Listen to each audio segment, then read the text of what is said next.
Hey Nia, happy Tuesday.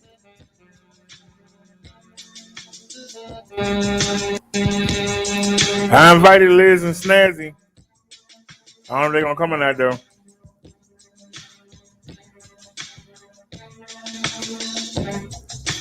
Uh, uh, uh,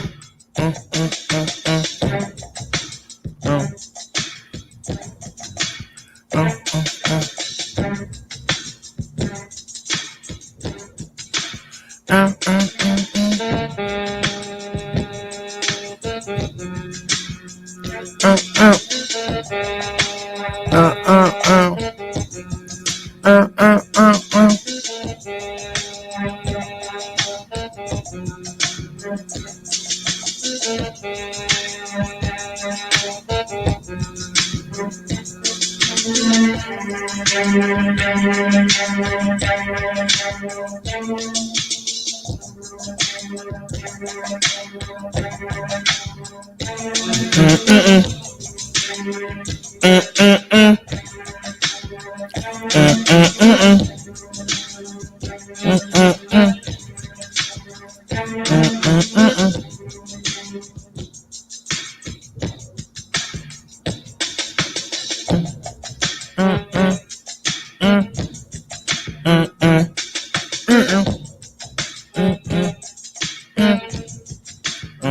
I'm on the saxophone.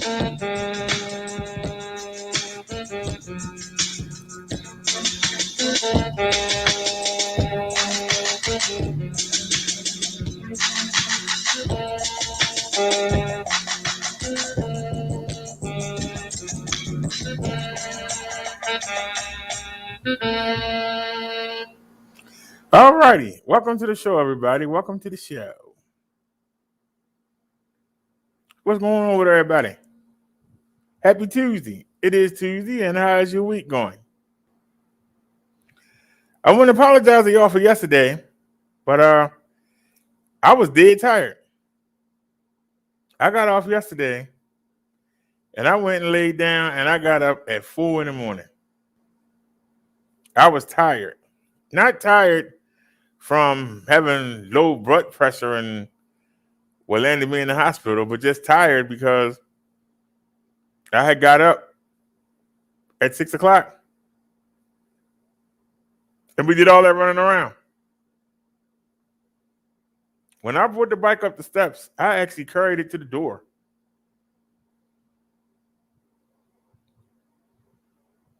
But when I came in and started the show back on the computer, I just got tired. So I went in there, laid down, and went right to sleep. I got up at like 4 this morning. And I've been up since 4 this morning. I gotta say,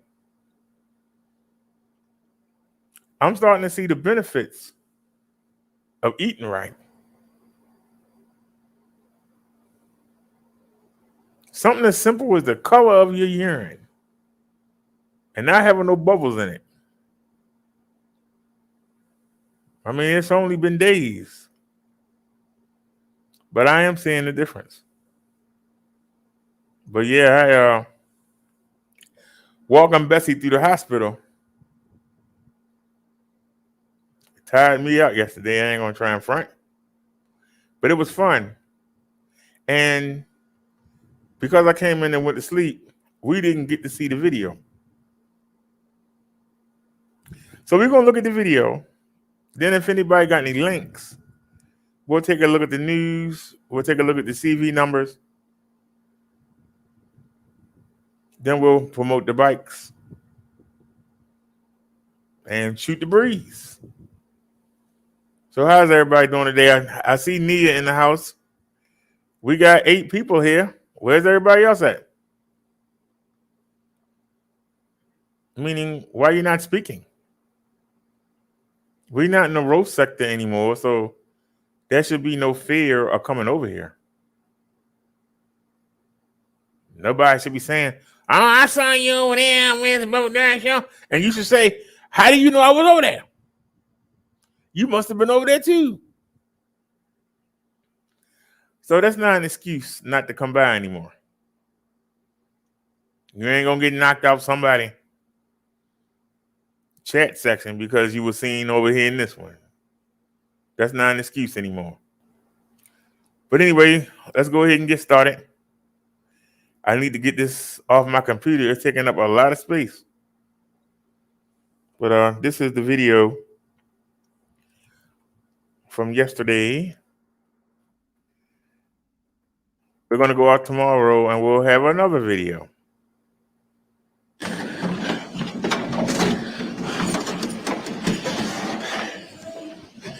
I'm trying to figure out if I'm doing it, how is it worse? And I ain't been nowhere in 2 days. I haven't been nowhere. I'm trying to figure out. I mean, if we the ones doing it, we the ones doing it. I'm just saying, make it make sense.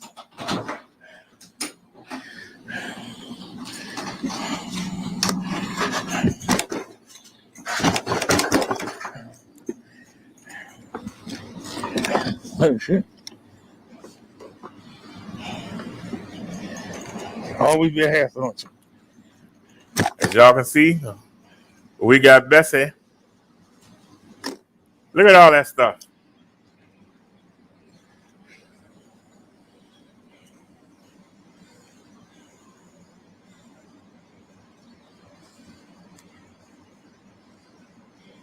Music. That's the Bluetooth speaker.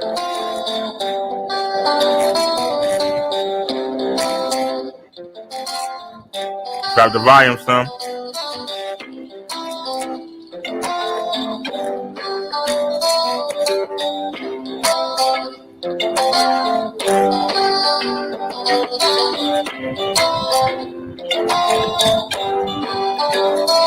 Turn the bike on.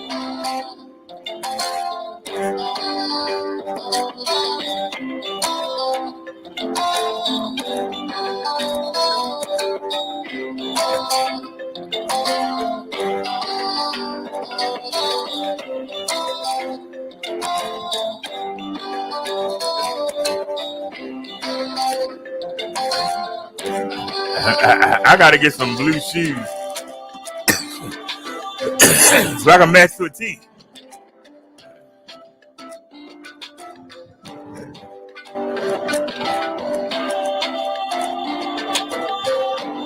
See that mirror in the way?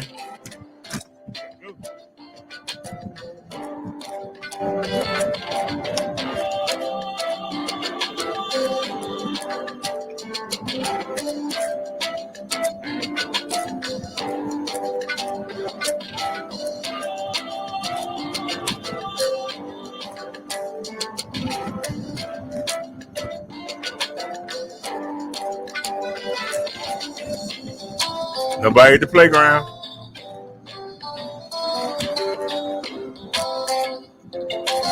You ain't know what to write. That person blew the horn. Want to get in front of me. They ain't getting nowhere. Where'd you get to?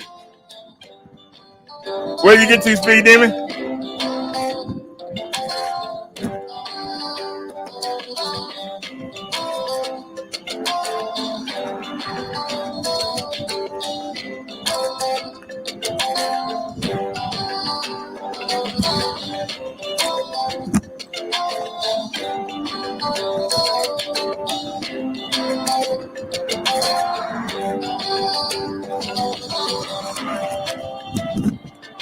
If we out there with the big boys, won't we playing?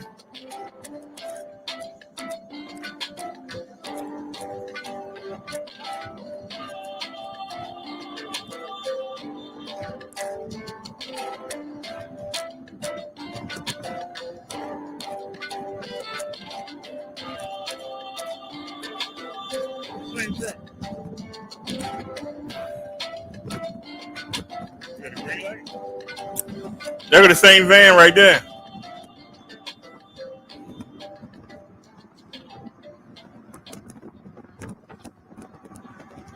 Yep. How about they were trying to follow us? Gave it a shot. We gave it a shot. Wouldn't let us have it. You know we need that light. Hey, everybody.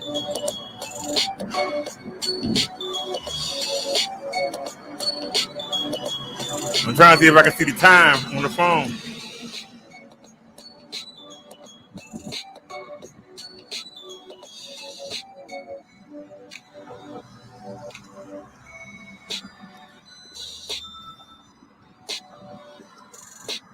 We going for it. Nobody coming that way.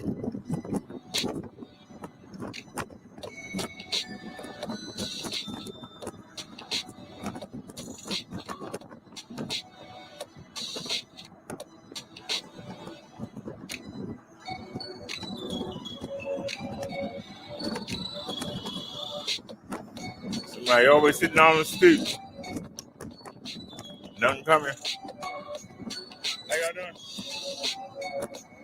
I said that because the dude was walking right in front of me, not even looking.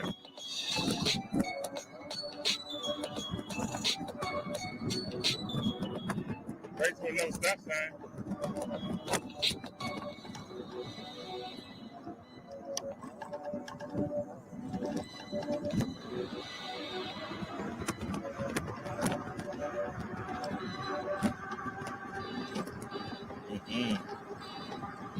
Yeah, we loaded down.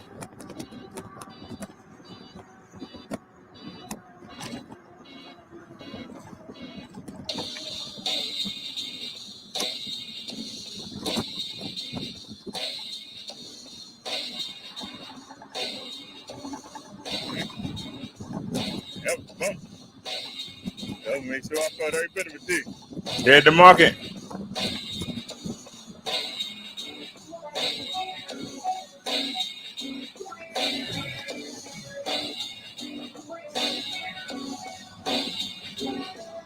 Ain't nobody coming.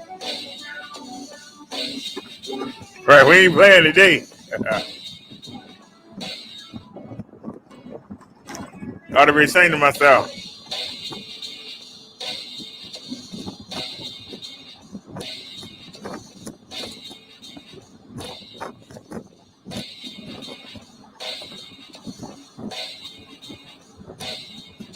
But the day before, Got a red light.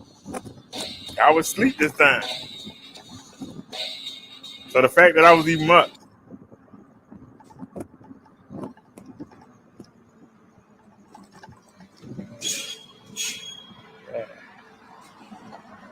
All right. Well, we got 19 minutes. And we got 6 blocks to go, y'all. Y'all think we gonna make it? I don't understand how I'm still up. I've been up since 4 something this morning.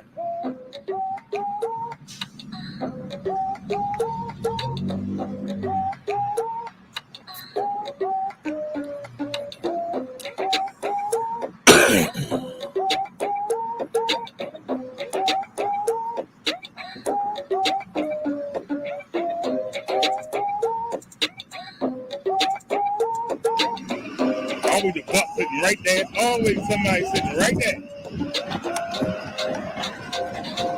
Come on.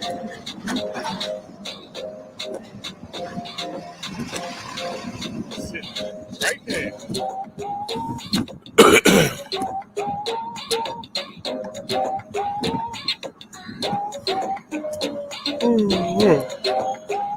Don't even start it.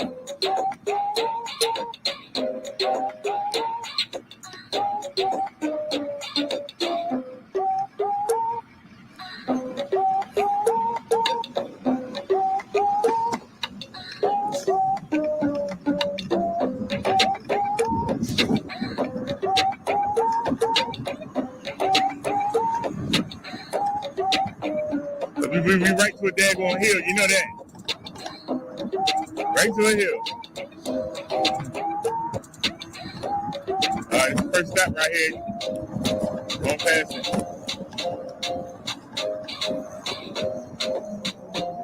The road closed. I should got on the sidewalk. If I had any sense.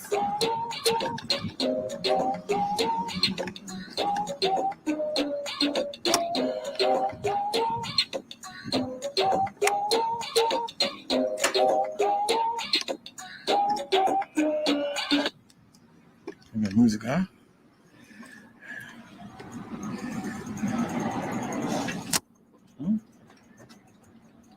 Hello, how you doing, sir? Okay.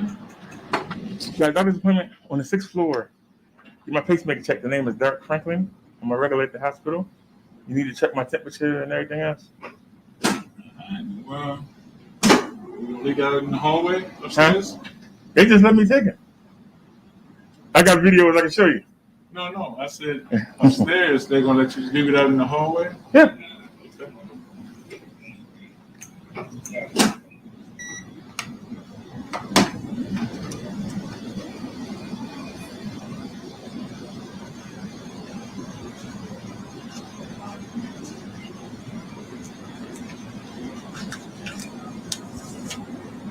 Once they get some right, can you get your picture? I don't have no camera set up. I don't know how they do it either. I think they do it because we already on file. Yeah, okay. Well, thank you, sir. 6th floor. Anybody going up? Yeah. 5th floor.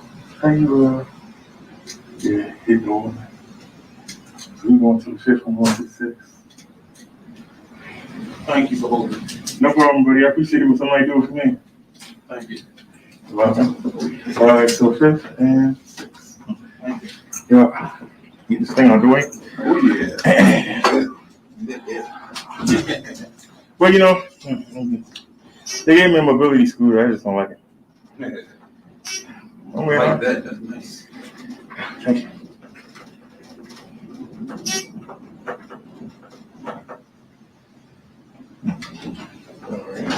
All right. There we go, buddy.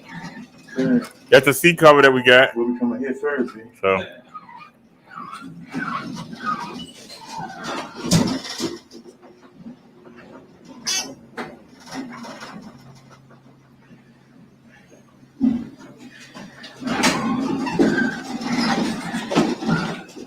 this is my first time coming here.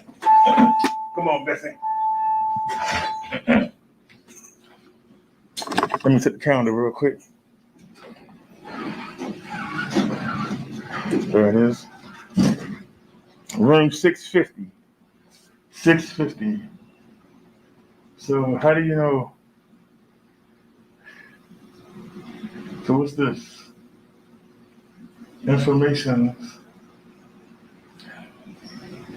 That's 662 to 685. So we go this way. Okay.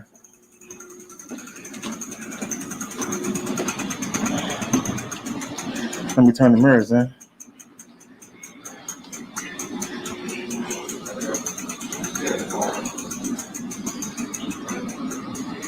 $650.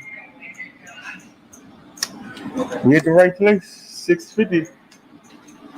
So find a place to put this out the way, and we can get to work.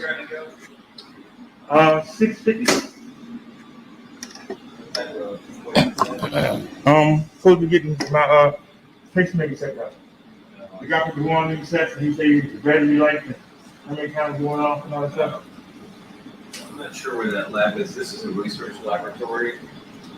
I'm related to any doctors. They told me 650. Yeah.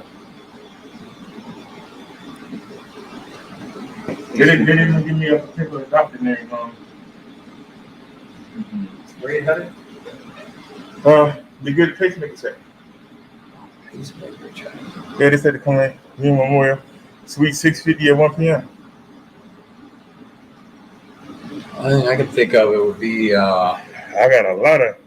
it'd be in the Johnson building. I'm walking that way. If you're going to walk down with you, Okay. take it to the security desk. All right. Uh-huh. Let me grab my phone and I'll walk you down. Okay. There ain't no way out there. Way y'all walking there. Okay. So we're in the wrong building. Okay. Nice bike. Thank you.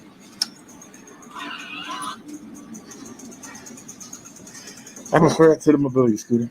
Excuse me? I said I prefer it to the mobility scooter. Oh, okay. What's it, electric? Yes. Oh, okay. Gotcha.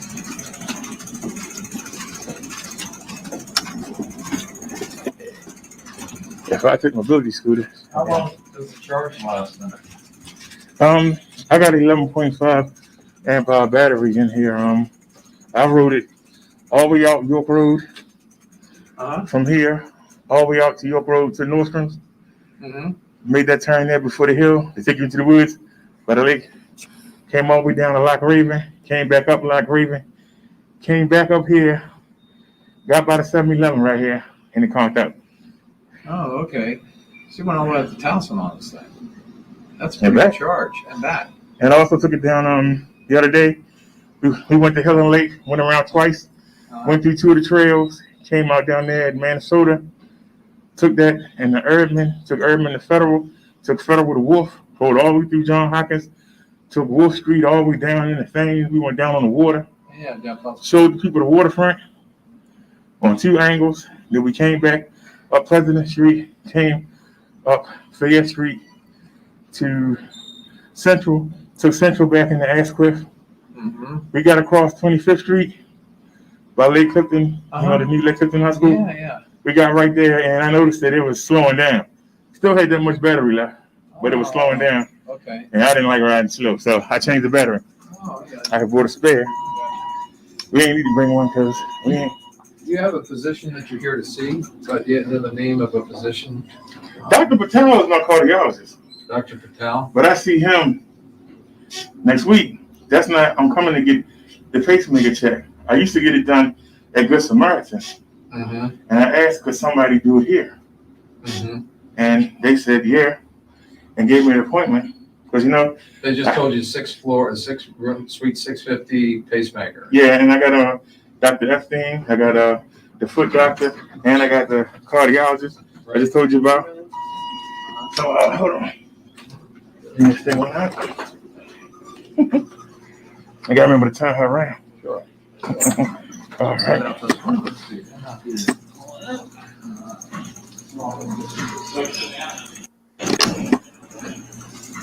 So I come back here Thursday and Friday. This people going up the ramp, right? Yeah. Nah. I'm not going to disrespect the hospital like that. They allowed me to bring this thing in here. Yeah, but I'm not going to disrespect the hospital like that. I appreciate them let me bring it. I had to do a whole lot of puffing and puffing, but.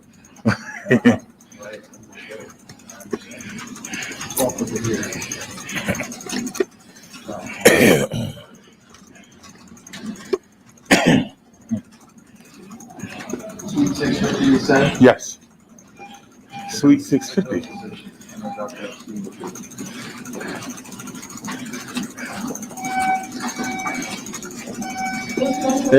They said Suite 650, so I thought it was the same. I see Dr. Epstein on the 5th, so I thought it was the same building.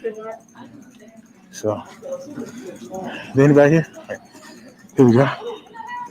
This is where I get the lab work done. 650 for pacemaker work. Is that in Johnston? You go to 650. Okay, 650. 650. Thank you. These elevators right here. Thanks for your help, Doc. That would have been so lost. You got it. Hurry up. The elevator open. Come on, girl. Let's go. Check this out. There's some clothes right on you. Hey, Bobcat. Come on.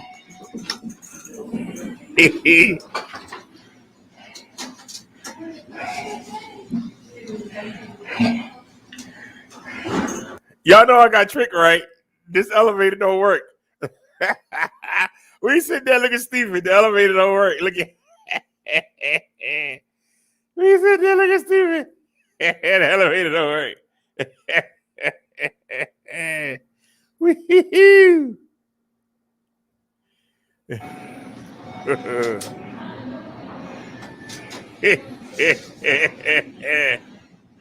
That's freaking hilarious. We sitting there in the elevator.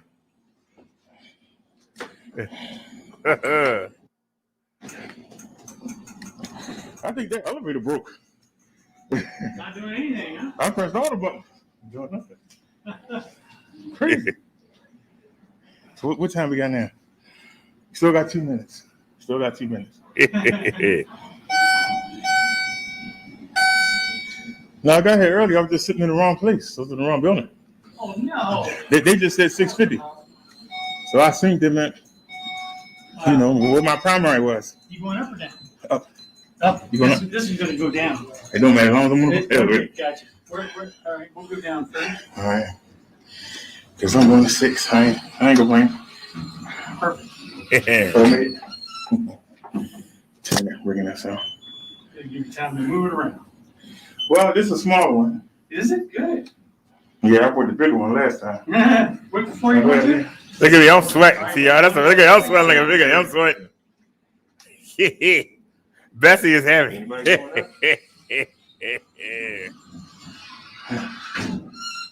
going Yeah. Nia said pressing all the buttons there for love. But okay, said you lucky you didn't get stuck inside.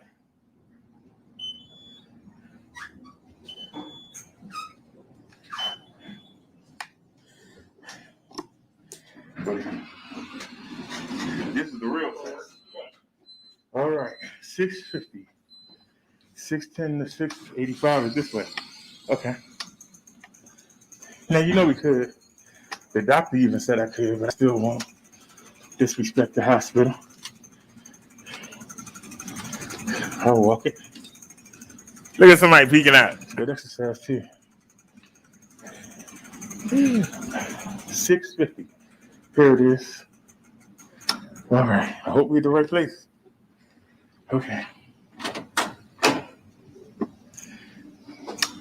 And it's going to come back, and we don't care. But you got to stop it right here. Still better than the mobility scooter. Just more hard work, that's all. Get on over here out the way. All right. All right, this is room 650. They didn't tell me which building. I thought it was the building that I see my primary in. Apparently it's not. I'm here to get my pacemaker checked out. They said to be here 1 o'clock. My name's Dark Franklin. I'm already in the system, but if you need my cards, I got them. You need to fill anything out? I gotta see y'all 3 times this week. Then we go to Good Samaritan next Monday, and then we come back here again. Bobcat said I've been stuck inside one before. It wasn't fun. Yeah, I can imagine, Bobcat. It would not be fun.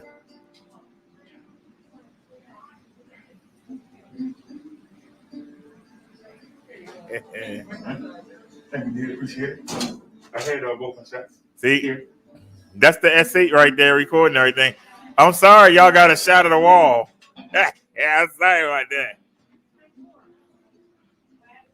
That's why we carry 2 cameras. Now they're gonna tell me I gotta put a mask on.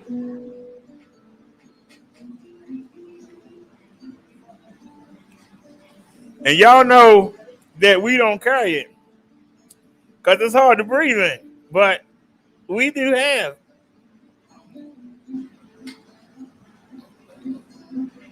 We have both. We have both. And come on. If you look, we have both. N95, N95, not KN95, N95. Y'all remember I was on the mass hunt? Well, we got both of them right here, and you know what? I wasn't even thinking, and I hadn't heard nothing about it.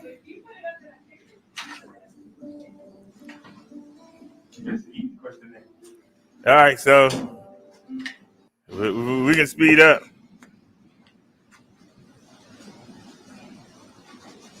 We got full schedule.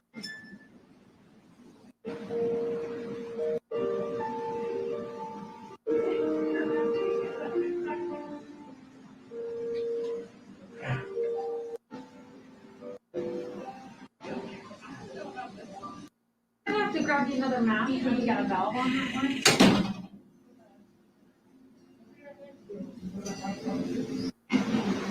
So we can fast forward. Anything happen?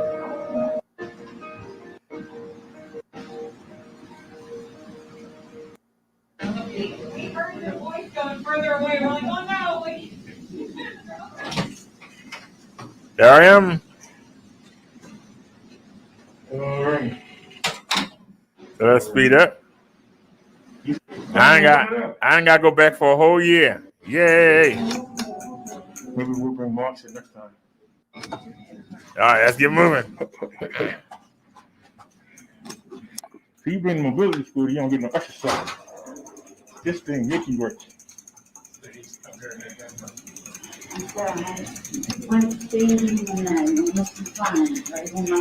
Well, it was nice to ride through that hallway. I ain't gonna lie to you. It would have been nice to ride through the hallway. All right, now don't get lost. Because we used to be in the other building. This elevator took forever. I mean, when you call. They went on and went down the steps. I don't know if I want to do that to you, Bessie.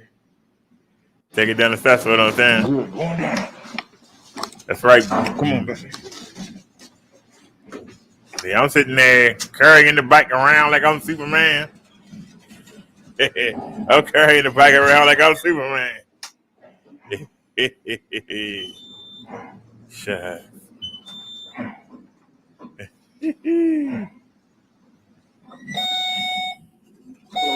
At the first floor? No. You coming down? Yeah. Come on, dear. Don't let me get in your way. I'm going in. That was 6 minutes for the It was 4 other people. They took the stairs. So I gotta come back this part for years, so I'm good. Floor two. Going down? Going down.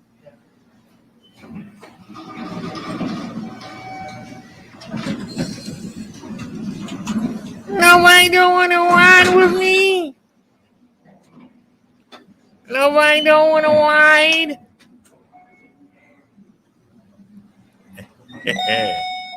Floor one. Going down. How y'all doing? Yeah, we're at the right place, but I don't know how to get up this way. No, that's where you sign up for the lab, so you go this way.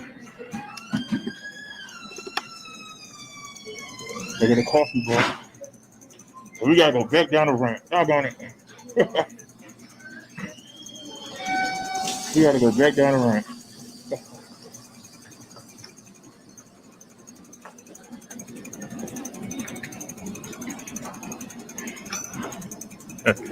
I should have hopped on it.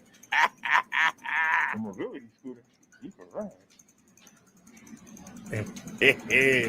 Yeah, we gotta go back down the ramp. Mike trying to go by itself. Now, you know, the doctor said I could have rode down there, but, you know, People always walking up here. So, you know. So you get one in this, you get one. Hello. So we eliminate that. He didn't recognize me. Oh I just saw him yeah. in the Did hospital. y'all see that? Excuse me.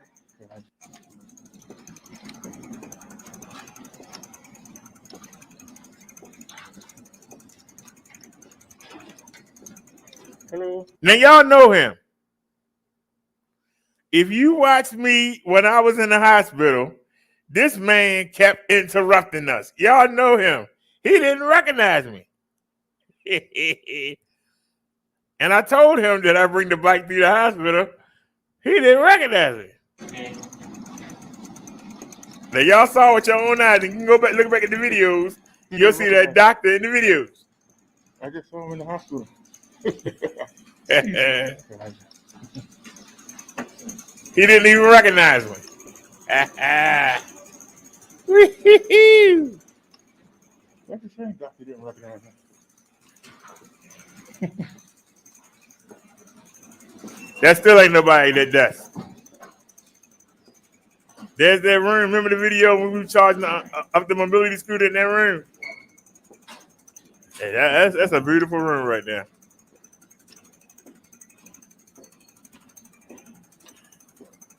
How you doing, okay?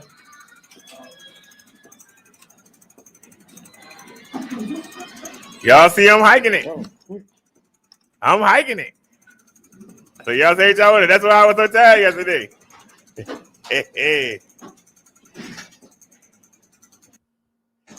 I'm hiking it.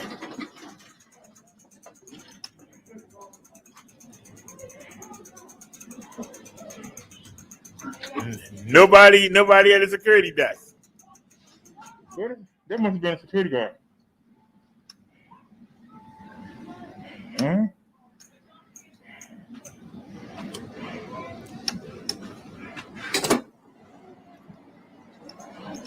Here's the ball, Mike. Here's the ball. Okay, I'm happy to see you. I'm happy to see you, ball. Yeah, you know the cheese, though. Go get there. Okay. It's always a fat lady when I come. Y'all know that. Assalamu alaikum. Alaikum salam.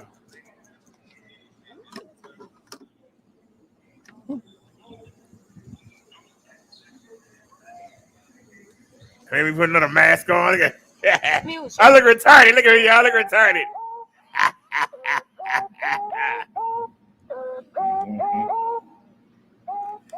Y'all know the first thing I want to do is take that daggone mask off. As soon as I sit down, take that damn thing off. Get some air.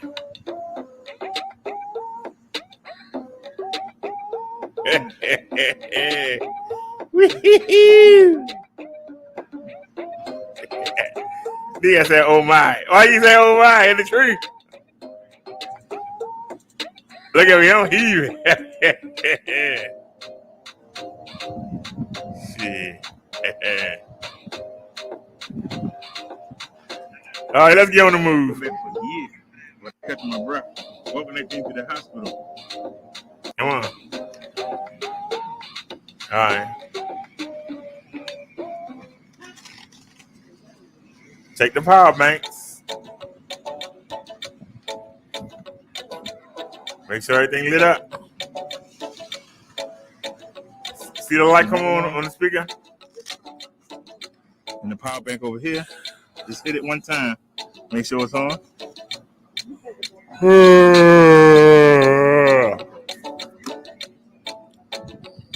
You ain't turned the bike on yet. Where you going?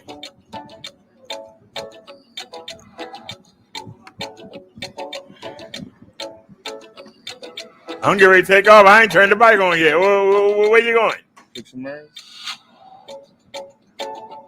I bought them new mirrors and I can't get them straight. It's ridiculous.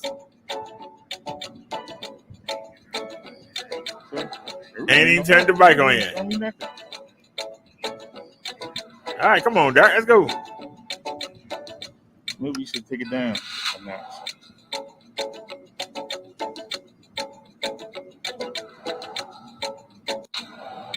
Damn slow. All right, y'all, let's go for a run. All right, let's get it. Cause we done. That was quick. That was so quick it ain't even funny.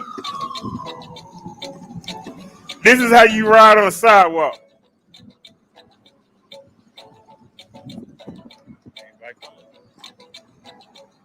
How you ride in the street. Look at the potholes. Where you got the pressure.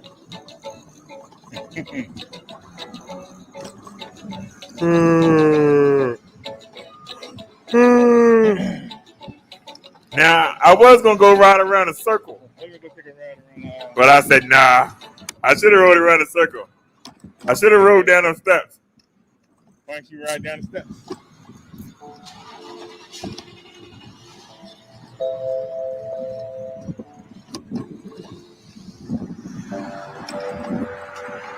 I go down. How you doing, sir?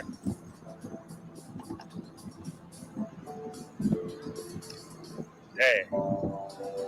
Trash can right there. I held that mask in my hand all the way till we got to the McDonald's. I didn't want to mess up the pretty neighborhood. And ride through the pretty neighborhoods.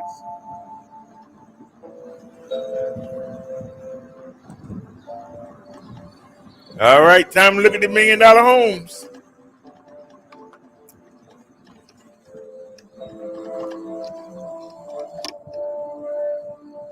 You knew I was coming. You knew it. Street seems so quiet. Share the rules. Got the EPS in.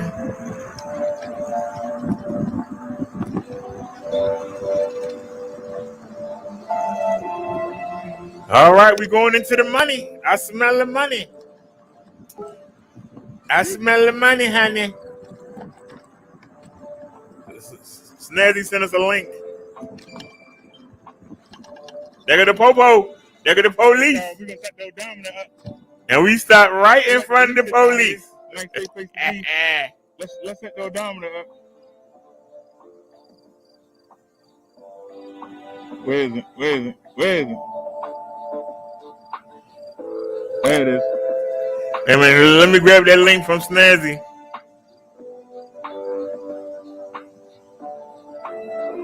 Oh man. Yeah.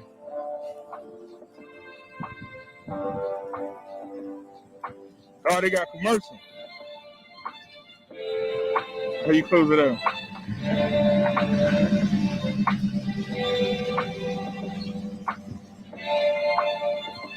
Okay.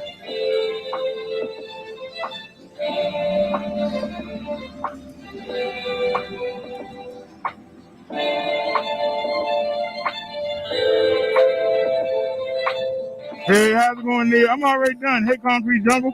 I'm already done. We got in there and got right out.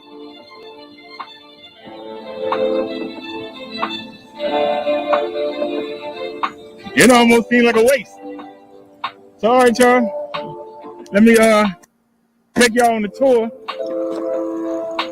You got to go through a one way to get in. Everything is a one way. They keep you out. It's all a one way. Check out that beautiful house right there. Oh man, that's nice. I don't blame them. I had houses this pretty. I wouldn't want nobody come through here either.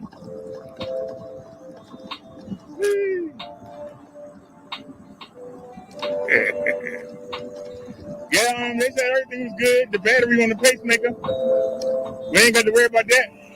It's good for 11 and a half years. So, everybody should have got through that.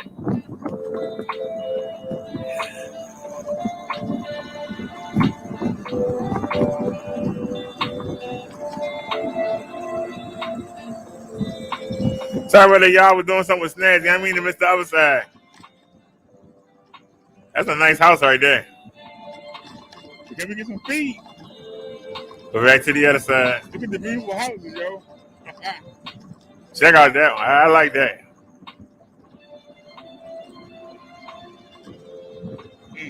Let's see what's on the other side. Oh, that's nice. All right, switch back over. Look at that one. All right, this 39th Street.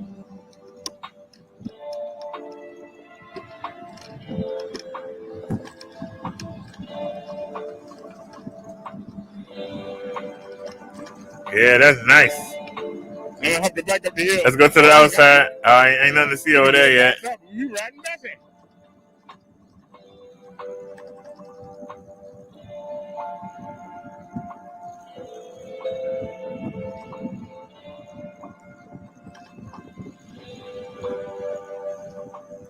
Check out the Fred Flintstone house. I like that.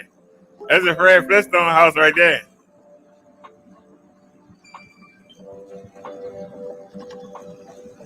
Them houses is bad. I'm sorry.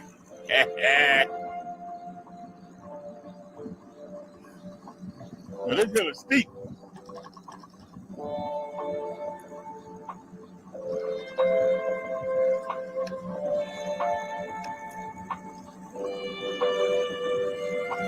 Look at this house right here. This ain't no mansion. Come on there. How many rooms you think in there? 20?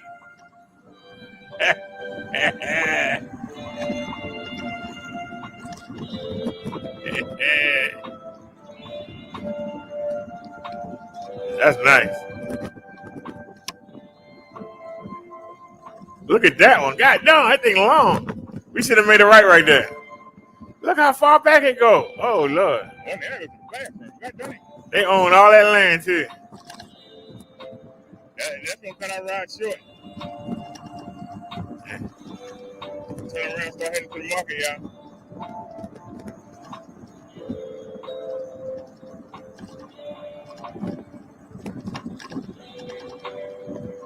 Look at that one. Look how long it go back. Oh, Lord.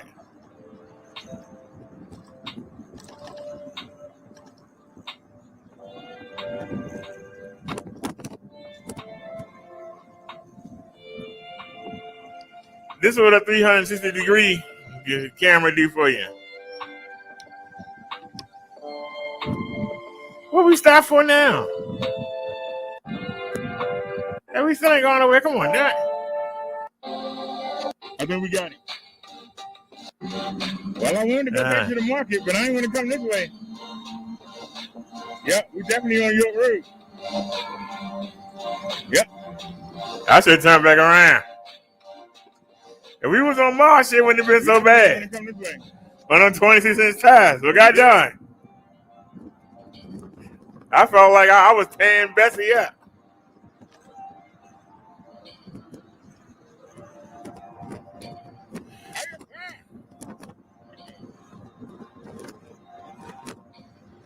Look how raggedy the street is. Look at that.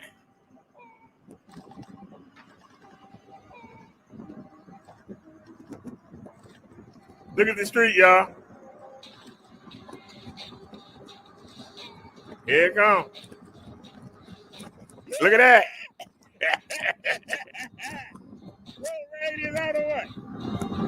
Here we go again. Oh. Wee-hee-hee.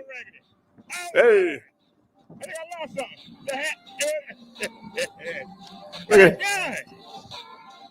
Look at the street.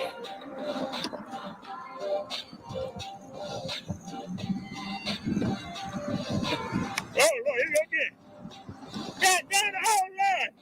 Oh, Jesus. Wait a minute. Why the hell is the street looking like this, man? God damn it. And you ain't gonna left, can you? Let's turn around. Look how raggedy the street So is. we could ride down the road, but we can't go left at 33rd. Anyway, so you might as well just go ahead and bail. That's why ain't nobody on the road. Look at that Right. Around this raggedy street. Yeah. That's why there ain't nobody out here. How you doing, bro? You good? Yeah, been saying themselves, leave that street looking like that. It's going to be a shame. We going up to Steve Hill.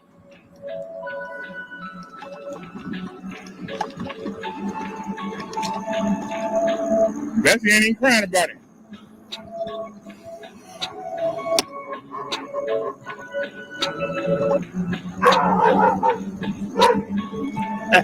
That dog bark like he can do something.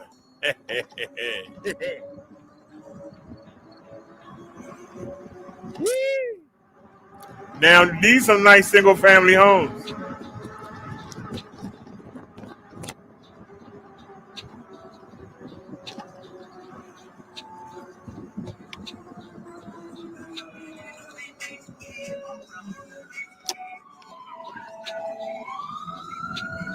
Hey, they got the school buses ready. Okay.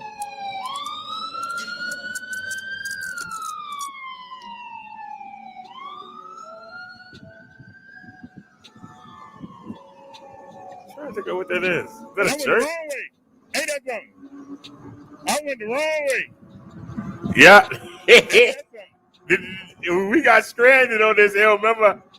That's what started the hospital trip. We got stranded. Look at that steep hill.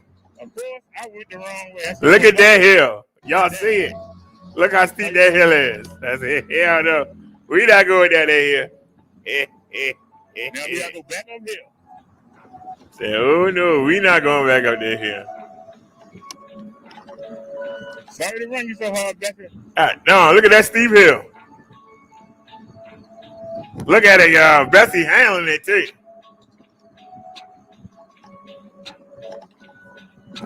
All right, so I took you out from the $500,000 for the $500,000 homes to the $100,000 homes. And we just rode down that hill just to come right back up it. That's all we did. We just ride down to ride up. That's all we do. If it's not a stop sign, it's a red light. Unfortunately, it's true.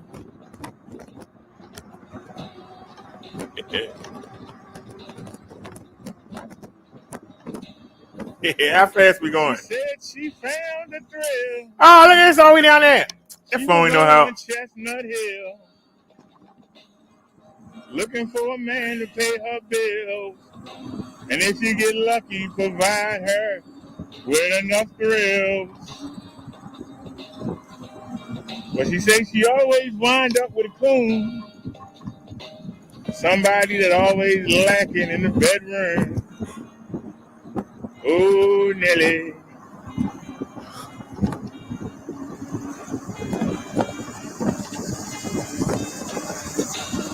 All right, where are we at now?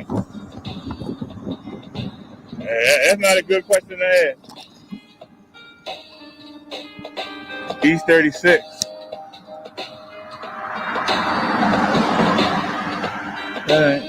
My sense of direction is telling me to go to the right. Yep, this is where I want to be. This is where I wanted to be. Something for you and me. But this is where I want it to be.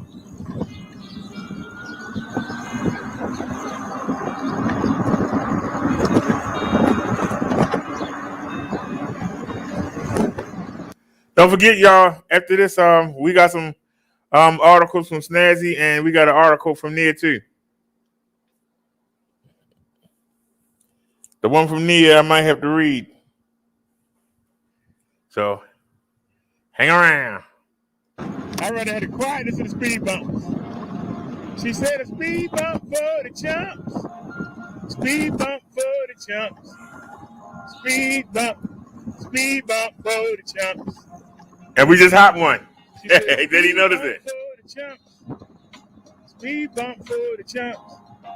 Speed bump. We need to turn the music back up. There go another one. Speed bump. For the school. They really redone that school. That school looked nice. There was another one. Ouch. Is this a turn right here? Yeah.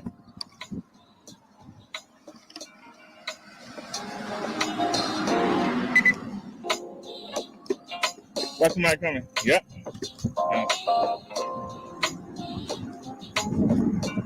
Now we came this way for a reason. We can go straight across this to the mall. Fuck it.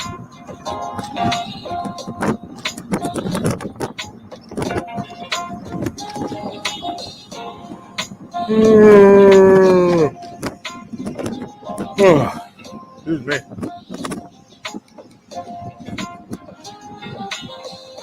There's the market.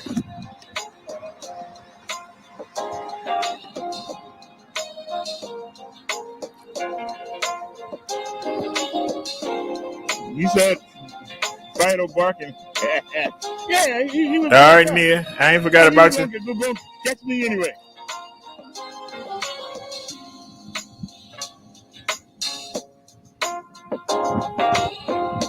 Hey.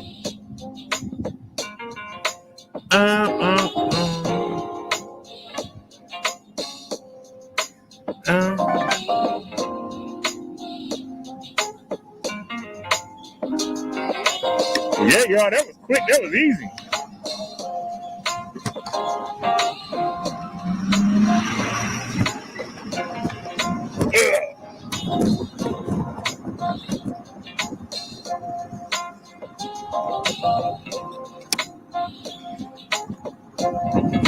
Last time we came up here, we almost got hit.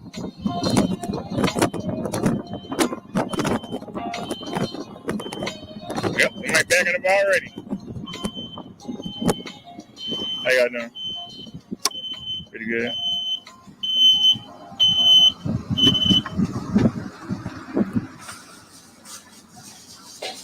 All right. Anybody got some food stamps? No, I got some. Yeah. Anybody got some food stamps?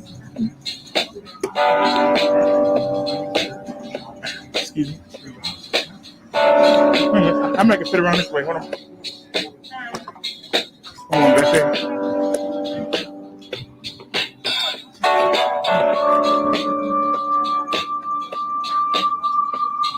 There's the new bike rack. All right, let's speed up.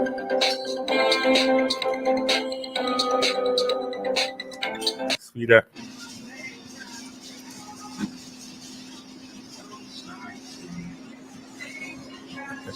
They got a milk crate on the back of that bike.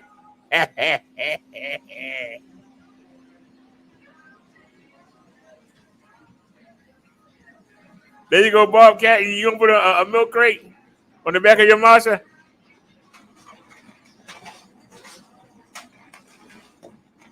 Yeah.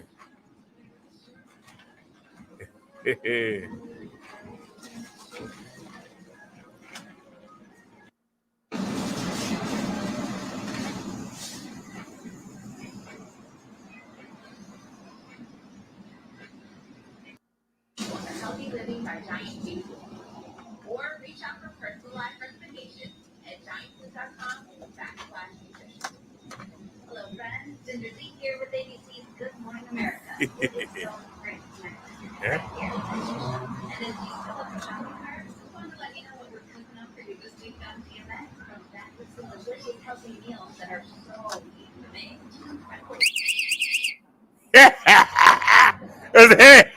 Can we go ahead and can we go ahead and see his face?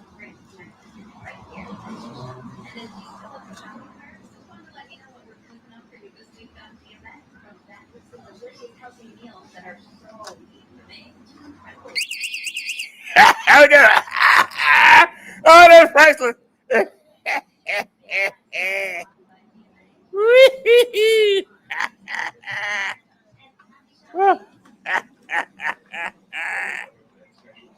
Hey, well, I know.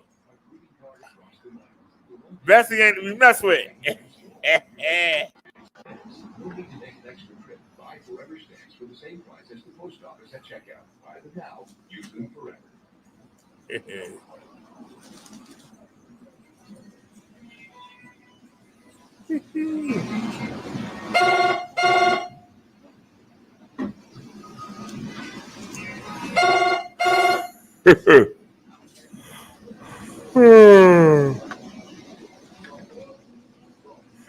Oh.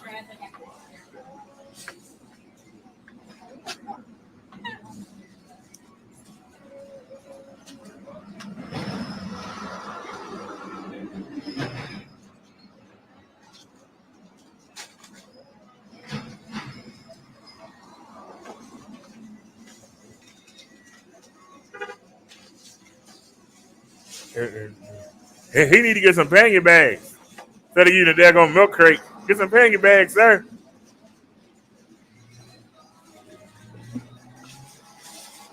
I think it's cheap. I think it's cheap.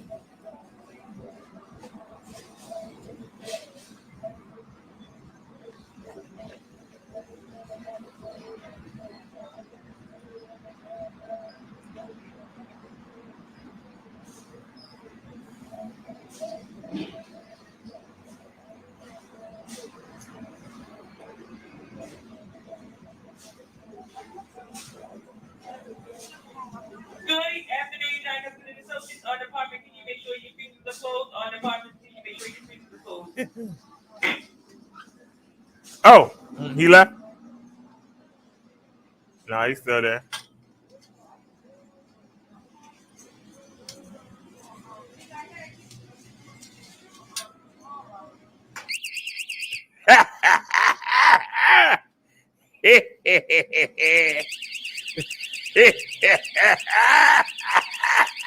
I'm sorry, y'all. This is funny.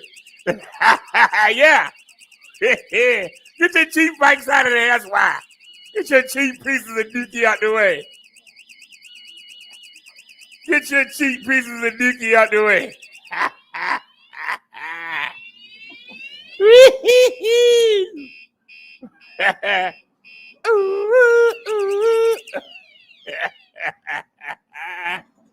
Your cheap pieces of dookie out of here.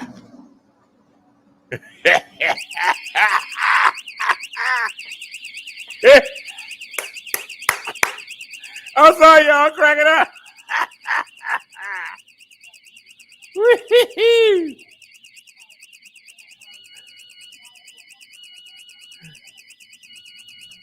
That's what I get no idea.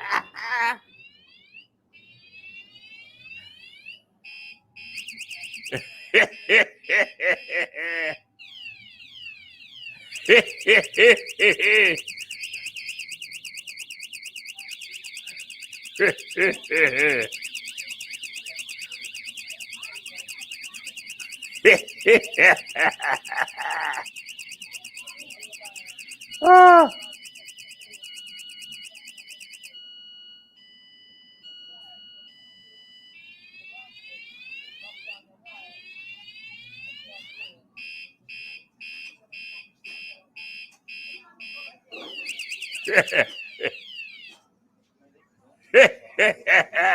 There he go. Look at him right here. He said, heck no.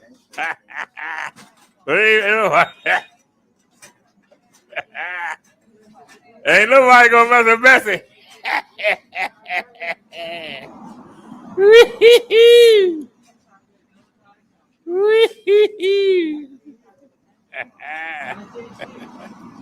Oh, so.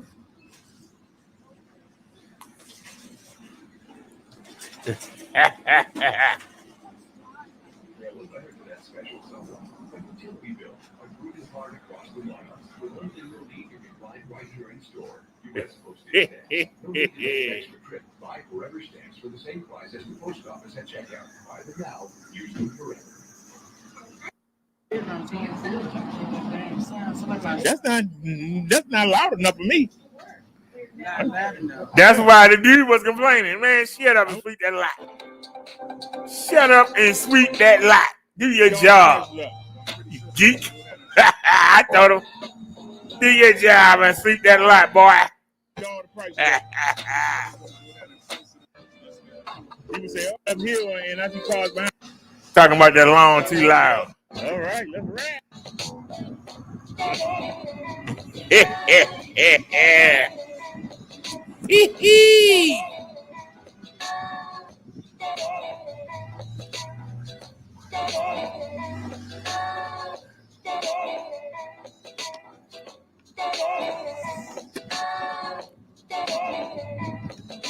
All right, let's ride. Whee! Already turn it up. Let's turn it up. Now watch, y'all. Difference between hydraulic brakes and disc brakes. We at 28. We at 28 on that little speed test. Oh, shit. Whoa. Hey now. That car was flying. Oh man, got that far back. Look to y'all left. We at 28. We at 28 on that little speed test. Look at that left. Left. Oh, shit. Whoa. That car was flying. Gotta go watch from this side. We at 28. We at 28 on that little speed test. Oh, shit. Now y'all see.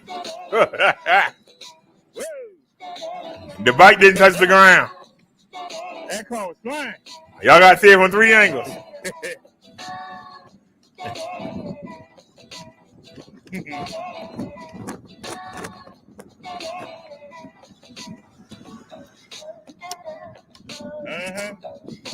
Y'all had to take that away, didn't he? Was feeling good for a second. Luckily, we didn't fall. Of course, my thigh hurt, though. Because I need the bike back up. It wanted to go down. I need it up. How you doing? I put the pressure on it. No, you're not going to. No, you're not. You're not going to damage none of our stuff.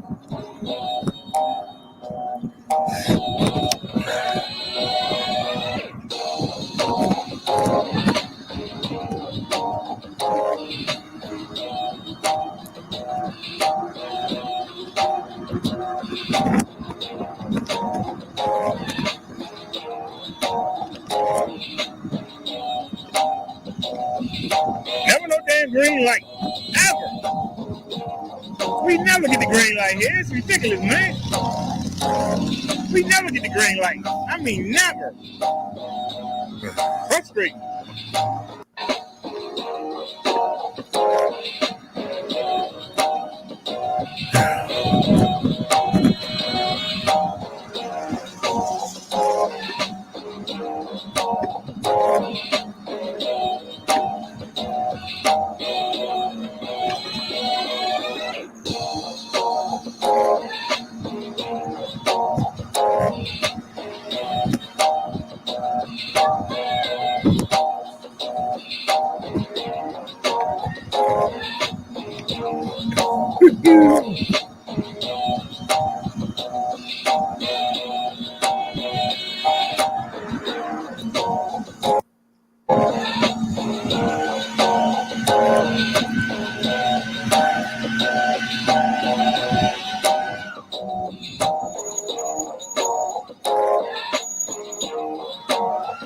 Can't give us the green light, can you?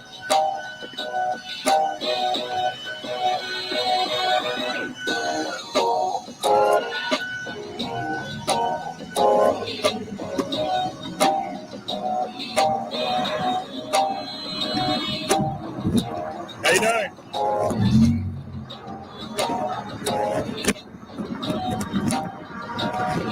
Speed test.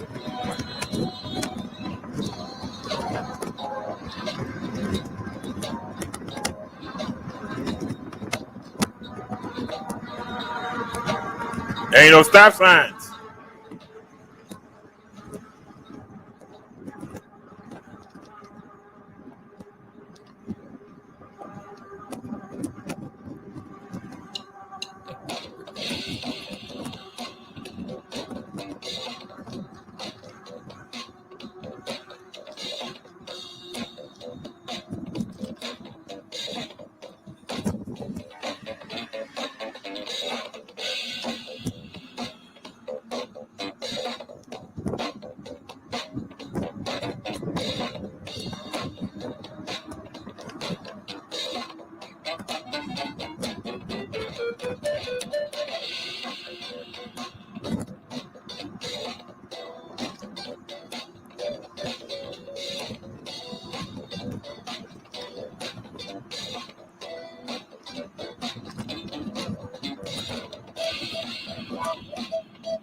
Look at that wide turn because of them disc brakes.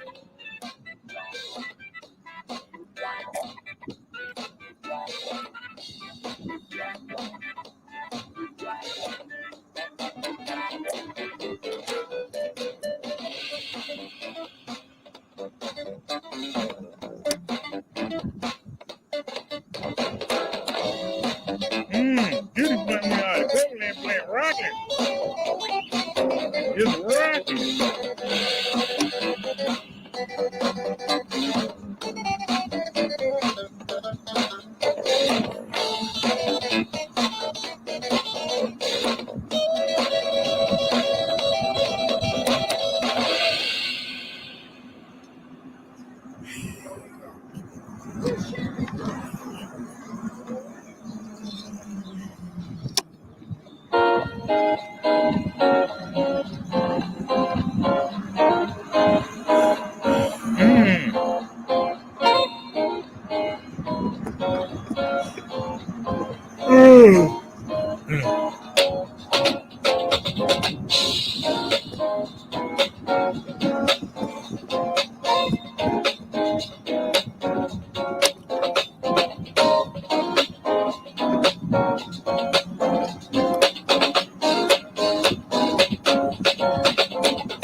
See that when we went past the house. All right. We made it home safely.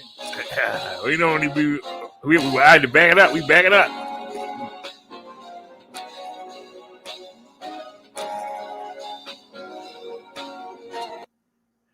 That's the difference between the hydraulic brakes and mechanical disc brakes. Hydraulic brakes are superior. Nia asked, what was so funny? Where Bobcat go? Bobcat, go sit down, man. Go sit down. Bobcat said that we had a cheat. Our alarm was cheap, that he was getting the better one. Don't cheap alarms work, don't they?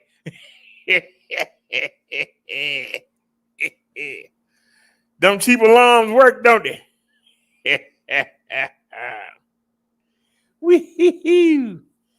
I guarantee you, if there was a bike thief in the area, he was going to pick on them other two bikes. He wasn't going to even think about us. It did what it supposed to do. It got everybody's attention. It did what it was supposed to do. And then that geek gonna come over there and say, oh, them alarms make too much noise. I said, they doing their job. They doing what they supposed to do. Well, it's not, man, shut up and sweep the lot. That's your job. Sweep that lot and shut up. Like somebody care what you think. Somebody steal my bike, you gonna give me $1,200 to get another one? Then shut up. Worry about the speck in your eye, the log in your eye, before you worry about the speck in your neighbor's. Worry about your own business.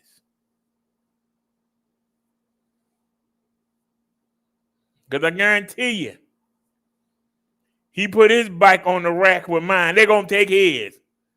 Because he ain't going to have no alarm. Because they make too much noise. And he ain't going to have no decent lock. Neither one of them guys had a decent lock. Neither one of them guys had a decent lock. They had the old cheap kind, the kind you can cut with some damn scissors. Somebody would have sit there, clip, and been gone just that quick. They ain't got the saw, they ain't got to just clip and go. They got the old cheapy cheaps. The old cheap.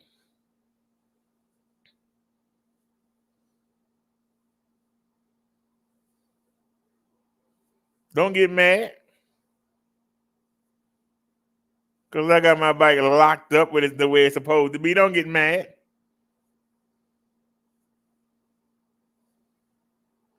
Guarantee you ain't nobody touch it.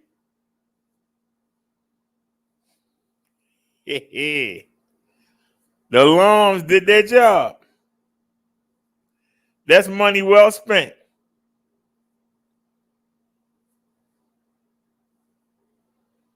Them alarms do what they supposed to do.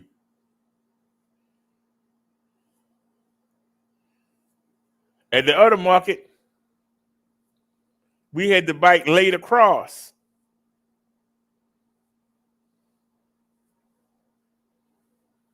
And when somebody went there, they went to the top end, not the end.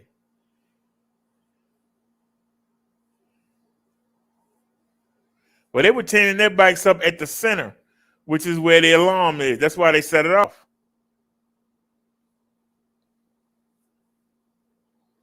If I had it going across, they wouldn't have set it off. But the alarms did their job.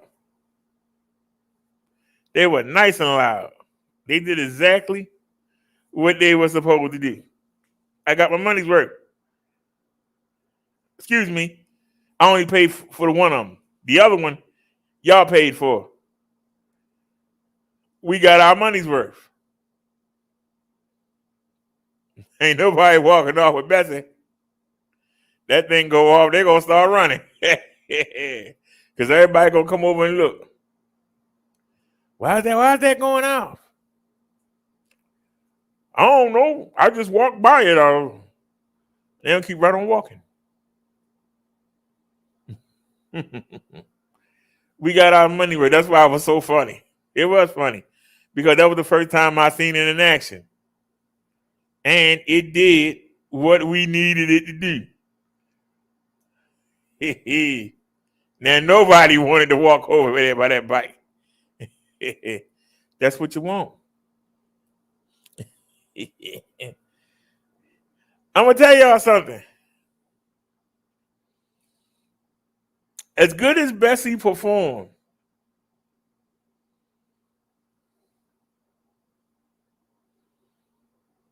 as good as Bessie is,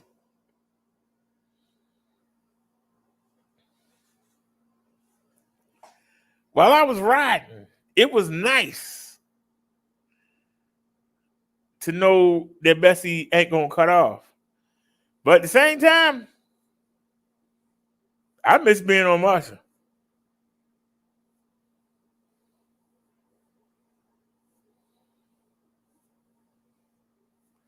Even though she prone to cut off after a long haul, it's something about them 26-inch tires versus the 20-inch. It's just something about them. It's something about that rear suspension versus that seat post suspension. It's something about them hydraulic brakes. You see them wide turns I was making with Bessie? We almost got hit. Because I was hitting the brakes and the bike wasn't stopping like it do. Bessie don't stop like Marsha do. Even though we just got the brakes done. Them hydraulic brakes. Those hydraulic brakes are mini car brakes. They're not bike brakes. They're mini car brakes. They use the same application that the cars use. Big difference. That's why it's a price difference. That's why Jan is more than Cindy. Because Jan has the hydraulic brakes. That's why the PS6 is more than the PX5. You know, the bigger motor, but it got the hydraulic brakes. It makes a difference. I literally had to jump off the bike. Because normally, on Marsha, we stopped there on a dime. I hit the brake. We were still going. I had to put my foot down. and stopped the bike myself. So there's a difference. You just saw it. Don't let anybody tell you it's not a difference. It is a difference. Don't let anybody try and trick you into buying a bike. They got mechanical disc brakes. You want a hydraulic if you can afford it. If you can afford it, get the hydraulic. If you can't afford it, get the disc brakes and leave enough time to stop. You're not going to be able to stop on a dime. You're going to have to ease into the stop. You're not going to be able to just hit it and stop. You're going to have to ease into it. You know? I hit the brakes and we were still going. I had to throw my foot down. It was stopping, but it wasn't stopping. Now, if that car wasn't coming, we could have just rolled through it. But because the car was coming, I had to stop the bike. It was like, and that was the deal.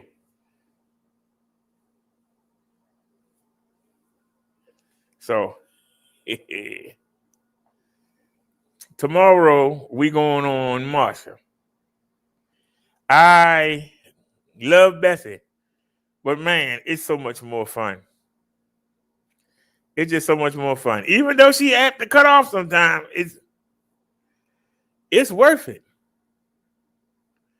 And I'm gonna tell you something. Bessie got smaller wheels, and that's good for hill climbing. But as far as comfort, having that flex frame suspension and them 26-inch, 4-inch wide tires, it make a difference. It makes a big difference. And also in power, especially going downhill.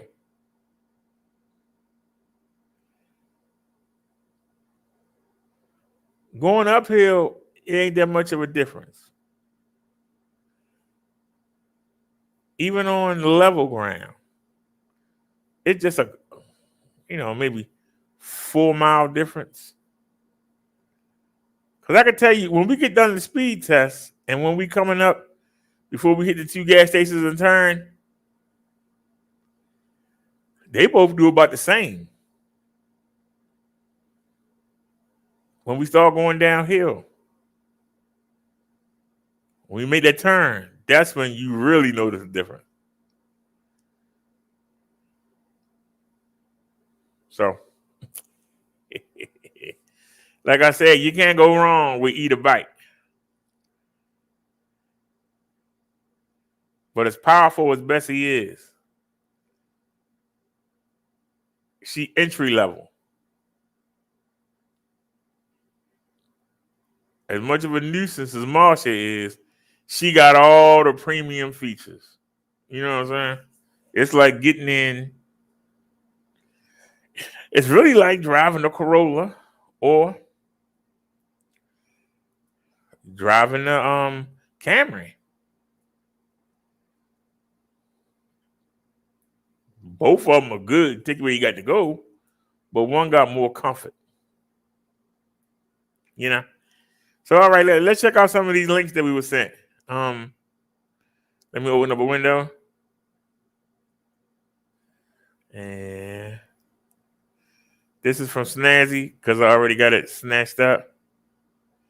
All right, it's already on pause. So let's window share.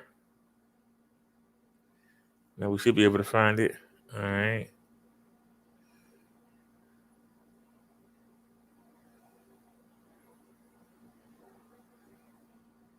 All right, please don't flag us Good Morning America.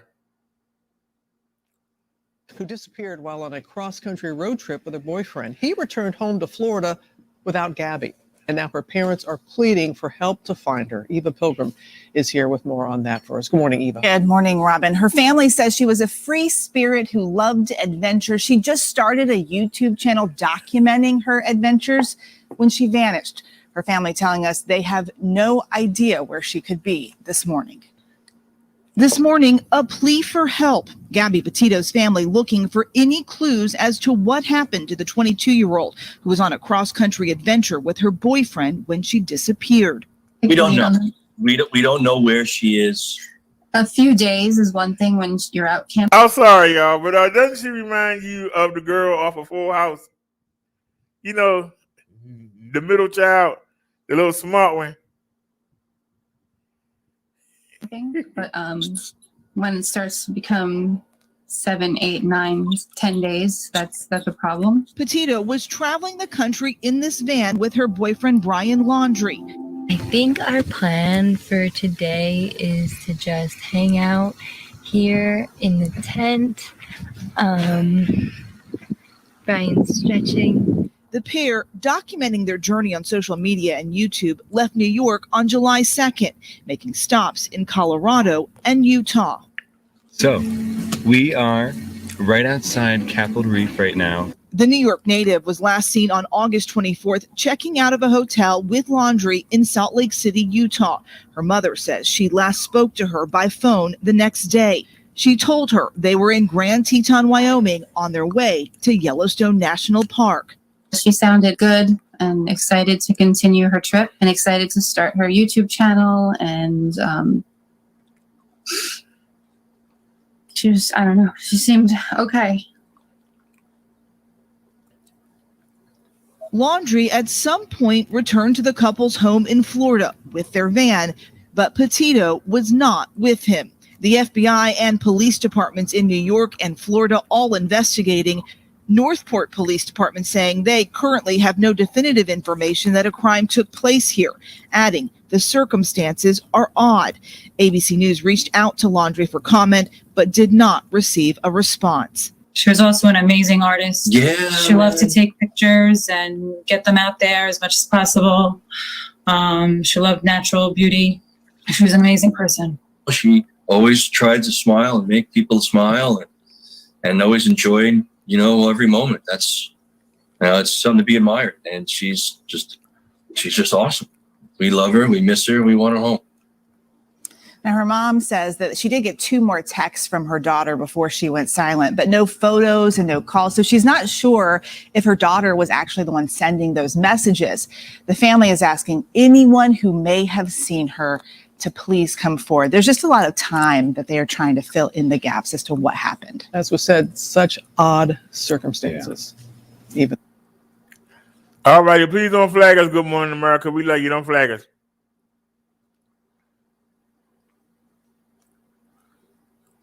It's the same story. Hold on, Zach. Looking for royalty-free music? We might have an update.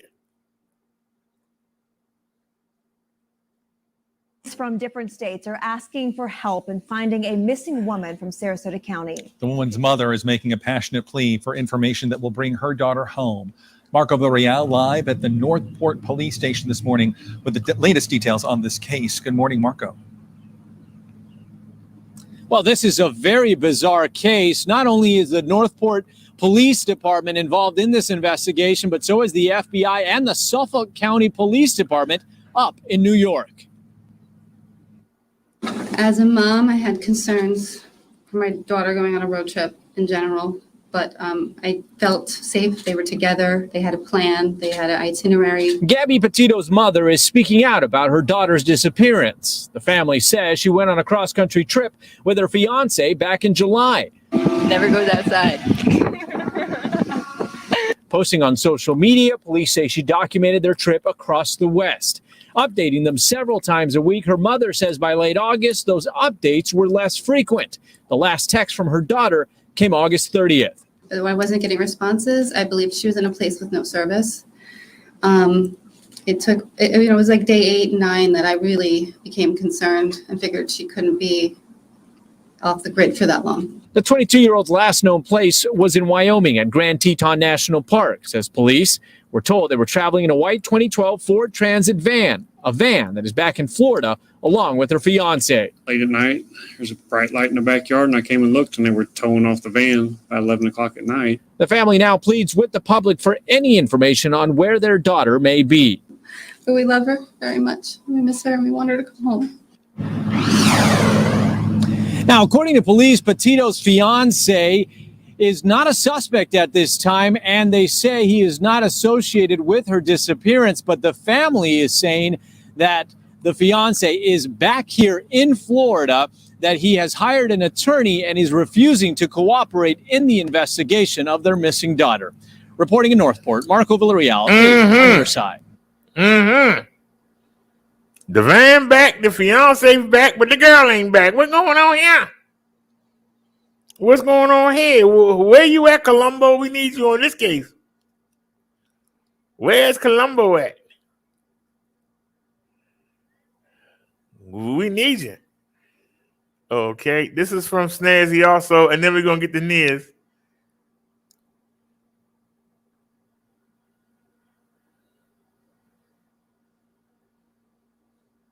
Good evening, and thank you so much for joining us. We're going to begin with breaking news from the Gulf Coast, where flash flood alerts are posted tonight. From southeast Texas to the Florida Panhandle, Hurricane Nicholas came ashore as a Category 1 storm with gusts approaching 100 miles per hour. Downgraded but still powerful, it is slamming the region with torrential rain. More than 9 inches in Houston so far. Some areas could end up with more than twice that amount in the coming days. And communities still struggling to recover from Hurricane Ida 2 weeks ago are again being inundated with more rain. And the storm is moving slowly, pounding southern Louisiana and Mississippi.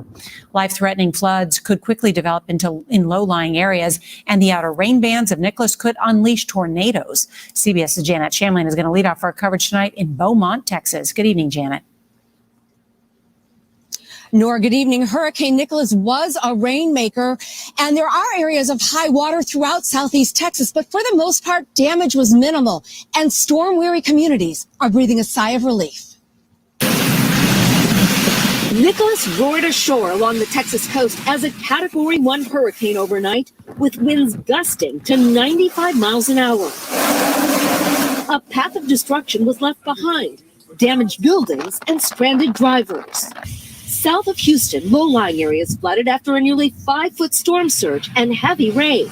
But the city itself was spared. Look, this storm could have been a lot worse for the city of Houston. I think we fared fairly well from Hurricane Nicholas. Nicholas was downgraded to a tropical storm by daybreak, but the damage was done. This is Jamaica Beach underwater. Parts of homes in another coastal community, Surfside Beach, were reduced to rubble. And trees are down everywhere. A large tree crushed this trailer and RV in the city of Brazoria. No one was hurt. This woman fled to safety after a toppled tree punctured the roof of her home. Tonight, some parts of southern Louisiana are bracing for as much as 10 inches of rain. More than 5 million people are under flash flood watches. Man, 5 million. More than 250,000 customers across Texas and Louisiana are still without power. One of the most distressing parts of this is the heaviest rain now is expected to fall in areas that were most devastated by Hurricane Ida. Tonight's the slow-moving Nicholas is drenching communities from here in Beaumont east into Louisiana, some of which could see flash flooding. Nora? Janet Shamlian, thank you so much. Q-Link Wireless is now. She said Nicholas came ashore. Hallelujah. She said Nicholas came ashore. Hallelujah. She said Nicholas came ashore. Hallelujah. She did. She said Nicholas came ashore.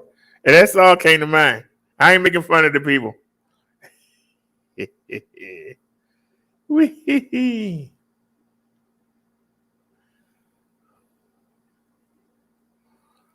Okay.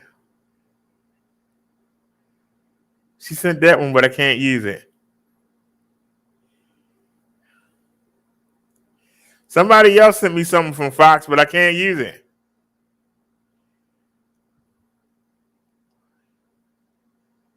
Biden threatens unvaccinated will pay the price. It's Fox News. I can't use it. Y'all know the news ain't been no fun since we can't use Fox News no more. Y'all notice that? No Fox News. Okay. Where's the link?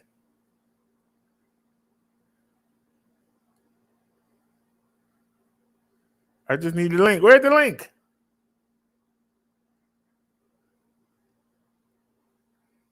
There it is. Copy link address. All right, back out.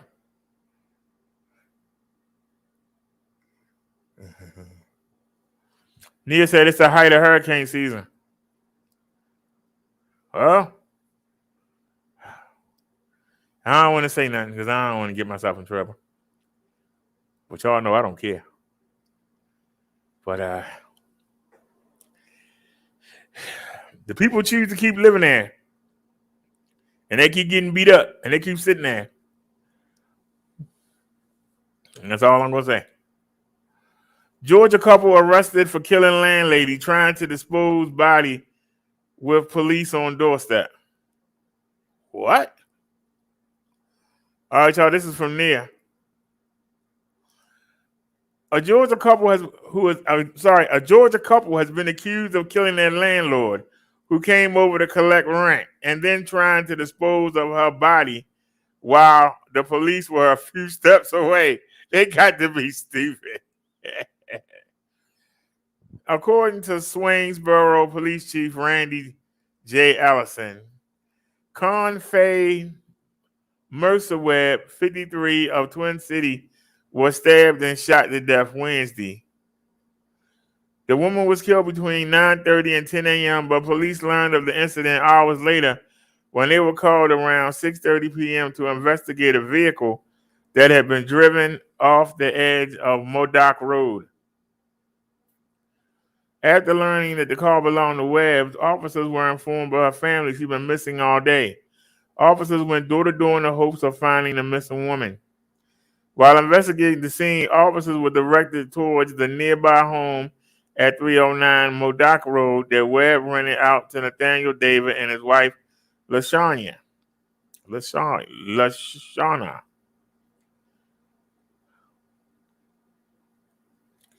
When police contacted David, he said that Webb, their landlady, had come by early in the morning to collect rent, but did not come inside the house. He also said that the woman left in a car after a brief conversation. As the officers were leaving, Webb's son, who was nearby, started shouting at the officers that he saw her body, which was being removed from the residence.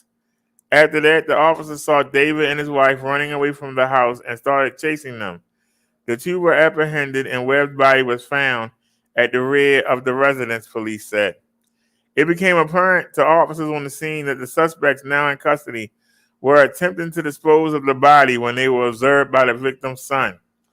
The Swainsboro Police Department was citing as saying, the Davids have been charged with murder, possession of a firearm during the commission of a crime, and possession of a sawed-off shotgun. They have been booked into the Emmanuel County Jail. The case remains under investigation. Last month, a Florida man was charged with murder after he attacked and killed a 70-year-old woman who evicted him from her home because she was frightening him. The accused then set the house on fire before leaving the scene. But God darn.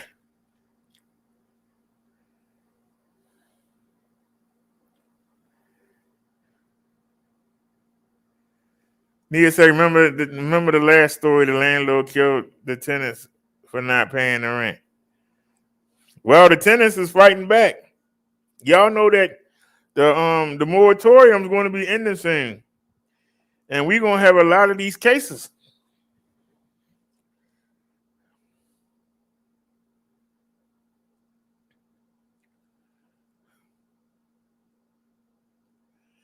You know, a lot of people, not a lot, but on YouTube, people were making fun of me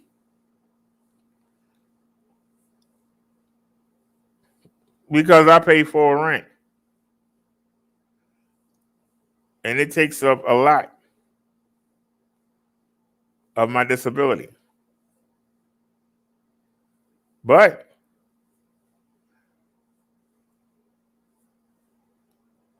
I pay my rent every time, on time.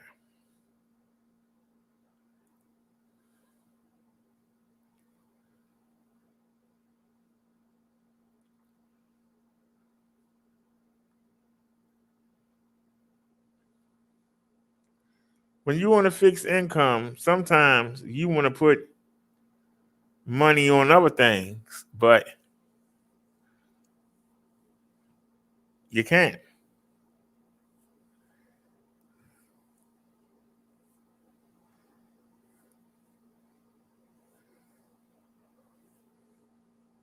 Now, I remember when I first started getting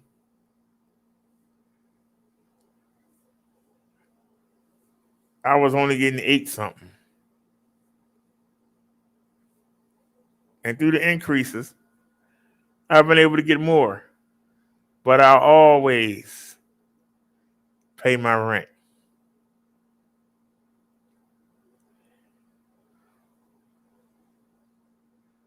You got to have a base, a foundation, a place to come home to. How could you not pay your rent? Pay your rent first.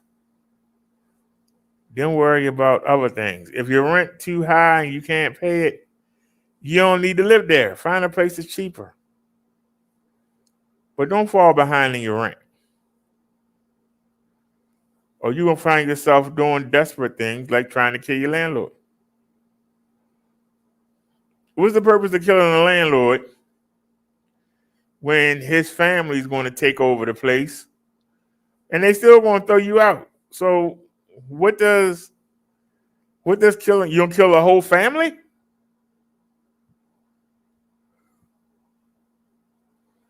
I'm just saying, are you gonna kill the whole family? Because if somebody keep inheriting it and they come for the money, you're gonna have to keep killing people. And so if you can't afford to live where you are, and it's a stubbornness in people. We just talked about this. You heard the lady in the story say that the people just got beat up by Ada. And they still there. And they got beat up again by Nikki.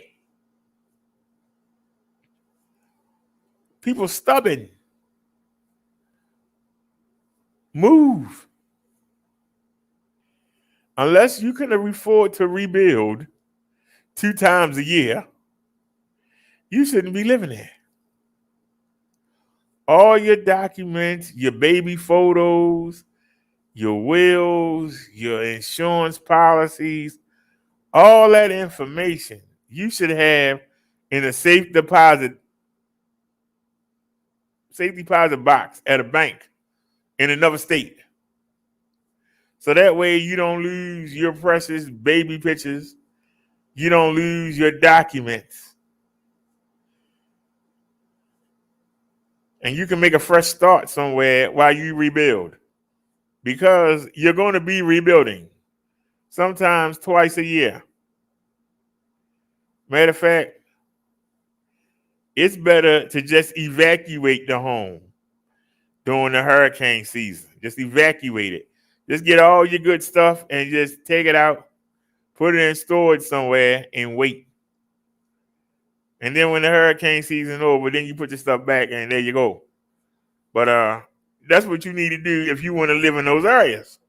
I don't care how beautiful it is. I don't care how waterfront property. I don't care. If you know that you're going to get hit twice a year, you don't need to be there. I'm just saying.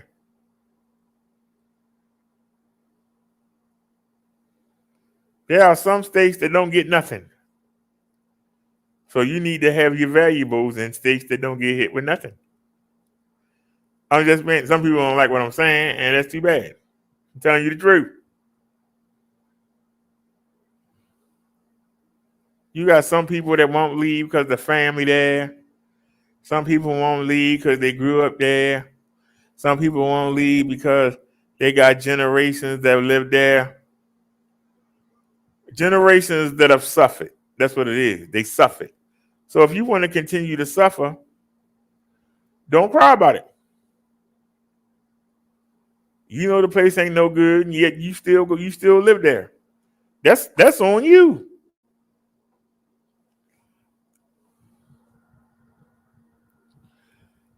As bad as the crime here is in Baltimore, The weather is excellent. We get all 4 seasons. If we get 40-mile-per-hour winds, everybody get excited. If we get 5 inches of snow, places are shut down. But you got people that live other parts of the world, they get 24 inches of snow and they're like it's nothing. I couldn't live in Maine and Vermont, upstate New York, Detroit, upper Chicago, upper Illinois. When they get snow, they get snow. Soon as we get snow here in Maryland, I'm telling y'all right now, when we get snow here in Maryland, if we get 2 inches on the ground, if it's still there the next day, we upset. If we get 6 inches, we looking forward to go away in a couple days. If we get unfortunate and we get 12, it's been a while since we got 12 inches.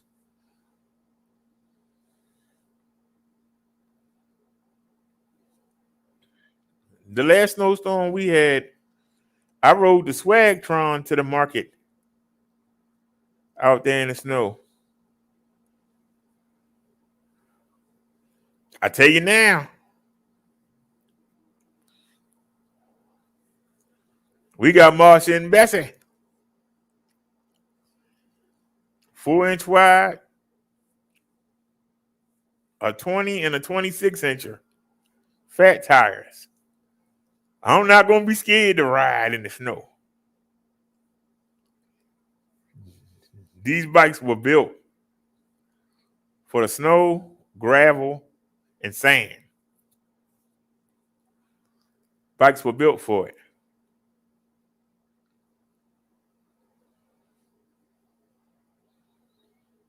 That was a benefit I hadn't even considered.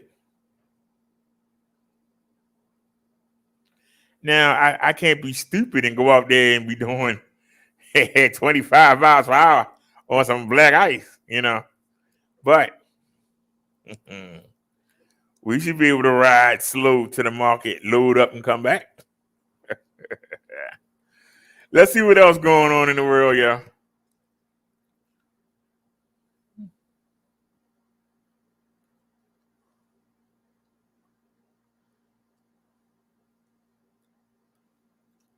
Oh, yeah, I saw this. Y'all, check this out.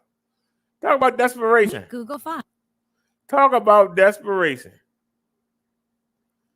I said talk about desperation. Hole where an ATM used to be at this 7-Eleven. Although the crime appears to be on the rise, police say it's not. They credit a new initiative for a 52% decline in these types of thefts. Watch as thieves use a van as a battering ram to smash through the front of a 7-Eleven on the corner of Falls Road and 36th Street. Now watch as the van nearly runs over a store employee as it crashes into the store. The employee is not injured. Police found the van, but not the thieves. Something similar happened early Tuesday morning at a 7-Eleven store on Thames Street in Fells Point. Business neighbors got briefed on what security cameras recorded. They could see the van going past. I want y'all to understand. We was 1 block from that 7-Eleven. When I took y'all down, the Fells Point down there to the end, to the water, we were 1 block from that 7-Eleven. We were 1 block from that 7-Eleven. Several times waiting for the cars to leave that area so that they had an opportunity to back through the window of the 7-Eleven and go right through the building. How many times did they have to do that? They rammed it 8 times. Yeah. Oh, that's crazy. Can you imagine the terrified employees? Police released these photos of the suspects and urge anyone with information to call them or Metro Crime Stoppers. Meanwhile, Fells Point residents, workers, and visitors are appalled. See the I brick? think there'd be a lot of police down here, and how they Y'all got see away the so brick? quickly is just Hey, unbelievable Liz. to me. Seemed like, they definitely did their surveillance and understood how it worked. So definitely almost like a movie, actually. Over the weekend, police discovered an ATM graveyard in the 1300 block of North Longwood Street in West Baltimore. Crime lab technicians processed 11 machines, all gutted. City police officials say they're sharing analytics and suspect vehicle information associated with ATM thefts with regional partners. A detective is assigned in each district to coordinate, collect intel, and track cases. They say the initiative has led to a 52% decrease in ATM thefts. I just think stuff keeps escalating. So, I don't know. It's probably a combination. Everything's crazy right now anyway in the world. Police report making 4 ATM theft arrests last year.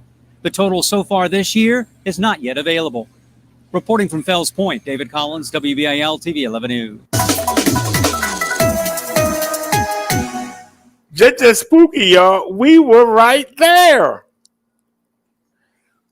Hey, Liz, we were right there the other night. We were right there. That 7-Eleven was a block up the road.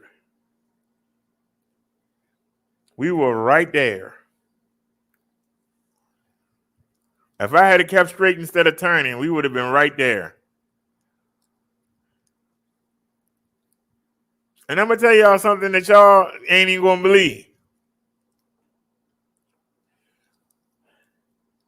I had got up at 4 a.m. I was going to go ahead and I was going to try and take Marsha on that trip. And I was going to try to reduplicate. I wasn't going to go around the lake twice, but because we don't have a spare battery for Marsha. But I was going to try to ride down there and ride back. And I'm glad I didn't.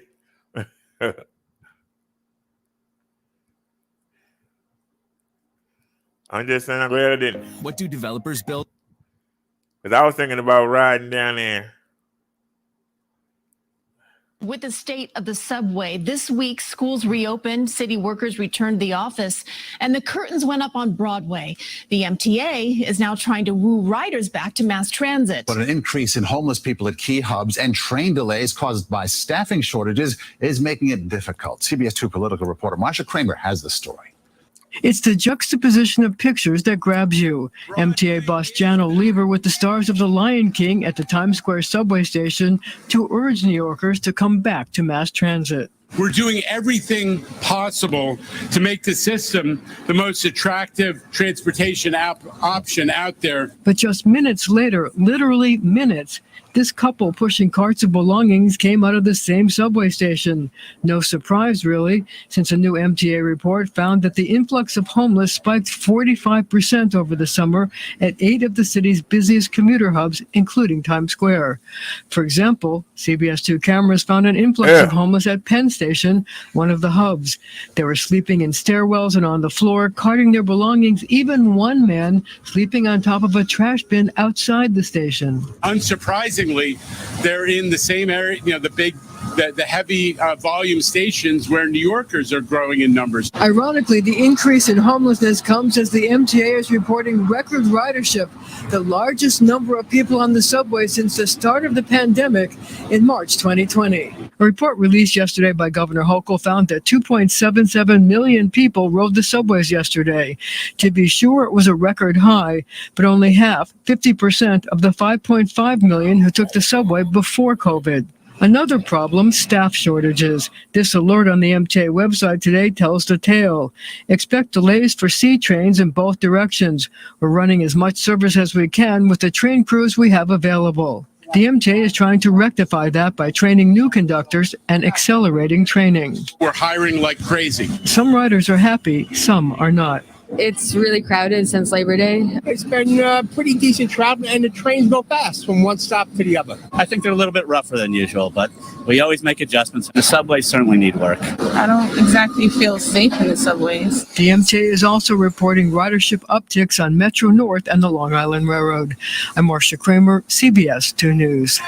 And a spokesperson for the Department of Homeless Services claims 700 people have been moved off the trains and are now living in shelters. That damn shame.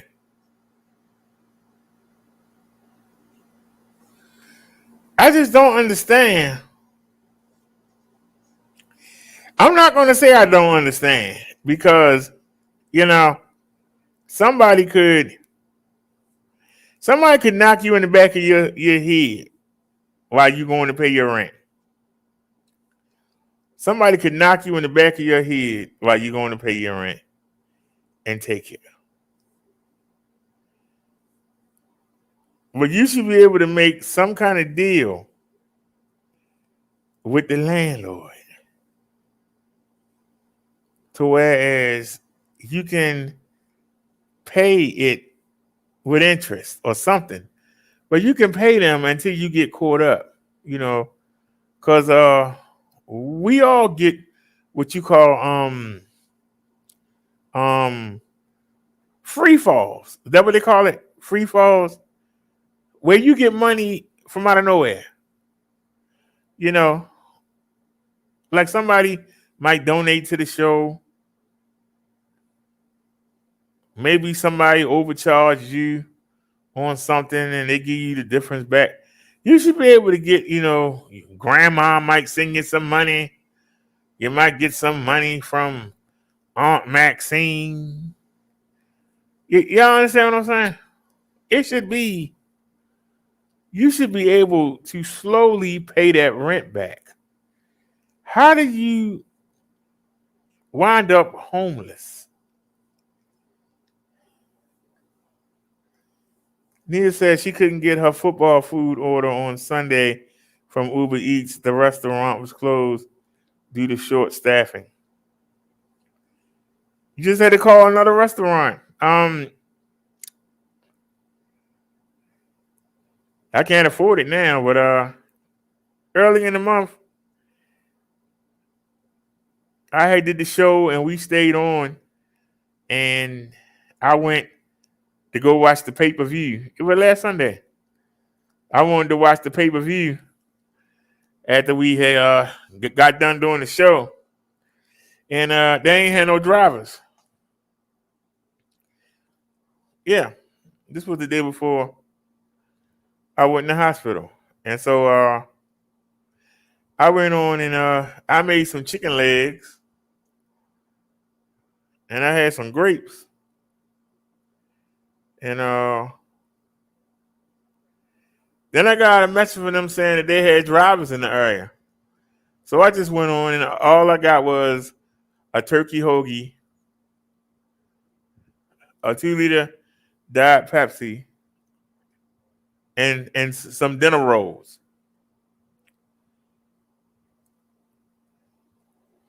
And that was about 2 a.m. And then, like I said, I got up around noon and I ate the oodles and noodles at 2:00 and I took the medicine. And we supposed to Ben went out and we didn't leave until 6.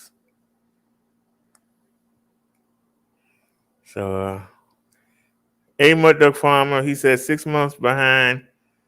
Anyhow, just smack the landlord. Then building, get all free rent. Then no one saw nothing. Who ate turkey? I love turkey.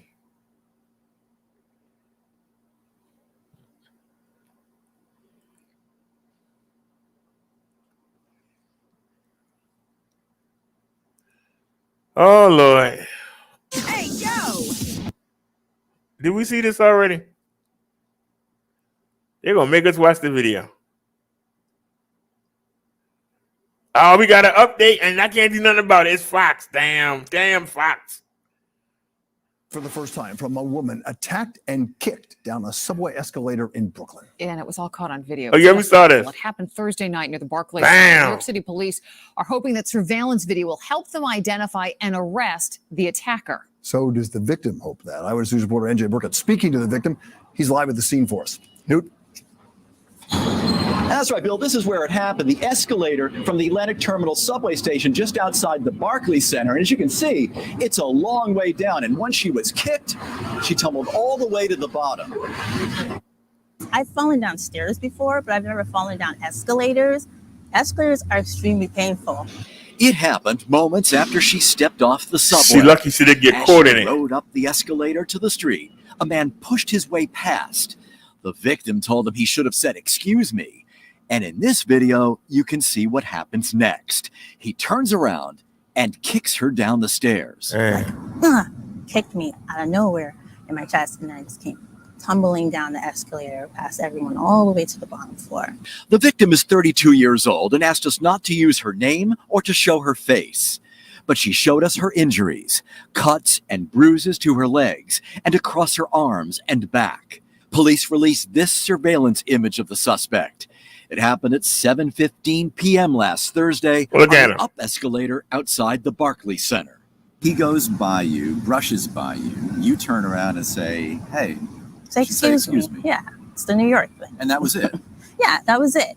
And then just out of nowhere, he felt the need to have to kick me down the stairs. You know, like as if I had the audacity to address him and tell him to say, "Excuse me."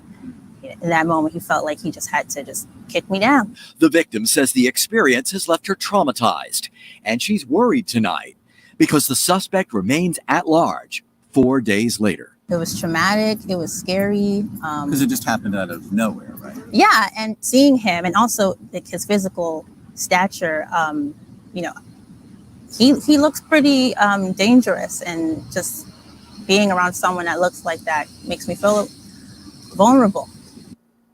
Well, the chief of the NYPD's Transit Bureau told transit officials today that although violent felonies in the subway system are up, overall crime in the subways is down. Of course, anybody with information could help them solve this one is urged tonight to call the NYPD. Live tonight. Well, y'all can get on me all y'all want. I'm not getting on public transportation. I'm not going to do it. That's why I got the e-bikes. I ain't done it. Connect your entire business.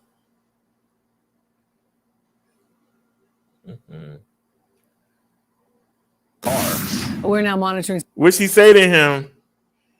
He brushed by her and she said to him, "You could have said, 'Excuse me.'" He waited for her to turn her head and he kicked her in her daggone throat and kicked her down the steps. And she lucky if she had got her hand or her foot caught in the escalator, it could have drug her under and killed her. So, like I say, man, you know, and I'm going to be quiet because I'm not the poster boy. Because I let somebody take me there last week, so I understand.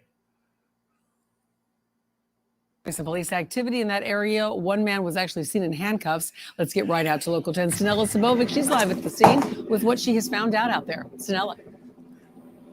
Well, Christy, it's a very active scene here in Hallandale Beach Boulevard. Let me step out of the way. You can see cruisers here along Southeast 14th Avenue. We do know that a man was taken into custody after allegedly stealing that white Mercedes that you see right there. We have additional video from you from Sky 10. Now, Hallandale Beach Police just minutes ago confirmed to me that the man allegedly stole the Mercedes from Golden Beach. Somehow the person behind the wheel led police here to this intersection, again, Southeast 14th Avenue, just off Hallandale Beach Boulevard. That driver then crashed into that silver Nissan that you see right there. This crash happened in front of the April Breeze apartment complex. That person following that crash, police say, just took off on foot, bailed out, and was found not too long thereafter along the 400 block of Federal Highway. And in this next bit of video, you can see that man getting patted down and getting arrested by police. This happened roughly about 20 minutes ago. And back out live now, you see a family there next to the Hallandale Beach Fire Rescue truck. That family, we're told, was the family in the vehicle of that Nissan, the car that this man allegedly crashed into. They appear to be okay. We asked Hallandale Beach Police. They're just a bit shaken up, but again, you can see a woman with 2 children next to her. So again, the good news in all of this is that they appear to be okay. Again, that man was taken into custody. Once we get any more late-breaking details, we'll be sure to pass that information along to you on air and also on local10.com. For now, that's the very latest here out of Hallandale Beach. Sanella Sabovic, Local 10 News. They appear to be okay. We asked Hallandale Beach Police. What? They're just a bit shaken up, but again, you can see a woman with 2 children next to her. So again, the good news in all of this is that they appear to be okay. Again, that man was... The Obama phone turned its own volume up. The volume I'm using to watch the chat with. It turned its own volume up. God darn. Everything got to do what it want to do.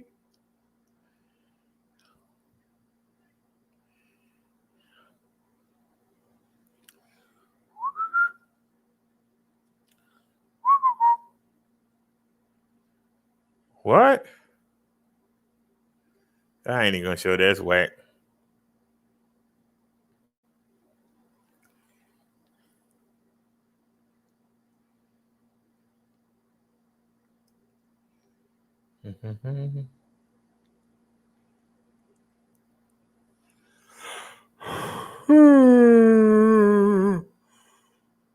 Oh.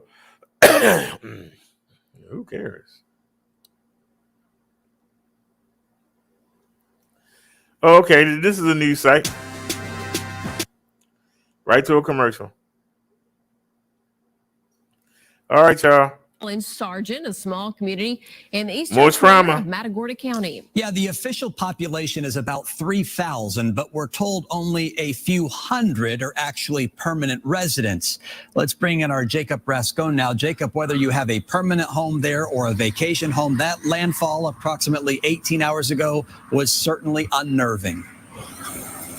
Unnerving and now a lot of work. The homeowner here, for example, lives in Conroe. Unclear if it was the wind or lightning that thrust that tree into the home. But trees like that and this one are everywhere. The typically stunning Sargent Beach took a direct hit, and you can tell. Hurricane Nicholas left behind endless piles of debris. Massive trees split, some tossed onto roads, some into homes. Where's the stairs? The stairs are across the road over here. David didn't think it would be this bad. We've never had water come up this high and actually cross the road. It never blew out these walls and blew out my staircase. The town of 2,000 or so largely evacuated before Nicholas made landfall. You haven't seen it, though, today. No, not yet. Some families returning today to flattened sheds and torn up garages. The impacts of Nicholas impossible to miss, especially for Kim Henry. Probably 2 foot higher last night. 2 feet of water on the first floor. I've got to get to work. I've got to get my generators running. Now, Matagorda County, out of the 20,000 or so homes, 15,000 of them were without power. And I just checked, and it doesn't look like a lot of them are back up just yet. Live in Sargent, Jacob Rascone, KPRC 2 News. Thank you, Jacob. That daggone shame.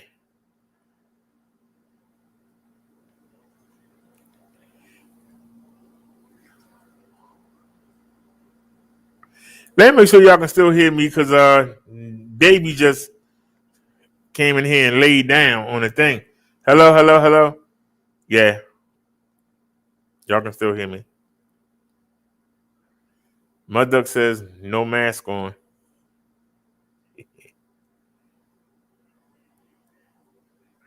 All right, it's 3 hours ago. I hope it ain't whack. New at 5, a hearing was held for one of the students accused of making threats against Silver Trail Middle School. The 12-year-old girl is one of 3 kids arrested after police say they were making threats on social media. After questioning the girl's parents, the judge ordered a psychological evaluation and says she could be released sometime tonight. Broward County Public Schools says the girl is suspended for 10 days and expulsion is recommended. Okay.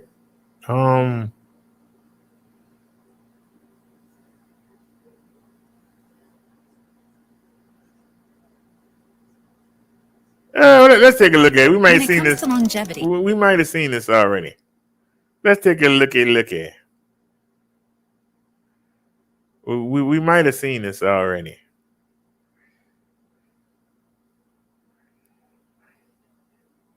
Dramatic new body cam video just released of an armed ambush on a pair of sheriff's deputies from Brevard County, Florida. A warning, it is video that could be disturbing to many viewers.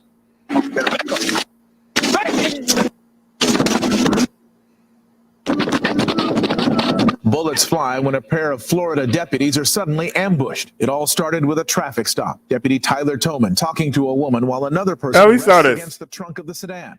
A second deputy, Brian Potters, approaches the vehicle and inside sees a third adult and a baby, and also a dog in the back seat. He makes small talk about his own kids and asks the adult to get out of the vehicle. He wants to talk to you. Hey. Is that all you're?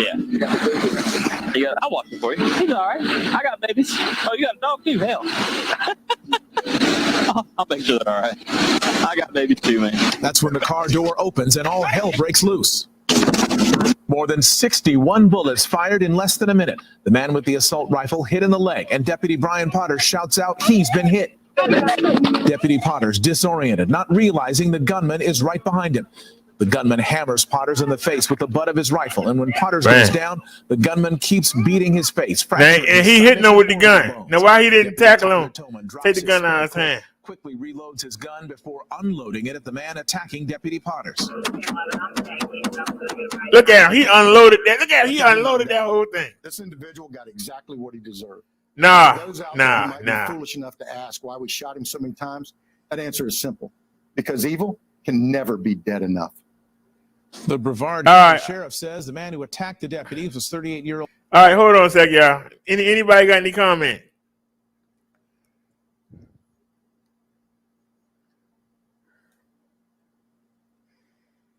He said, earthquake swarm La Palma. If blows, wipes out U.S. coast, East Coast via tsunami, yellow alert declared.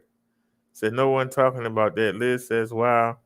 Neil says, yes, we did. Mudduck says, significant earthquake swarm is taking place on an island off the west coast of Africa. This particular situation has been fed for decades because they could literally wipe out the U.S. East Coast. Well, give us some links on it, Mudduck, so we can check it out. Anybody have any comments on this story? Because we really should have went in depth on it. Who believes the officer was justified in unloading that clip?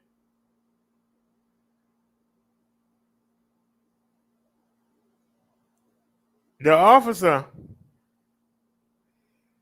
should have jumped on that dude and took that gun from him. Instead, he ran away from the scene, reloaded his gun, and then came back and shot the man from behind and emptied the whole magazine. I think that officer need to go to jail. That's my opinion. I'm not saying that he shouldn't have shot the man, but if he was a police officer, he should have jumped on that man.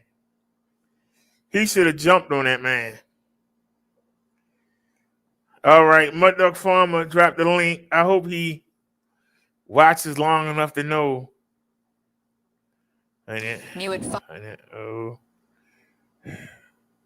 What channel you on? He's on the Ebike channel. So go home. And of course, it will show the minister. Where's the Ebike channel at?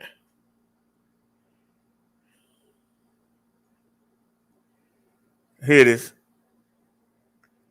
Y'all see that's us in the hospital. That's the security guard. Hit the mute button. Let me grab that link from my duck.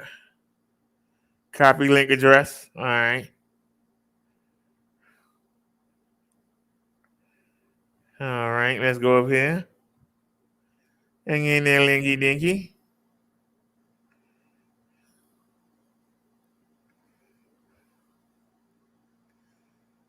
Slight ground deformation and movement west. Earthquake swarm La Power. If blows, wipes out the U.S. coast via tsunami. Yellow alert declared. A very significant earthquake swarm has taken place on an island off the west coast of Africa. This particular situation has been feared for decades because it can literally wipe out the entire U.S. East Coast. The island of La Palma is part of the Canary Islands off the northwest coast of Africa. The scalable Google map below shows its location.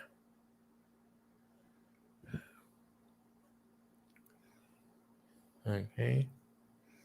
The island was formed by eruptions from the Cumbre Vieja volcano. La Palma earned the nickname the beautiful island, white sand beaches highlighted by black volcanic soil, an endless night sky filled with stars as far as the eye can see. But beauty here is only skin deep. Nestled on the western side of La Palma sits the Cumbre Vieja volcano, like a pot of water waiting to boil over. Its last big eruption was more than 50 years ago, but everyone knows it's only a matter of time before it unleashes the beast inside. Over decades, the entire southwest third of the island has become eroded and unstable from volcanic eruptions, with scientists fearing it could break loose and slide into the Atlantic Ocean. If that took place, the slide would be about 500 cubic kilometers of dirt and rock popping into the ocean, which would trigger a tsunami wave for the entire Atlantic Ocean. It starts with tremors, exactly like what we're seeing now. Glasses rattle on kitchen tables while picture frames skew left and right. Tourists to La Palma brush it off, calling the jelly-filling sea legs. They are, after all, on an island. But locals know better and they hold their breath. When it does happen, the ash and lava will spill out of the volcano's mouth like a giant sigh. No one could have predicted what happens next. The western side of the volcano cracks and splits. The steam builds up inside and pushes against the volcano's walls. The pressure is too much. The entire western flank breaks off. The Atlantic Ocean eagerly swallowing every rock, stone, and pebble as they free fall into its deep blue depths. The earth rumbles and the water begins to slosh around as its calm ebb and flow turns into frenzy, splashing and crashing. The waves grow and they grow and grow. To the naked eye, it looks like the heavens unleashed a curtain made of water. Somehow the volcano's landslide has produced a tsunami that reaches the sky. All 3,000 feet of water roars as it burrows away from La Palma's coast toward the United States. As the most western island of the Canary Islands, La Palma sits 8 hours away from the eastern U.S. shore by plane. It's the one piece of good news. Residents have a window of time to evacuate. But chaos breeds chaos, and soon the highways are clogged with cars, frightened families from Boston to Miami trying to flee inland. A final silver lining. The wave decreases as it sojourns across the Atlantic from a staggering 3,000 to a mere 160 feet. As that wave travels from Africa to the west, it will move about as fast as a jetliner, about 500 miles per hour. About 8 hours later, that wave will reach the North American coastline and begin to pile up on top of itself, creating upwards of 120-foot tall wall of water smashing into the entire East Coast. All the major cities will be wiped out: Boston, New York, Baltimore, Washington, D.C., Norfolk, Virginia, Charleston, South Carolina, Jacksonville, Florida, Miami. All will be inundated by a giant wall of water. Most buildings within 10 miles of the coast will be physically knocked down by the wave. Almost nothing would survive. What got done? Yeah, you know, of course, Baltimore. Yeah,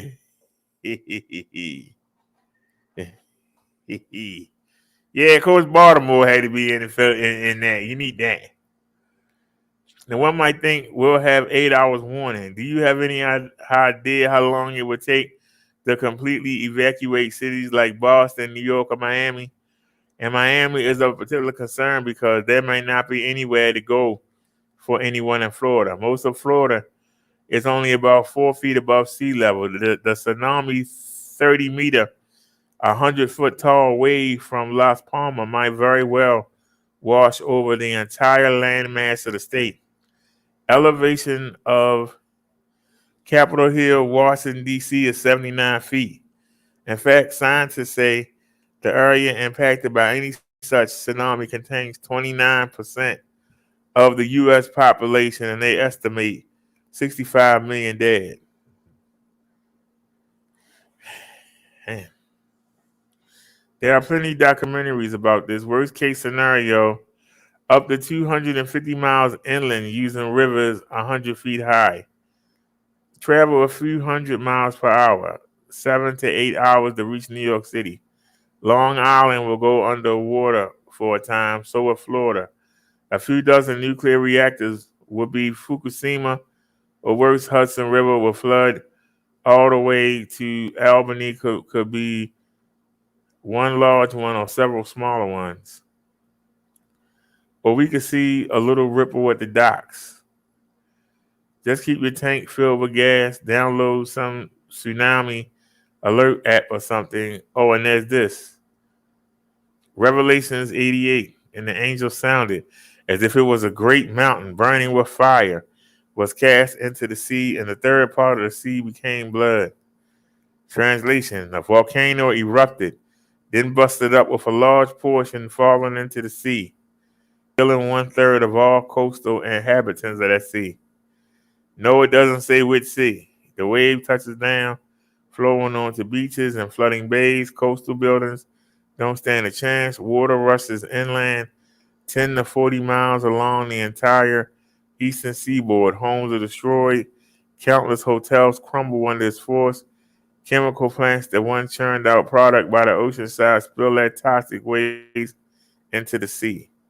Here is an animation for land inundation from New York City to Boston based on land elevation.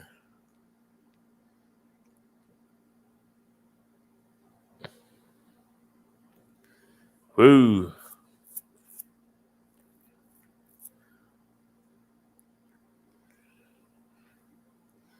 Beaches up and down the coast account for billions of dollars in tourism revenue each summer. It looks like vacationers might not be able to return from decades thanks to the amount of oils and solvents released. On top of that, the East Coast is home to 29% of the U.S. population. Now they are displaced, their homes destroyed, their cities flooded.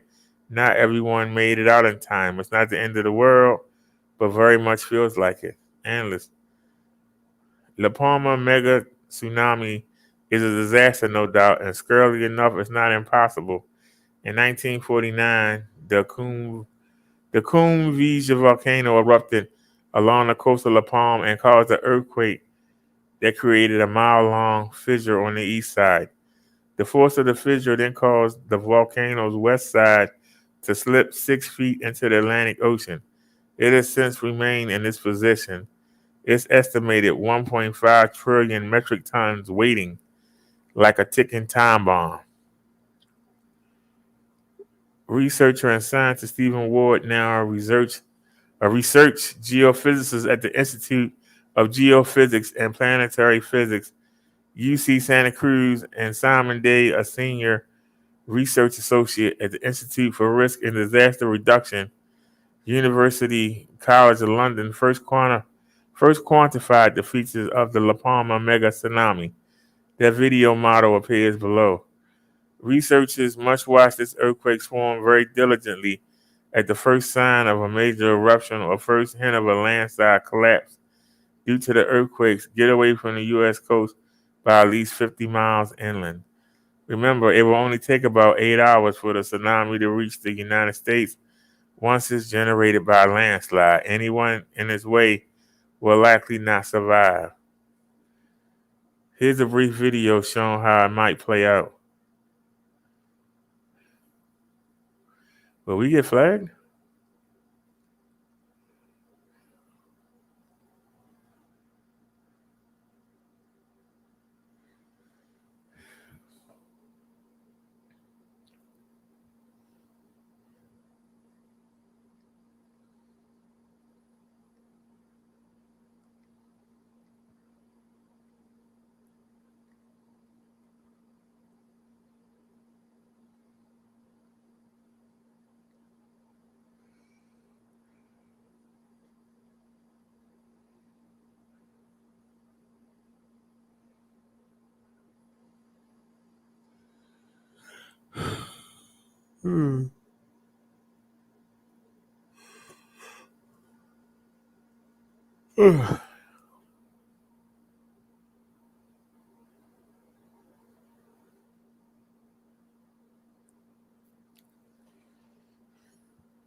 That's just depressing. That's depressing.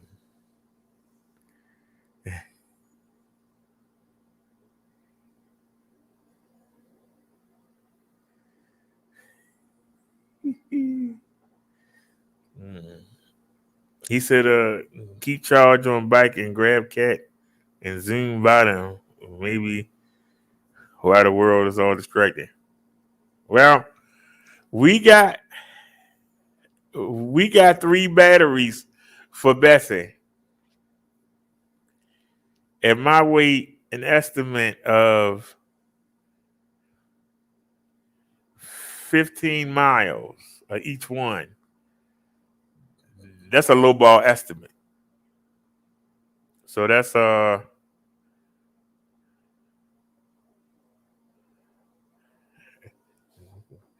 45 miles.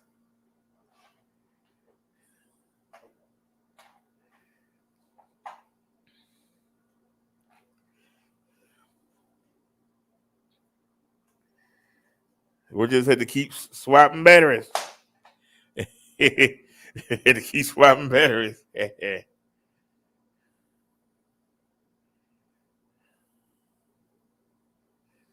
He said, this is God talking. Well, thank you for that, Mud Duck. Everybody knows to be aware when something happens.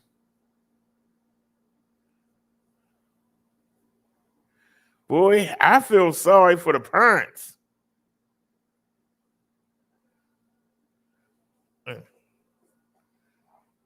I feel sorry for the parents. Oh, I hope they got some money. Game. I hope the parents got some money. A TikTok challenge makes its way into the hands of millions of students, including some here in Metro Atlanta. CBS 46's Tori Cooper shows us how it's causing issues inside and outside of the classroom. Yeah, it's been happening in schools across the country, and now it's happening right here at Riverwood High School. Students are breaking school property and posting it to social media, and now the school's taking action against students. Teachers and faculty are now having to escort all of their students to the bathroom. Just that pretty boy music you see on the streets, man. Because students are stealing from their own school and getting millions of likes for pulling it off on camera. Videos are going viral everywhere of like kids taking projectors, doors, just everything from their schools. Riverwood High School student Max Orston says it's all part of the latest TikTok challenge on social media called the Devious Lick Challenge. Someone tried to unbolt a urinal from the bathroom. It appears nothing is too big or too small to take home a social media buzz. And you can even score some likes if you just spot the damage and film it. I personally saw some kid walk out with a bathroom stall bar. But Riverwood parents say it won't just cost the school money to repair. It could cost you your academic future. This picture showing a broken bathroom sink was snapped by a student at Riverwood High School. Parents say it sent the student who took the picture straight home for 5 days on suspension. Parents say the school did not catch the thieves right away, but it did shut down the boys' bathroom. Probably don't do it. In this latest notice sent to students, the school also says they are now halting all unsupervised bathroom breaks and trips to the vending machines during passing period to avoid any more damage to school property. They're going to find out either way, so I wouldn't try. Now, I reached out to the Fulton County School District as well as the school to get a statement. They responded by saying, in part, this type of behavior will not be tolerated. Reporting in Fulton County, I'm Tori Cooper, CBS 46 News. Kids with nothing to do will always come up with something stupid and then go around and say, hey, I'm cool. Look at me, I'm cool. I'm tearing up the bathroom, so now I ain't got no place to piss in school. All right, I don't know. How did we miss this story? Did we miss this story? An 8-year-old boy in New Jersey accidentally shoots and kills himself after finding a gun in his home. It happened at around 10:30 last night in Newark, and so far, no charges have been filed. Anthony Johnson is live outside police headquarters in Newark with more. Anthony? Well, Sade, investigators are saying that this is going to be a complicated investigation because of family issues, and that family is dealing with a horrible tragedy. Family members were still very upset following the tragedy late last night. We're not talking to nobody. Hey, move. An 8-year-old boy living in a second-floor apartment got his hands on a gun, and it accidentally discharged, killing the child. The incident has been under investigation by the Essex County Prosecutor's Office. They are still trying to determine who owned the gun and who left it out, making it easy for the child to find. Family members were traumatized when emergency vehicles arrived on the scene last night. The 8-year-old was described by neighbors as a friendly child who would often come outside whenever the ice cream truck came around. The child loved to ride on his scooter. The 8-year-old boy has not yet been officially identified, as authorities say the case involves some custody issues. The family has not been on the block long, according to some residents living in the 100 block of Schuyler Avenue. And there has been some noted tension in the family.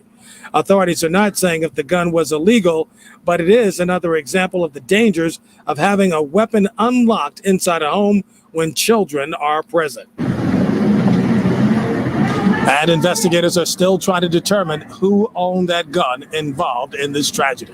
That is.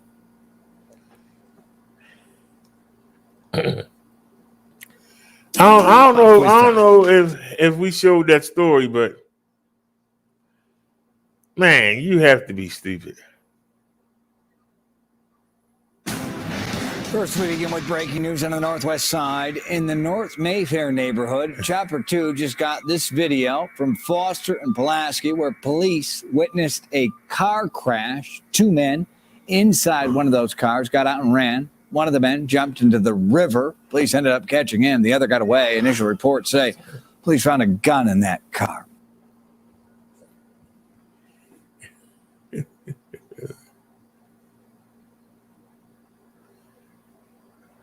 So that just means they stole it. Can we get another story? Hit the refresh button. Oh, that's Fox. The refresh button again. You'll give me the same thing.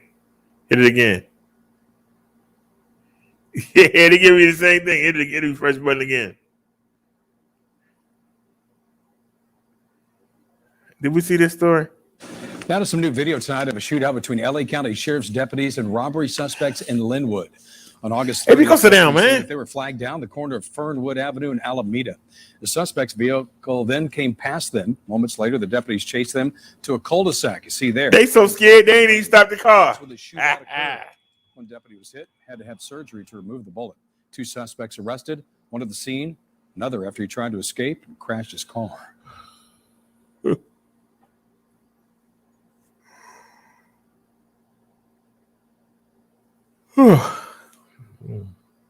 That's daggone shame.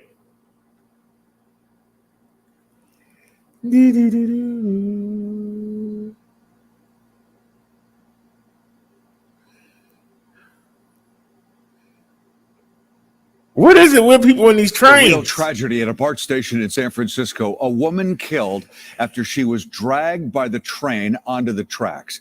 BART says at the time of the accident, the woman was on the platform at the Powell Street station with a dog tethered to her waist.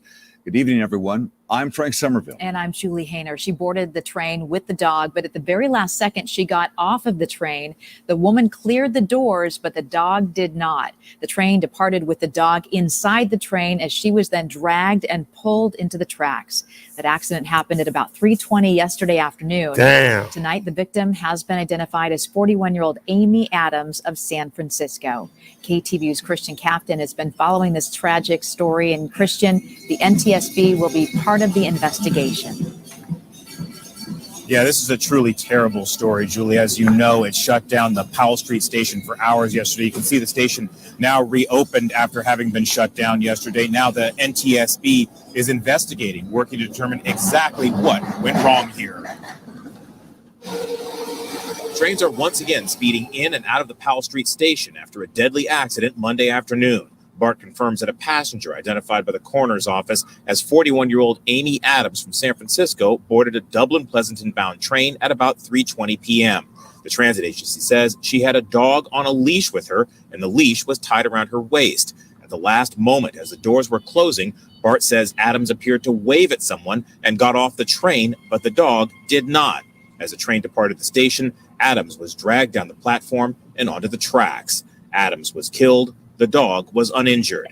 Heather Griffin was commuting home shortly after the incident and met a woman who was tending to the dog. She just held on to the dog and she got off at the next station. She said that the dog did not have a collar or any tags on, that it was a German Shepherd and it had a service dog vest. Commuters were understandably devastated by the experience.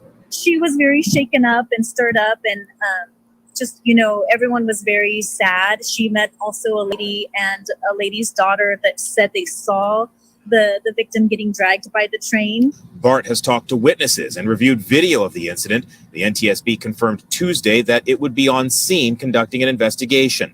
BART says, generally speaking, the trains run automatically unless the operator interrupts the door cycle. BART also says the standard procedure is for the operator to look back to make sure passengers are clear of the doors, but that Adams got off the train as the doors were closing after the operator would have looked back.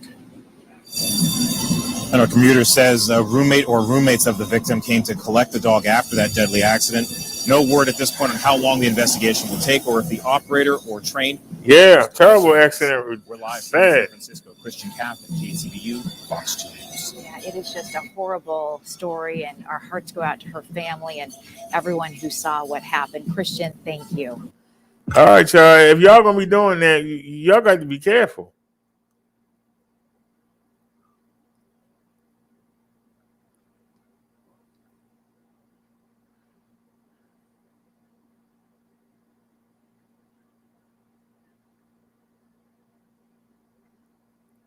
All right. Tonight, we are learning new information about a violent attack on a local cab driver. Thank you for joining us. I'm Paige Holsey. That driver shot and killed a passenger during the attack, and now the driver is paralyzed and in the hospital. News 4's Russell Kinsall spoke to other cab and rideshare drivers about this increasing danger on the job. I'm actually terrified, if I'm being honest. I've been doing this for 4 years. I've never seen anything like this before. Uber driver Medea Espina is talking about the dangers that cab drivers and ride-sharing drivers face from violent customers and dangerous drivers. A GoFundMe account for lead cab driver Jason Bullock details his harrowing experience on Wednesday that left him paralyzed. According to relatives, he was driving south on I-55 when his passenger grabbed him by the neck, reached for the steering wheel, and said, "Today is a good day to die." The account says he couldn't fight off the man, so he grabbed his gun and shot the passenger, but he also accidentally shot himself in the neck, severing his spinal cord, leaving him paralyzed. Oh, Lord. Carrying, you don't know who he is. Cab driver John Godspower had a close call with a passenger who pulled out a weapon. He had a gun. We stopped on the way, and I grabbed the gun from him. I was being fortunate to get out of that. He would like to see all cab drivers with a good record and a conceal and carry license to be able to carry a handgun. Espina said there are also dangers posed by other drivers. So you're always a defensive driver in the city, but it's never gotten this bad before. I've never seen so many people completely disregard traffic lights. Espina came face to face with a bad driver last month who was driving the wrong way on Interstate 6440. She swerved and missed him at the last second. My past experience was almost coming to a head-on driver collision is just made me more afraid for my life. She says her heart goes out to Laclede cab driver Jason Bullock, and after her close call and what's happened to other drivers, she's decided to find another job. Russell Kinsall, News 4. Now, according to the family, Bullock was unable to call for help because he was paralyzed, and he didn't get help until his car was rear-ended and police were called there for the accident. You'll find a link to the family's GoFundMe account inside Russell's story on KMOV.com if you'd like to help.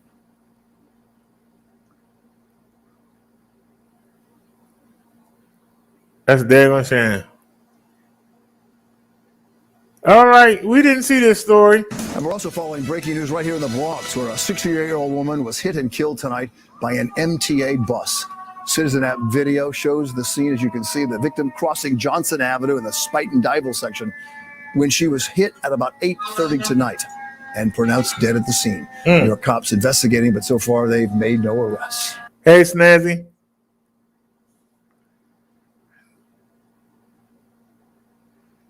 That's daggone shame.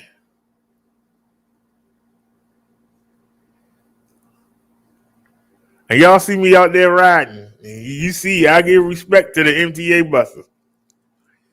I sure as heck don't want them hitting me. I ain't gonna try and front. I don't want them hitting me.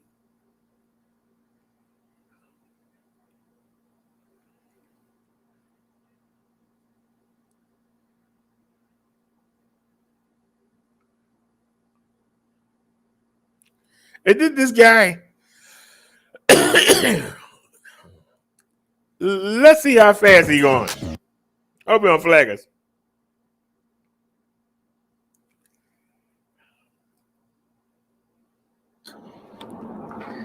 We're out again on a new trail.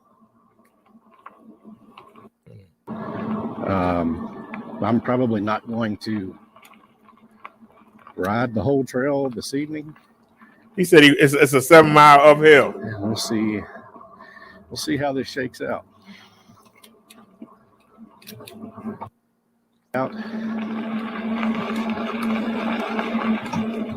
Just kind of want to see what it looks like, so whenever my wife can get out here. You see doing 12 miles per hour, give him a hand, y'all.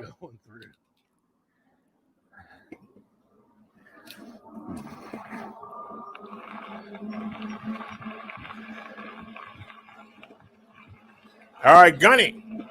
Gun it. He ain't got no suspension. Look how the handlebars jumping around.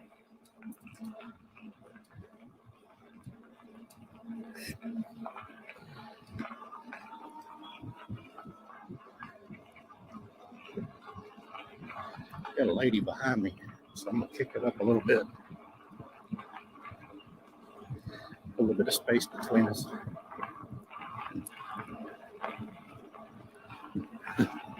She's probably wondering how in the world is he going up that hill so daggone fast. It's an electric bike. That's what we get them for. All right, so hold on a second, y'all. I want to see something. I hope it's on this channel. Where's the day that we rode and I had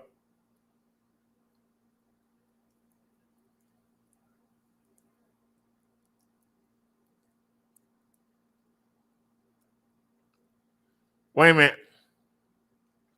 I put the video on private. So hold on a second, y'all. I put the video on private. Hold on. Go to content. Go to live. It's real easy to find. Get my monetization, man. Oh, that's us right now. And then, there it is.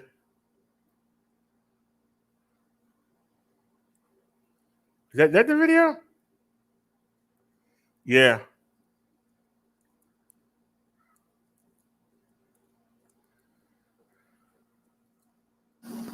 Oh, we live. I said, oh, we live.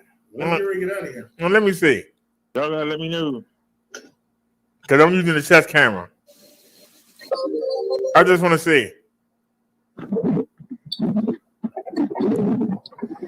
Oh, Nelly.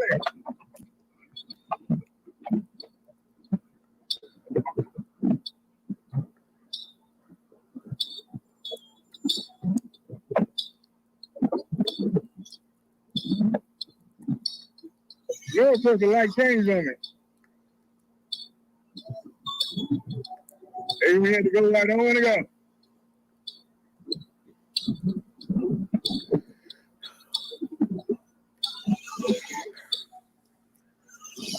Do y'all see the difference between suspension and no suspension?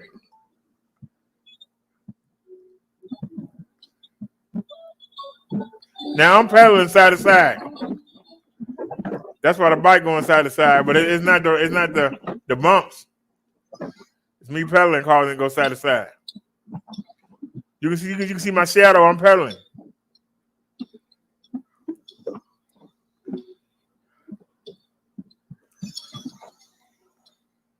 I just showed y'all that to show the difference between having suspension and having no suspension. And y'all know that on Marsha, the forks. Y'all know that on Marsha, that the forks, the front fork suspension, we have it shut off almost. It's only that much open.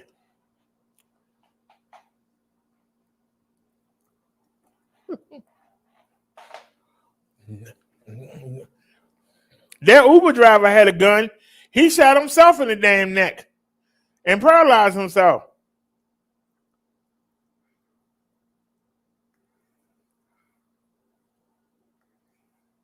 You said working out, buying milling machine, BD, do motor swap, 2,000 watts, 2 tons with my Lambo in garage. As he worked it, he said need waiver 2,000 watts for this. It's testing only. Nia said she'll be right back. Right back, Nia. Mud Duck says I installed 12 gauge in front fender. We all good. The Uber driver had a gun. Instead of him just stopping the car and turning around and wrestling with the guy, he tried to grab a gun while he's still driving and tried to shoot the guy, shot himself in the neck and paralyzed himself. He paralyzed himself. That's why his gun GoFundMe only got $1,200 in it. But I was showing y'all, I was wearing the chest cam that day, and you don't see all over the place like that. But he was all over the place.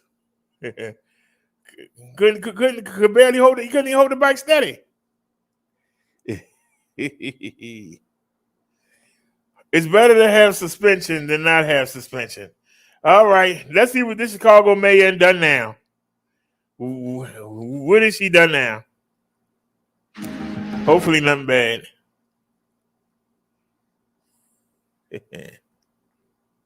18, an idea to fight crime that raised our curiosity. Mayor Lightfoot wants to sue, like as in lawsuit, wants to sue gang members, go after their money. CBS 2 investigator Megan Hickey joins us now live outside City Hall. Megan, you're asking, will it Could it work? Brad, these types of gang lawsuits are not unheard of. They've been used at the federal level and in Kane County and in DuPage County, but some legal experts worry that here in Chicago, they would be futile. In federal court, you're dealing with organized street gangs, in many cases involving individuals that are in their 30s, sometimes even in their 40s, that are moving large amounts of drugs. Former federal prosecutor Eric Sussman tells me these types of gang lawsuits have been successful in his experience in federal court, but that the gangs that would be targeted in Chicago, approximately 100 street gang factions, according to the proposed ordinance filed today, we will hold you accountable, are different. In state court, most of these 15 and 16-year-olds, they can't even identify, aren't even subject to adult criminal prosecution. Attorney John Mauk is very familiar with gang lawsuits in King County. Either they didn't serve the individuals or the individuals didn't bother to come to court. He represents 4 individuals who were sued, but that lawsuit was dropped in 2018 over issues proving they were actually members of the gang. Mauk says that to his knowledge, government agencies in Kane County haven't recovered a dime from any gang members, and he thinks that will be the case in Chicago. They'll sue a bunch of gang members and get some judgments and say, look what we've done, but it won't accomplish anything. But Elgin's police chief tells me there were some benefits as a result of 3 gang lawsuits between 2010 and 2016. The department noted a significant reduction in street gang activity during this time. Chief Anna Lally said in a statement in part. On Tuesday, Lightfoot said gang members are able to thrive by flaunting a lavish lifestyle of cars, jewelry, and guns. To be very blunt and clear, we are going after their blood money. Sussman and Mauk are still skeptical. Does this feel like a political move to you? I think this is clearly a political move and a response to the fact that the city has been unable to articulate a policy to prevent the shootings and the killings that are going on in the city.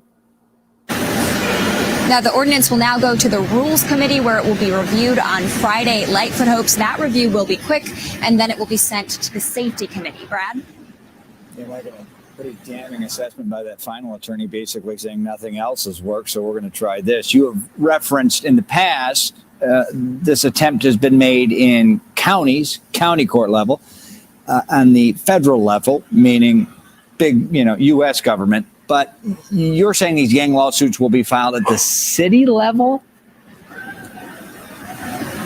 Right, so it would be the city's attorneys that actually would be bringing these lawsuits. That's according to this proposed ordinance. A judge would order then the forfeiture of money or property that's directly or even indirectly related to gang activity.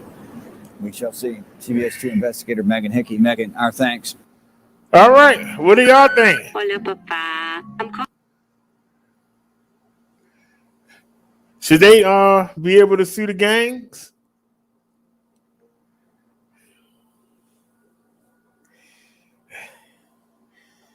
I have a question for you ladies. Serious question.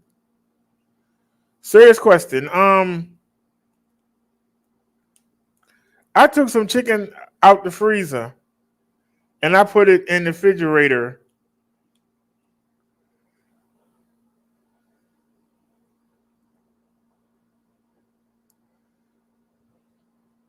A day and a half ago. So I guess it's been 2 days now. Is the chicken still good? I had it in the freezer and I fried it.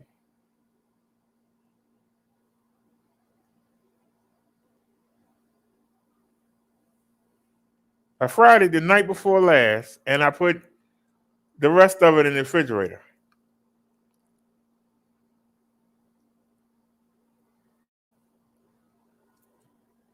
And I know because I ate all but one piece. And when I looked in the microwave yesterday, that one piece was still in there. And I was going to make it last night, but instead I made the burgers. Here's my question. Is the chicken still good? Or should I throw it away?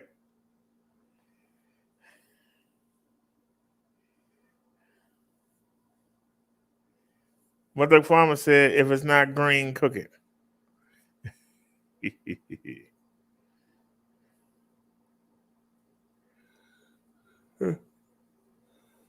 That's why I'm asking.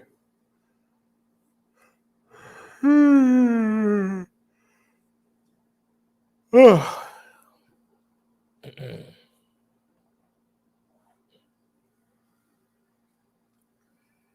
The poor cat looks so bored. Why are you bored? You got toys. Go get your toys.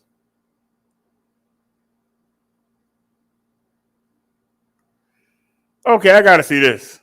She saw the signs and instantly knew something was wrong. A Chicago woman targeted by carjackers while on a first date. She's telling her frightening story only to CBS 2's Suzanne Lim. You're hoping it will help others. Suzanne? She's part of several online neighborhood watch groups, so she knows that seeing double parked cars like on a street right here, that could mean that you're a prime target for a carjacking. She agreed to speak with us if we used only her first name. This afternoon, police were back in the area looking for video footage from Ring cameras here near the spot where Jamie says she and her date were carjacked. Just that. Detectives also told Jamie her date's 2021 Toyota RAV4 had been found. Jamie says she was getting dropped off after a first date. She says she immediately noticed something wasn't right on the block. There was a car double parked here on Bosworth in Wicker Park. It was around 12:10 in the morning on Saturday. Immediately thought it was weird because it was a weird hour to like get a delivery or pick someone up. As her date continued to drive down the block, Jamie noticed something else. There was a car that was double parked right in front of us as well. And I thought, well, that's odd that there's two cars that are double parked on the same block at the same time. Jamie also says there was a man looking into car windows using a flashlight. And I said to my date immediately, I think we're about to get carjacked. She says the two cars that had been double parked had now pinned them in. A passenger in one of the cars got out and went straight to her date. What they did say many times to him was, give me your keys, and started moving closer to him.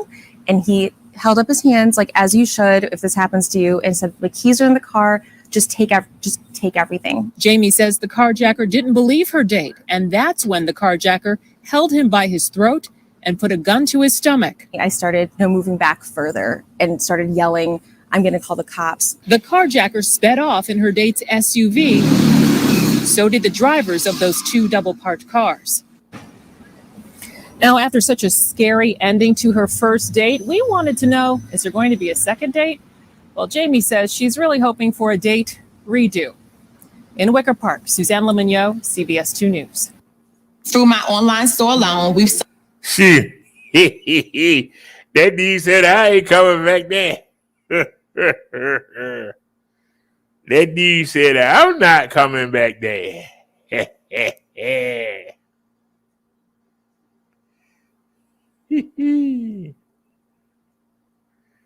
Dang. Is the fridge clean? What do you mean it's clean? Yeah, it's clean. I'm asking because I don't have to use it. I got a pack of chicken, but it's in the freezer though.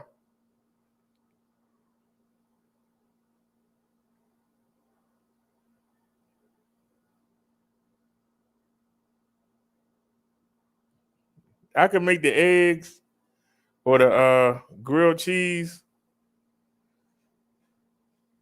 or I can make some oatmeal and just let it thaw and just fry it when I wake up. I just don't want to get food poisoning again. That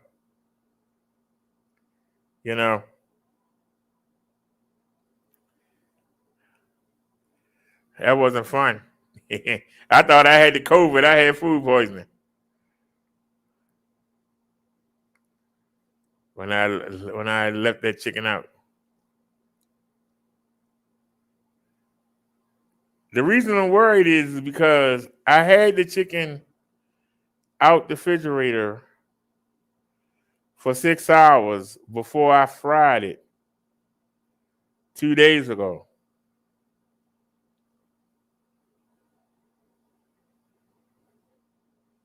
and then I put it in the fridge.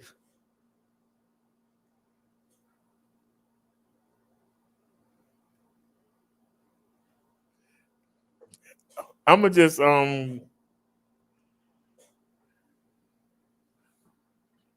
take the pack we got from the market yesterday. I'll just take that out and let it thaw. Let's try to find Kevin. I run to the bathroom too.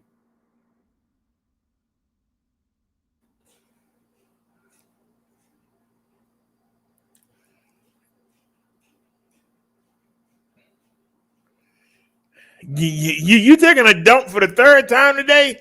Goddamn, Cat, what's wrong with you? For the third time?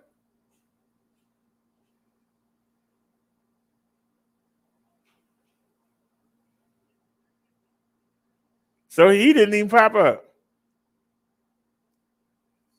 I tell you, boy, you can't get a break on nothing. All right, hold on. Wait a minute, let me find Liz. I know I got him there somewhere.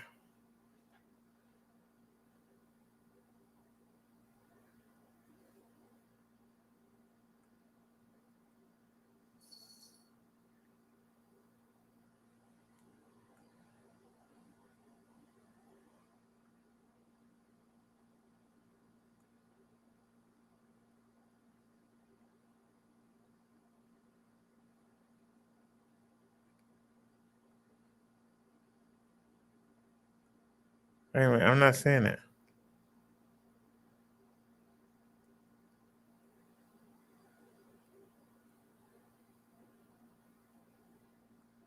Wait a minute.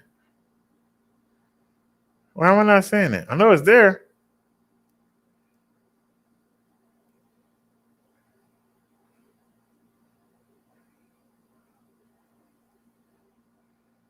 Okay.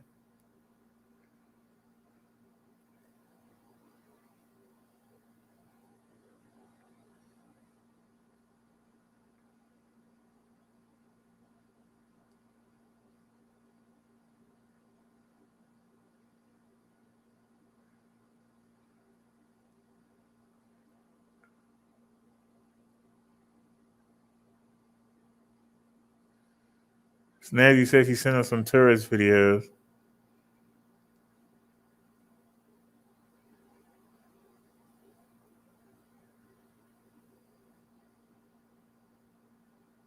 They make you want to kick her right outside the damn head.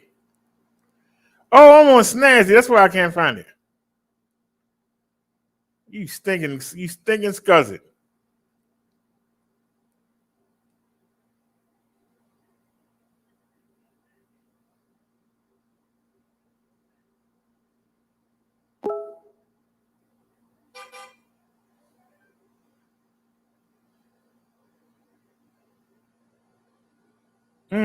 I can't even breathe.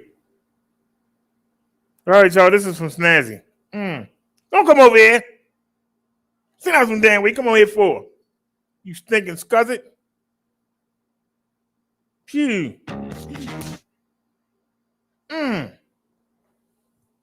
So now we got the egg on commercial. I sit here and smell your stinking behind. Kill me with that mess. You do that junk on purpose. You know you do it on purpose.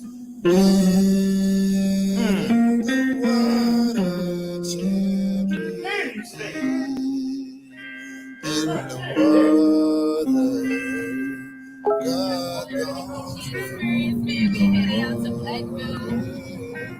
Check out this healing water.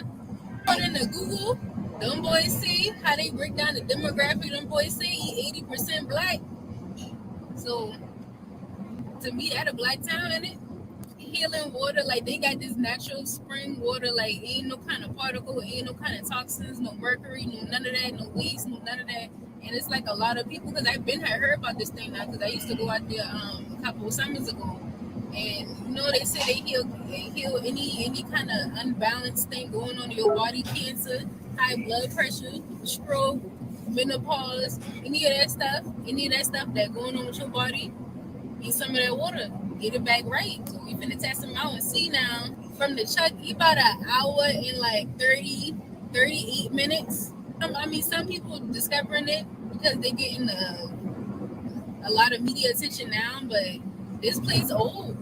Just like how the Sentinelese people, like, they don't like any outsiders, and if you step on their territory, you get murked on sight, because like when you let too many outsiders in, they start to like destroy stuff that's secret. We're like, yeah, you can tell a few people here and there, but don't abuse it, you know? Be secret. If that a black town, I'm pretty sure my ancestors, our people had our hand in that thing.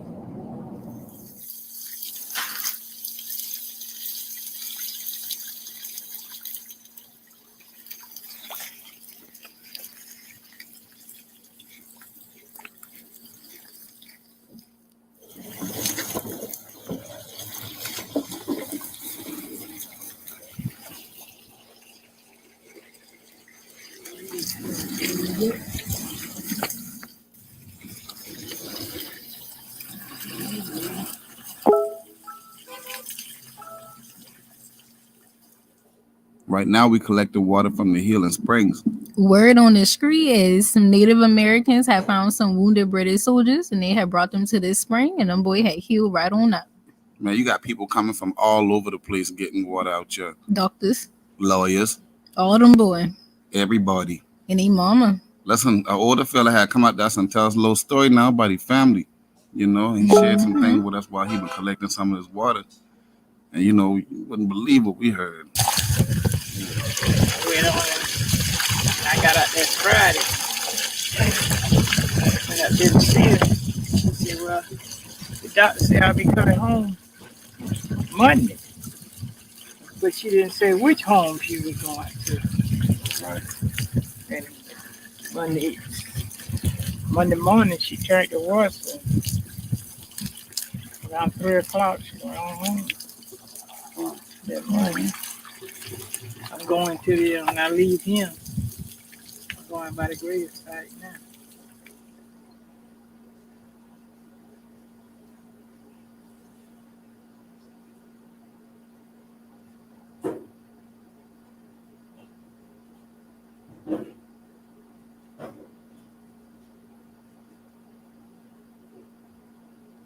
What going on, y'all, boy? We the Geechee Experience. Get your experience all over the place. Yeah, all over the place now. We in Blacksville, South Carolina.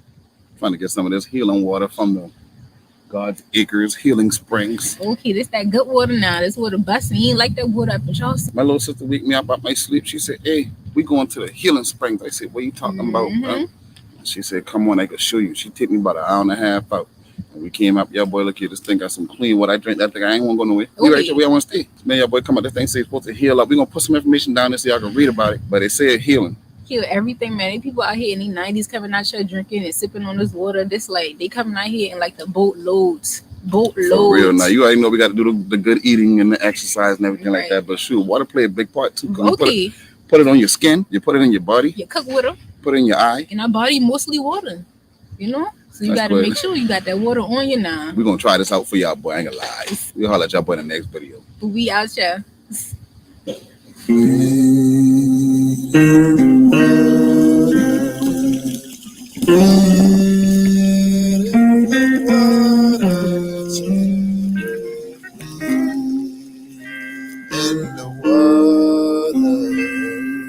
God don't trouble the water.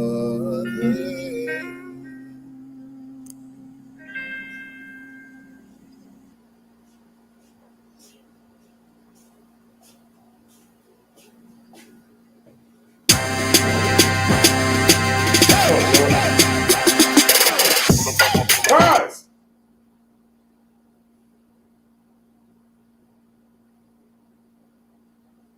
Whew.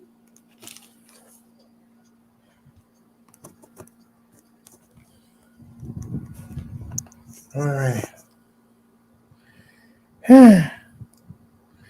Snazzy said these places are all out from where I live.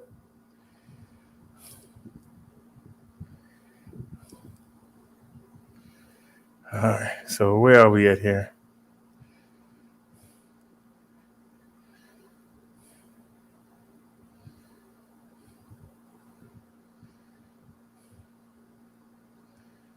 Okay. So we gotta get this one.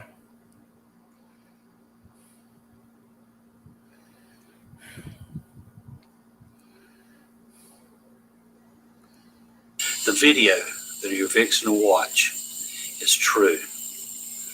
Now, after filming this, I was so intrigued by the stories that I heard. I had to go out and find me some jugs so I could fill them with some of this water.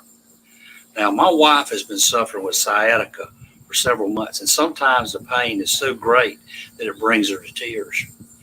I came home that Friday night and told her some of these stories and told her to try the water. And of course, she scoffed it off, but she drank a glass and then joked with me later today, well, I don't feel anything. But the next morning, that Saturday morning, she drank probably, within a few hours, probably a quart. The whole rest of the day, in fact, that whole weekend, she had no pain whatsoever, something that she hadn't had for several months. And of course, after that weekend, she didn't drink anymore. And of course, the pains come back. So my question is this stuff for real? Well, we will let you watch the video and you decide. Hello, everybody. Carolina Tony. Today, I have drove 3 hours to get the place where I'm going to make this video. Now, I have done all types of natural spring videos, and you can go to the playlist and see those. Today, we are in Funny about that. South Carolina, near Barnwell, South Carolina. And we're going to look at something amazing. God's Healing Springs. Right after this station, identification.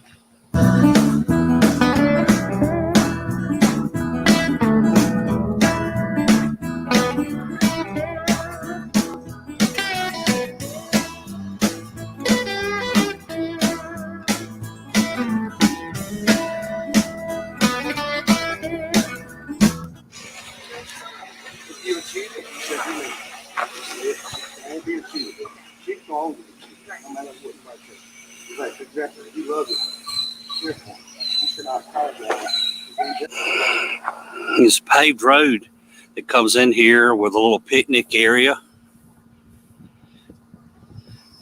And of course, Healing Springs is right down there. Here's a monument.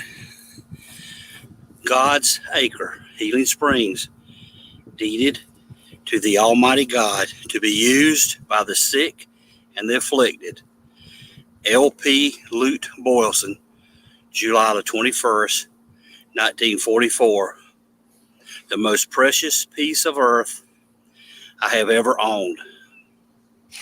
Can you send me some water from that snazzy?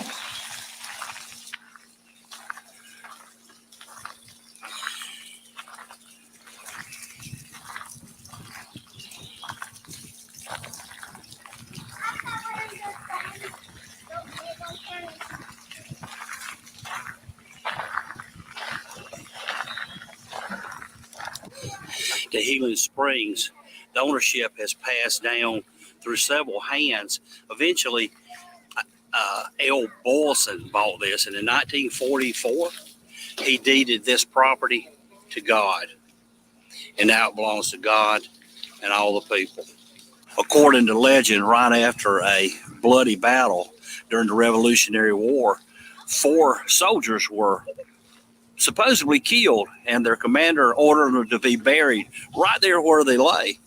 But fortunately, some local Indians found them and took them back and gave them some of this healing water. And not long after that, they were restored and doing great.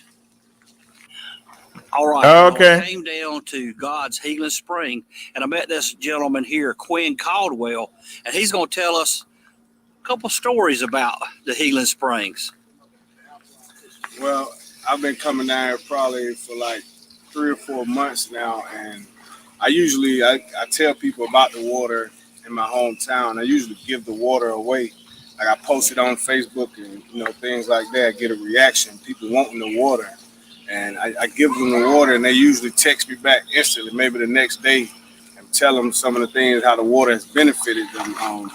Like one girl, she told me here, excuse me, but heard me for maybe like 2 weeks straight, and she told me she drank like 3 or 4 cups of the water, and the next morning she woke up, there was no flow. Like it helped her that quick. A lot of people, a couple people I heard been having muscle pains in their like arms or their fingers or legs, and they drink the water and the pain is gone. I actually did an alkaline water pH test for the water, and it's above 8.8, so it is natural alkaline water. You can't lose this water. Wow. Natural hill. Wow. And how far away do you live? I stay in Ebike. It's probably like an hour and 30-minute drive. And you try to get here every week? Every week I try to come down just for the feel of it. Awesome. Thank you. Now, as I said, people come from all over to get this water. This fellow in that truck there, he loaded up with a lot of jugs of this water. People drive from all over, so there's got to be something to it. I think I'm gonna get me a sip.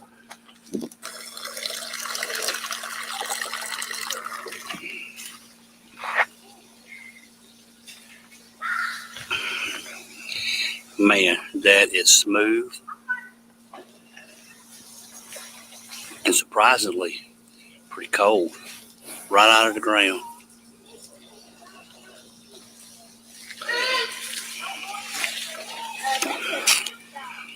Yeah, great.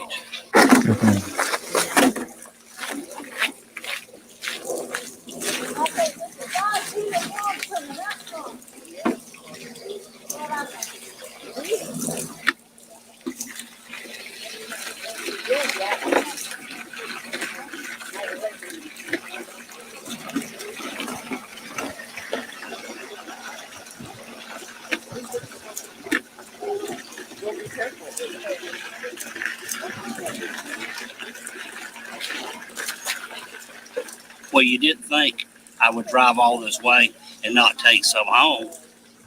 Okay, it's time to head back home. Hope you have enjoyed our trip to God's Acre, Healing Springs. And we're going to see if this water really works. Well, thank you, sir. Please don't flag us.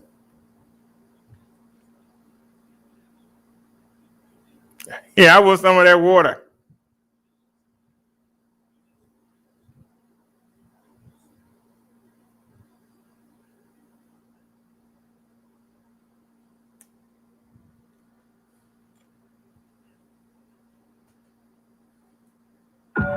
You're very special.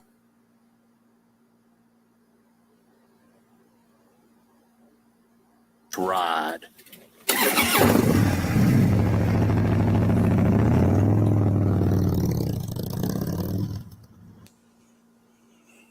Hey, Carolina Tony, coming to you today from Cleveland, South Carolina, in Greenville County.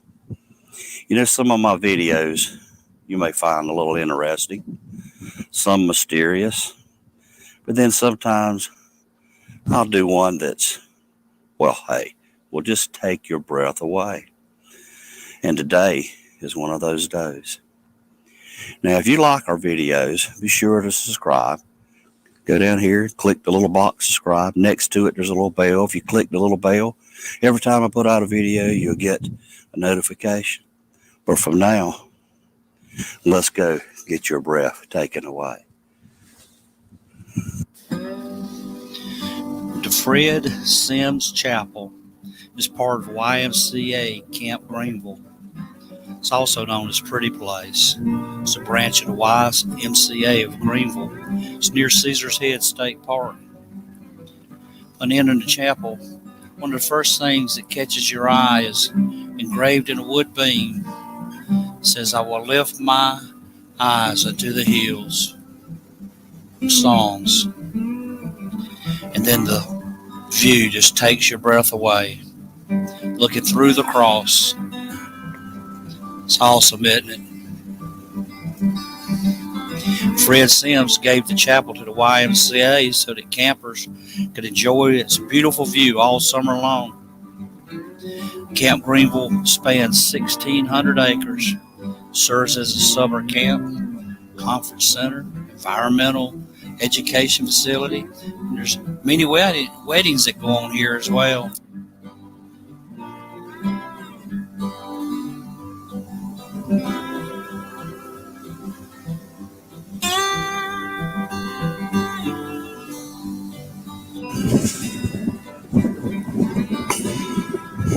Awesome view.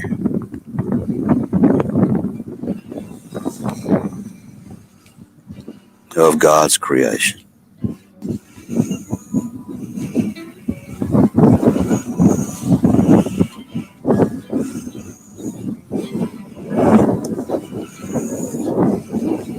I'll also add, it's very windy.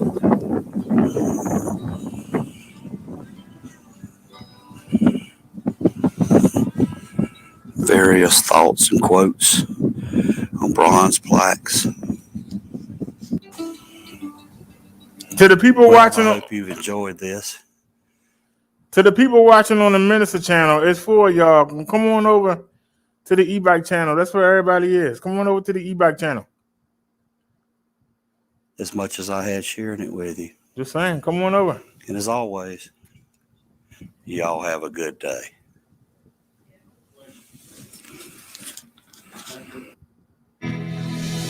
The Groove mattress in a box has everything you need for a great night's sleep. Come on, man. That was it. That was a fast video. All right, go back and grab something else.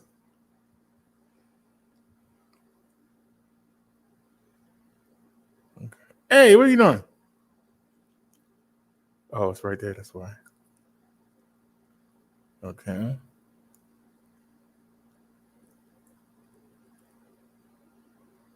Pandemic impacting almost every aspect of our lives lately. People have been looking for ways to find a little bit of peace.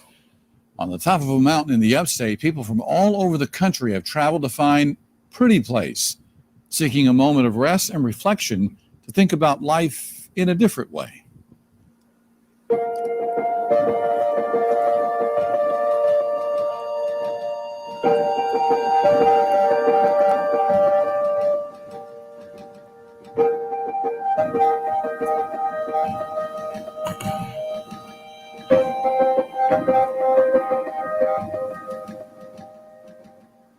There's nothing like seeing a place like this in person, and like not only like the beauty of the chapel, but just the whole like landscape and scenery. I think it blew us away. To be out here, this is awesome. Just this view by the cross, it just means a lot. I think it's a visual reminder of like the world and just who the Lord is in comparison to us, and just being out here and being able to enjoy what He's created.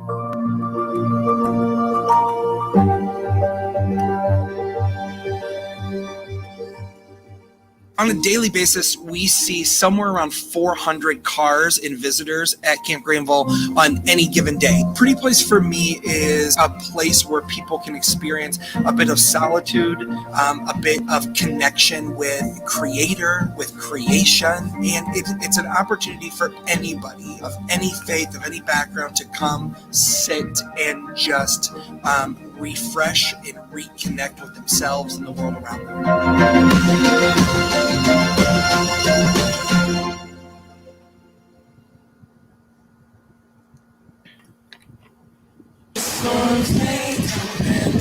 Me and some of my friends from our college back in Birmingham came to the chapel, and we just spent some time worshiping. It's a chapel, there's Bible verses written all over, so it was really powerful to just not only like praise God and read His word, but just get to spend time in His creation. Just really pretty. It's nice. It's like a relaxing place. I guess just for the views and just to relax. Just it's a good place to think. Seeing people from all over, a lot of that is just social media trend has really helped with that.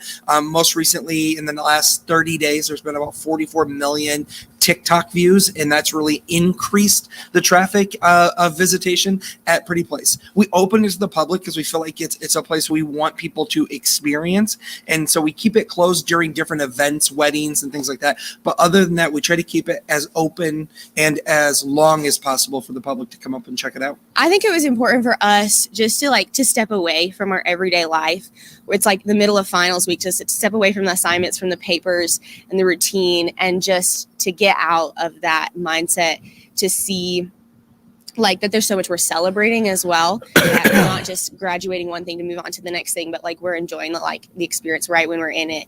And it's not like we don't want to wait for a perfect opportunity to come. Like we want to make time to see the beauty that's in the world. People, particularly at that beginning few months of the pandemic, we were so cooped in and closed in, and we were for good reason. And we found that there was really kind of this healing principle of nature when you got outside and you were out hiking and walking and finding ways to do that distanced and safely. And Pretty Place was definitely one of the places that thousands and thousands and thousands of people wanted to come to and be a part of, and just sit and get outside and experience some of that healing.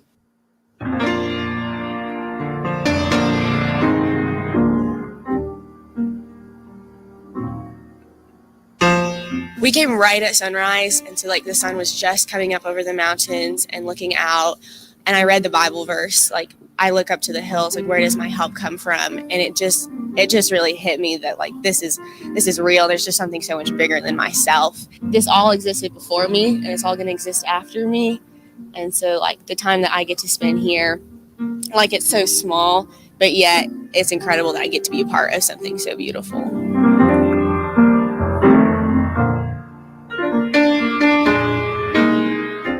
I think just getting the opportunity to like pray with our close friends and just worship out here has been really cool, especially with the mountains. From my perspective, it was kind of like the Lord created all of these mountains, and next to them in comparison, like we're super small. And so just kind of reminding me like there's so much more to this world than just us, and that there's so much more to do.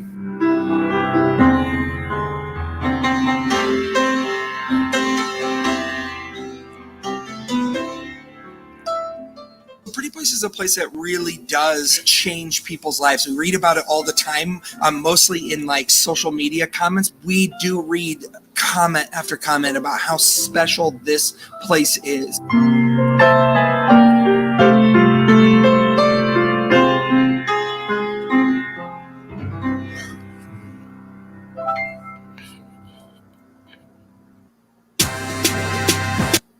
I would love to do a sermon at that place. I really would.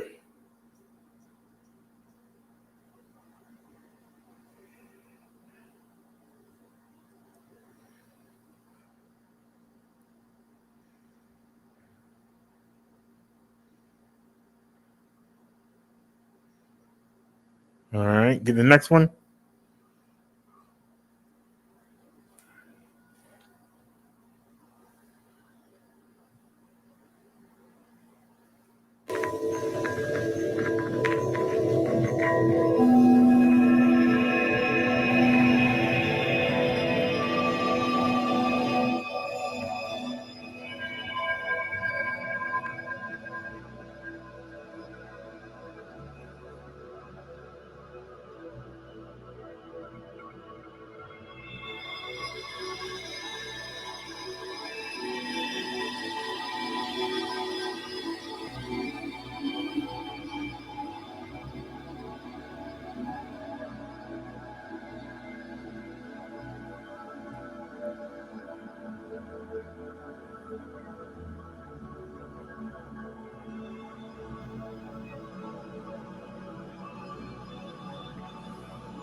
Nia said she's seen the monument before.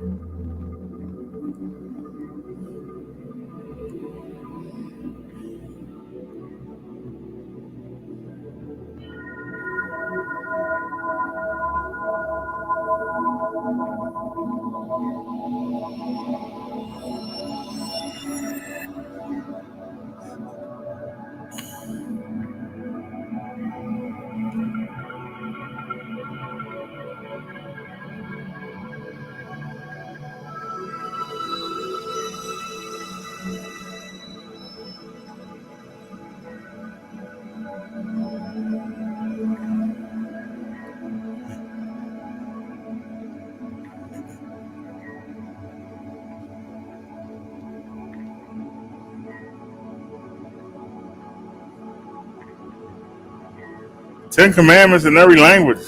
Wow.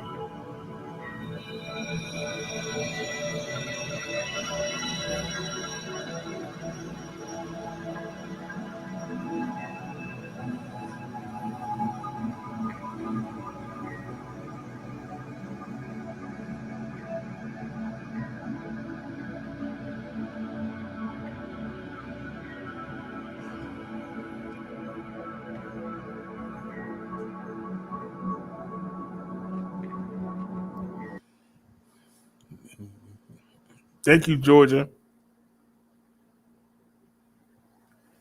Whoa. Breaking news. Breaking news. 5 people are hurt, including 4 police officers, after a barricade situation in Queens. Wait a We're told minute. the situation Breaking news. is under control at this hour. Chopper 2 shows officers stationed outside the house on 130th Street and 133rd Avenue in South Ozone Park. Police say it started with a domestic abuse call around 8:30 this morning.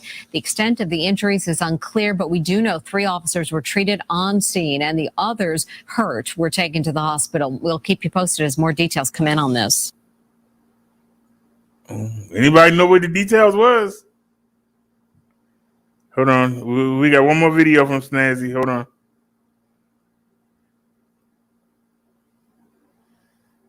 Then what I think I forgot.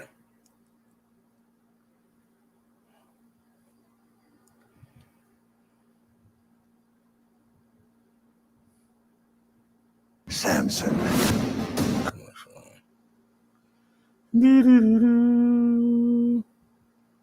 Something in my heart. It was sort of like being in love for the first time. Oh my God. It was so cool. I mean, awesome. it was really like, I seriously could feel like cosmic beams like going through my body.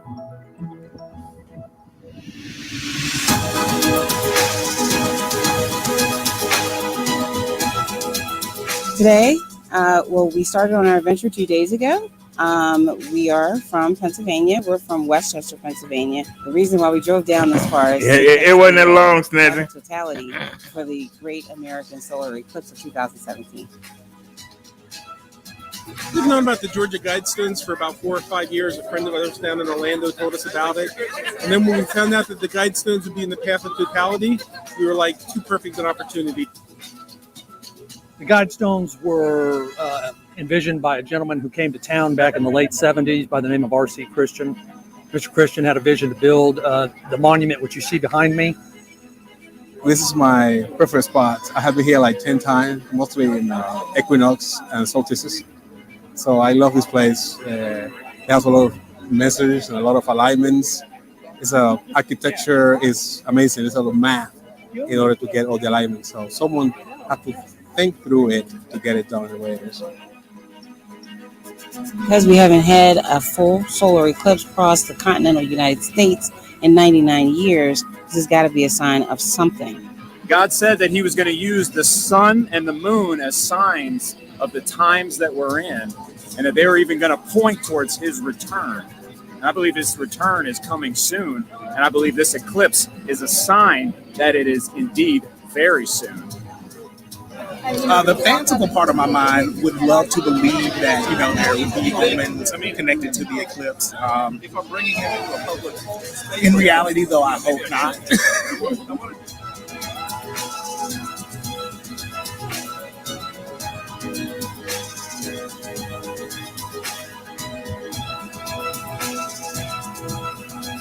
There's white and there's a little bit black. it was actually pretty good, cool when it went from like the end and the beginning of it. It showed the light, and that's the moon, that's the sun, like a mixture of all three, and that was just really cool, amazing. We had to be here. This is a phenomenal event. It's like a once in a lifetime thing. So can never pass up a once in a lifetime thing. That dude got sex on his ball cap, and he looking up like yeah. you, you gotta love people. You gotta love people. I've been avoiding this, but come on, y'all, let's get it. I've been avoiding Senator this. Scott Wagner was no stranger to controversy when he was at the state capitol, and that's not changing now that he's back in the private sector. The Republican from York County told ABC 27 he's putting up 15 more billboards across the state showing Joe Biden and the caption, "Making the Taliban Great Again." Wagner is a vocal Trump supporter. Listen, this is a real big deal that's going down in Afghanistan. I think I've made my point, and I'm you know me. I'm gonna say what's on my mind, and this is what's on my mind, and now it's on a billboard. Wagner says there are 15 billboards up now, and with those others on the way, he spent about $15,000 on them all.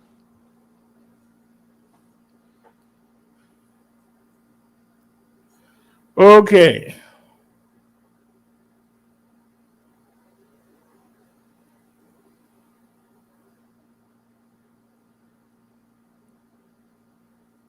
Lockers. All these spaces.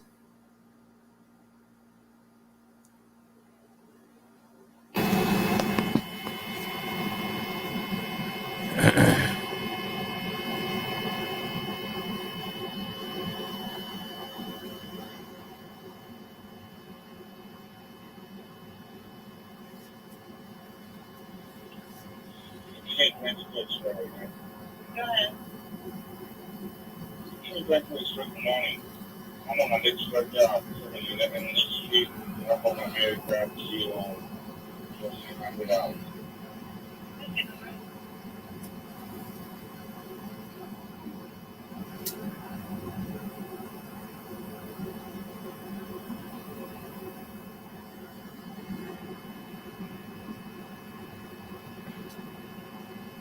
So $600.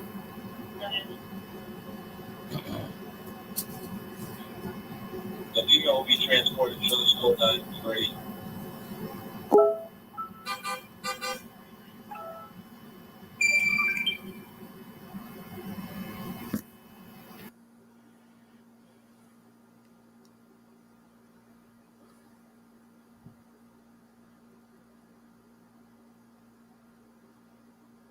They said better plan than that.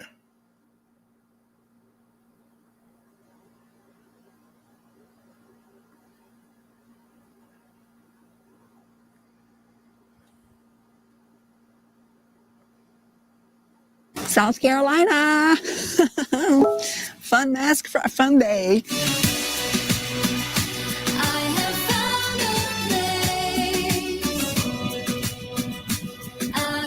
Welcome to the beautiful U.S. state of South Carolina. We're still in the city of Charleston, but today we're exploring the coast. First, Folly Beach, where we see a lighthouse in the middle of the ocean. That lighthouse used to be on shore. Then Sullivan's Island, where they have the fort that inspired the flag and the nickname of South Carolina. Look how big. There's also a special tree along the way. I had no idea the tree is this popular. Come along on this road trip all the way to Florida. Cheers. Cheers. On a journey, on a winding road. That's tired of the running. Yeah, it doesn't look like I'm going to the beach at all, huh? $2 an hour to park here. Wow, $200 fine here if you walk on the sand dunes. Yeah, dunes are protected here. That's why even the houses need their private walkways, in addition to the public ones. Today it'll be a very unusual beach day because it is cold. Remember, not long ago we were at the beach and the pool just 2 hours north of here. But then this cold front arrived and really brought temperatures down. We really want to see the beaches in the Charleston area, so we came anyways.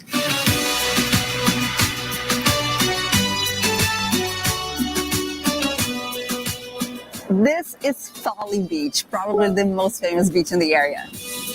Beach day, I dare you go check the water. Not today. Not today. Just out of curiosity? Go ahead. With shoes and everything.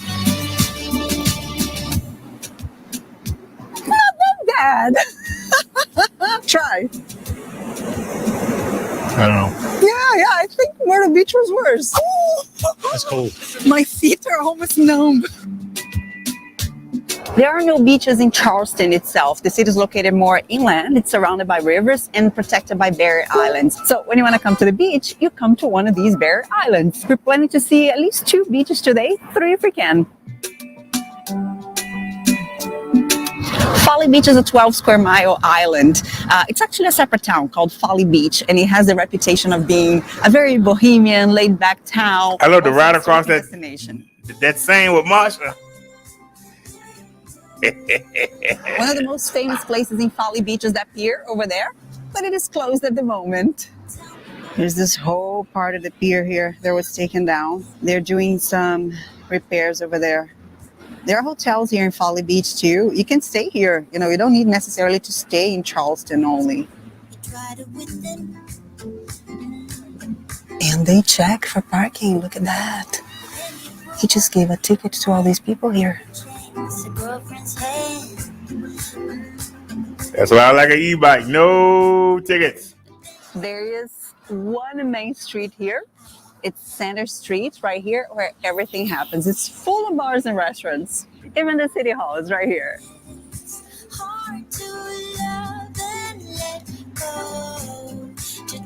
It's open mic night on Tuesdays. Too bad it's not Tuesday. Yeah. The world could discover your talent. Oh, I think you have all the talent. I have all the talent. Open mic with a mic, maybe. Yeah. Bessie can do it too, Snazzy. There's some nice places here. Big places. Not so touristy. A little more relaxed. Yeah, very relaxed. You know what's cool? The island's so small that you can see it all, even if you're just on a bike or a golf cart. They ain't got no stop signs. I like to ride on this road. Too cold to go to the beach? I guess everyone had the same idea, right? Yeah. Go to the lighthouse. Which means you have to go to the beach. But this lighthouse is very different from all the other lighthouses.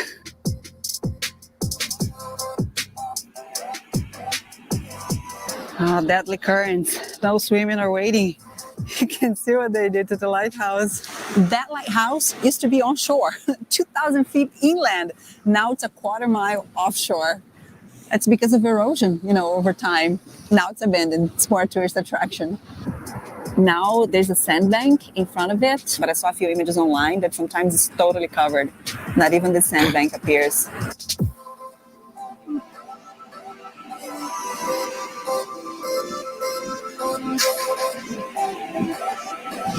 The next beach we want to see is also located on a barrier island. You can even see more barrier islands from here. But guess what? There are no bridges connecting. Nia said the beach home was on the Travel Channel. All the way back to Charleston and then make it over there. Nia says it is haunted. We're seeing this spray here everywhere. At least I thought it was like an event that I lived there. Happened and people came here. But no, now we just saw more people spraying. I guess everyone is welcome to come here and leave their messages. What message would you leave? Is it in the house? No, I don't know. I have to think about it. And that is here? And that is here? No. Whoa, commercial. Skip ahead. Look at this, sea turtle's nest here. Now it is very unlikely we'll see any because it's more during summer.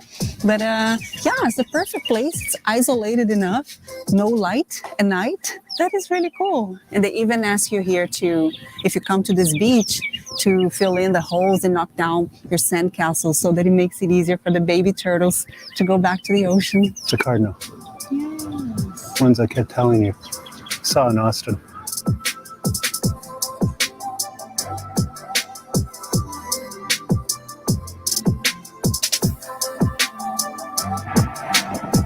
We'll take a small detour to go see a tree. What? A tree? A tree, baby. It's a special tree, you see. Well, I'm looking at all kinds of trees. Look at them all. Yeah. There's all kinds right here. Why do I need to go see another tree? You'll see, baby. You'll see. Better be special. It is. I'm on my way now. Wow, the tree is really famous now. Look at the amount of people, all the cars, all here, all the way there. There's a line to get in here. Wow.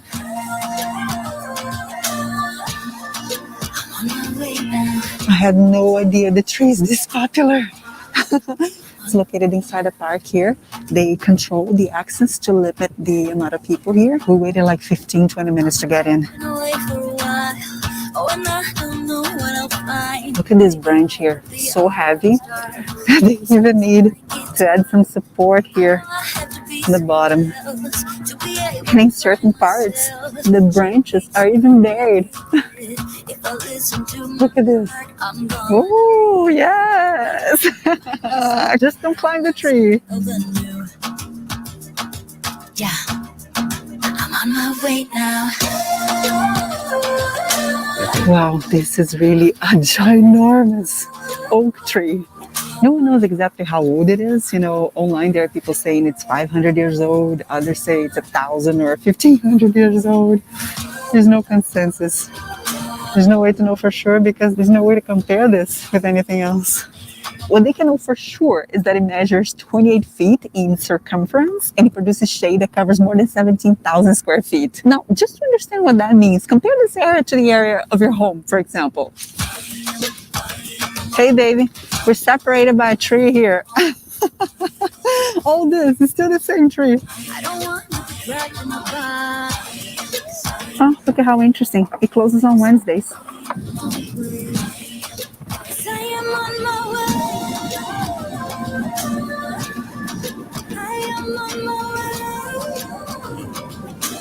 So interesting how many people are crossing the bridge walking or biking. Have you been counting how many bridges we crossed? No. Almost 10, I think. Really? Some fancy houses over here. They don't build small homes, baby. Welcome to Sullivan's Island. A lot of rules over here. Coyotes in the area. Look at this. They even give you the bag here for you to clean up after your dog. It took us more than expected to get here because things are very spread out. Plus, there's a lot of traffic on a weekend. Huh, look at what a coincidence. This is the lighthouse. Yeah, I remember that lighthouse. The one that we saw, Morris Island Lighthouse. When that one was abandoned, they built this one. Supposedly, that's the only lighthouse in the country with an elevator inside. Can't know for sure because it's not open to public. And also, who knows, maybe a new lighthouse was built somewhere else. More people here actually than I expected. People picnicking, enjoying nature. Someone here practicing yoga. Look at the other lighthouse over there, the one we first saw.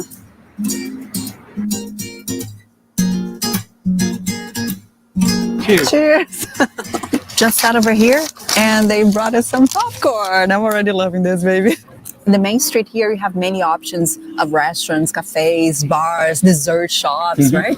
It's a really nice area, really nice place. And the houses are fantastic. Yeah. That's our favorite part. Yeah. For a quick snack here, I got a mahi-mahi sandwich. Will it be as good as Hawaii? That looks Good good. question. Hawaii is fantastic. A mahi-mahi. I don't know if it's the fish or their seasoning here. It is fantastic. Actually, that's why I ordered. You know, I was remembering that one in Hawaii. What is your sandwich? Italian sausage. Italian sausage. Okay. I know you're starving. Go ahead. All onions. All that? Yeah. Okay. Mahi-mahi is delicious. And the sauce, too, that comes with it. But it's not like the one in Hawaii. No, it's special. But it's good. It's still good.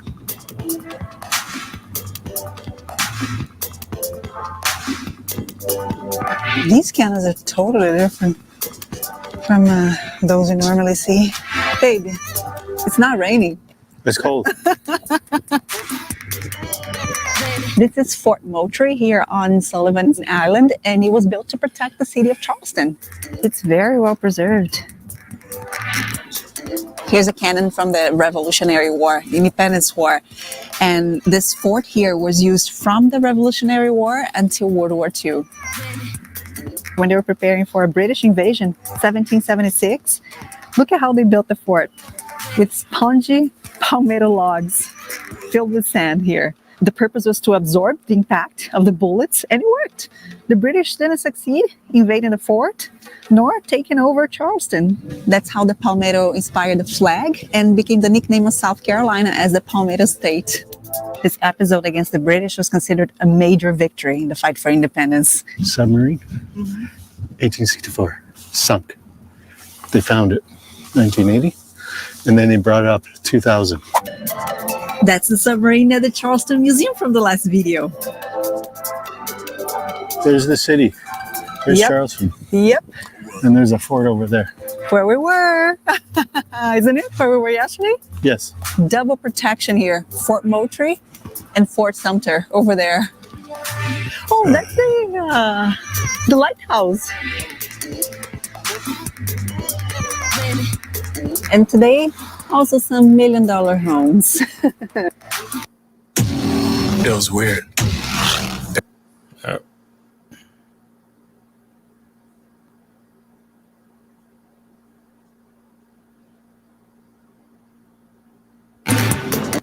The visitor center is closed. You need to buy your ticket right here, directly from your phone. If you don't know how to do it, they will guide you and walk you through. But it's easy. There's a QR code to scan. We'll take you to the website. After you buy the ticket, it gives you another QR code, which is your own ticket right here. They scan it and you can come in. And look at this, baby. In the papers that they give you, they tell you to use insect repellent in the warmer months and beware of fire ant mounds. Mm-hmm. Yeah. Gotta come prepared during summer.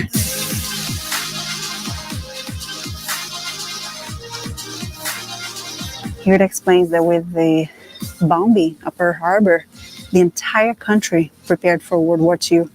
They got in defensive mode. This part here is from the World War II era. What's going on there? You playing with it? I'm sending code. Sending code? Yeah. Where? To the ocean. Uh-huh. To my invaders. Uh-huh. Morse code. This is not Morse code. Right here. Is it? Yeah, it turns on the light and turns it off. You can walk outside the entire park here, as we did before. See the cannons outside, go all the way to the beach. You really just pay if you want to come inside and see this area here.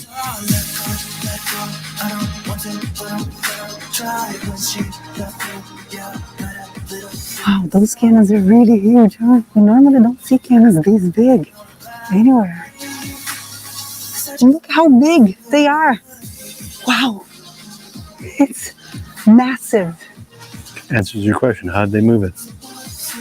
Weighs more than 25 tons, which is 50,000 pounds. Wow. See how many people were necessary to move it. Yeah. You know what's so interesting about these? They could only shoot something like 400 yards. Couldn't go very far. Yeah. And here are the cannonballs. Look at the size here, comparison with my foot.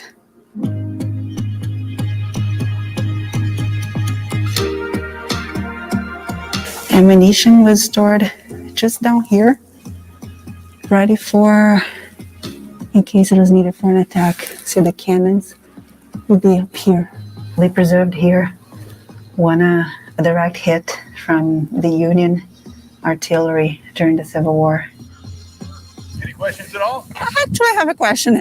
So the fort was used until World War II, right? Correct. And after that, they just decided deactivating? Yeah, because the technology, atomic bombs, etc., it made all these fixed coastal forts obsolete. Really? Yeah, no longer do we defend our coastline by fixed places like this. So Okay. the last parade was held here in July of 1945. Yeah, it was as high as 14, Snazzy. The fort was decommissioned in August of 1947. Oh, wow. But that was after a 171-year run. I got the people to come over from the Minister Channel. The one thing I wish We I had broadcasted on before both. going in, I got them to it's come free over. after 4 p.m. They're just not saying nothing. We I don't know paid why. $10 each, and now everyone can just walk in. At the site, actually, it said that they close at 4. Now, not only it's open after 4, but it's free. Oh, well. You learn. Yeah. At least now during the pandemic. Maybe later things go back to normal. Wow, look at this. Deadly currents. Stay out of the water.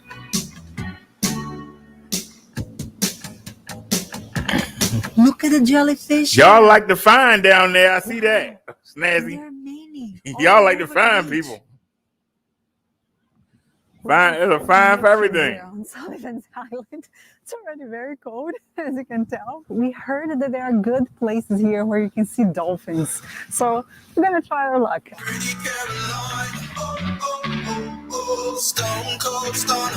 Well, no dolphins today.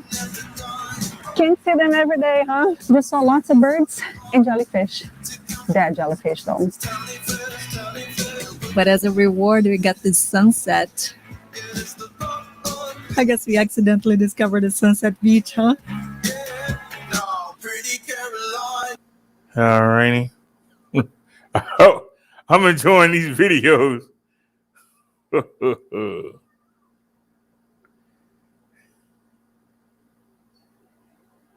Hey, what happened?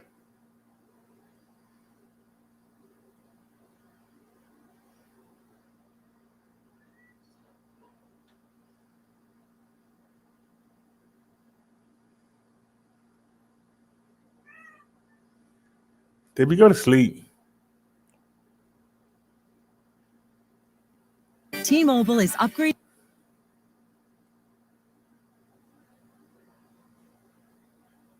Of Georgia is in almost all respects the principal center of the American South. The city was originally a military outpost, becoming an early railway junction and rapidly developing into an important commercial town. During the Civil War, it was an important Confederate stronghold and supply base but was reduced to rubble when captured by Union General William Sherman. These events became the setting for Atlanta native Margaret Mitchell's best-selling novel Gone with the Wind, which won her the Pulitzer Prize. In recent years, Atlanta has become a major economic and cultural center and an important hub of air traffic. Internationally famed businesses, including Coca-Cola and CNN, have their headquarters here.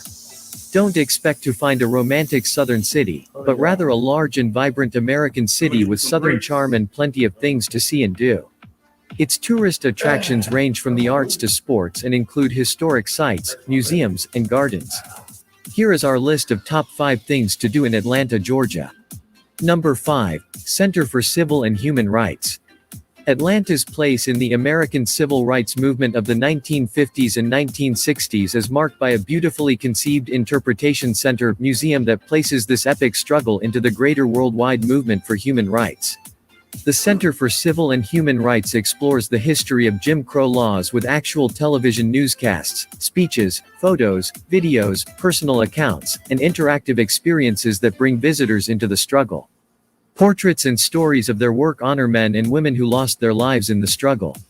The Human Rights Movement Gallery carries the story into the broader picture of human rights worldwide. Apartheid in South Africa, women's rights, the rights of children and others, inspiring visitors to think about the rights of humans everywhere. Number 4, Atlanta Beltline.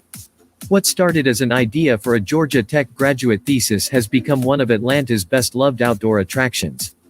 Atlanta was once called Terminus because of the railroads that converged in the city before the Civil War, and this project repurposes the historic 22-mile railway loop around the downtown area into a multi-use paved path lined with native plants and art installations. While only the North Side Trail, West Side Trail, East Side Trail, and West End Trail are fully complete, the other sections are hike-able. When it's finished, projected to be in 2030, it will connect 45 in-town neighborhoods, including 33 miles of multi-use trails and 2,000 acres of parks, becoming one of the largest, most wide-ranging urban redevelopment programs in the United States. If you've got limited time, pick an entry point and a destination and make your own shorter loop. For instance, park at Ponce City Market and walk north to Piedmont Park before heading back, a trip that should take less than an hour at an easy pace. Number 3. Atlanta Botanical Garden. Adjacent to Atlanta's verdant Piedmont Park, it's easy to see why this 30-acre oasis in the heart of Midtown welcomes more than 500,000 visitors each year. In 2010, it nearly doubled its size when it opened the Canopy Walk, a 600-foot walkway suspended in the trees. Guests can visit the steamy orchid house, walk through the edible garden of native plants though they are edible, resist the temptation, and stop for an upscale meal at Longleaf, one of the few restaurants in the world to be housed in a botanical garden. The Botanical Garden is a great place year-round, with something always in bloom. Spring is, of course, an amazing time with a riot of colors. Two of its major specialties are the Rose Garden and the hydrangeas, each of which comprise the largest collections in the Southeast. A special garden area is designed for children, and an elevated boardwalk gives visitors tree-top views down into the forest. What you will see there depends on the time of year you are visiting, although the indoor gardens are always beautiful at any time of year. Number 2. The Fox Theater. The Fox Theater was built in the 1920s as the Yarub Temple Shrine Mosque, with an extremely posh Arabian-themed design. It has had a varied history, with problems during the Great Depression. The interior of the theater has seen considerable restoration work over the years in an attempt to maintain its original elegance, including the repair and restoration of the furniture collection to preserve its 1929 appearance. Performances at the Fox include diverse entertainment options such as operas, rock concerts, and movies, with hundreds of performances each year. In addition to the theater, there are 2 ballrooms, the Egyptian Ballroom and the Grand Salon. Both of these have been beautifully restored and are available for special events. Number 1. Georgia Aquarium. Read any list of must-visit Atlanta attractions, and the Georgia Aquarium is somewhere at the top, and rightly so. This living museum, which opened in 2005, is the largest indoor aquarium in the Western Hemisphere, with more than 10 million gallons of fresh and salt water. The massive structure is home to more than 100,000 creatures and has 100 distinct habitats for wildlife, including whale sharks, sea lions, bottlenose dolphins, belugas, manta rays, penguins, and more. You can see rare albino alligators and watch as trainers interact with California sea lions. One unique option offered by the Georgia Aquarium is the opportunity to dive or snorkel in the tank with the sharks. To participate in the dive program, visitors must have scuba diving certification. For those not looking to get wet, the aquarium also has an acrylic tunnel to walk through and view fish swimming on all sides. It's also home to a teaching hospital for aspiring marine biologists and vets. What do you think about our list of top 5 best things to do in Atlanta, Georgia? Do you agree with our list? Please let us know about your thoughts in the comment box. I wouldn't mind going to that aquarium. I gotta say.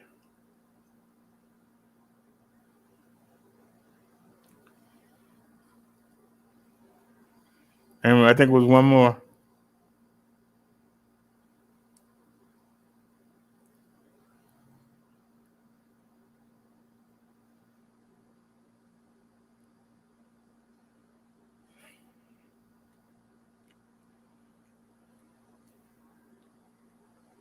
The goal is just to get.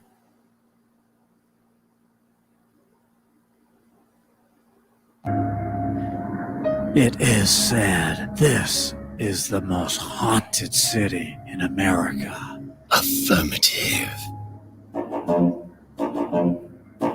Where a man once declared that life was like a box of chocolates. You never know what you're gonna get.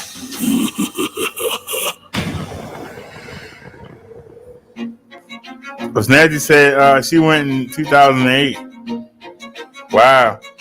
Today, we head to the Peach State, to the oldest city in Georgia, one of the top leisure destinations in the U.S., the coastal empire of Savannah, called the Hostess City for its southern charm, also known as the Forest City, for its amazing landscapes with sprawling oaks. And another kind of forest, Forrest Gump, filmed in Chippewa Square. Just one of 20 squares are filled with manicured park space, live oaks, benches, surrounded by churches and mansions with vintage architecture from the Revolutionary and Civil War era. A stroll along its cobblestone River Street, housed in what was once cotton warehouses, is now filled with boutiques, galleries, restaurants, eateries, rooftop bars, historic hotels, monuments. It is here you can cruise on a paddle wheel riverboat or walk along Factor's Walk in the Plant Riverside District. The City Market, by day an open-air market with shopping, dining, art galleries, and museums. By night, it transformed in fine cuisine restaurants, live music concerts, and nightclubs with some lively frolicking. 18 miles to the east of downtown is Tybee Island, where you can get those toes in the sand, walk the pier, explore lighthouses, or take a dolphin cruise, go kayaking. We will also show you Forsyth Park, Bonaventure Cemetery, the Prohibition Museum, the Railroad Museum, and more. We'll give you info on a variety of ways to explore Savannah, from a bar-hopping pedal tour to a romantic horse and carriage, or a ghost tour on a trolley with actors. Let's go fishing, y'all! Or a walking guided tour where you can learn about the departed spirits of Savannah. We have so much to show you as we help you plan your coastal empire getaway to the historic, nature-filled, relaxing city of Savannah.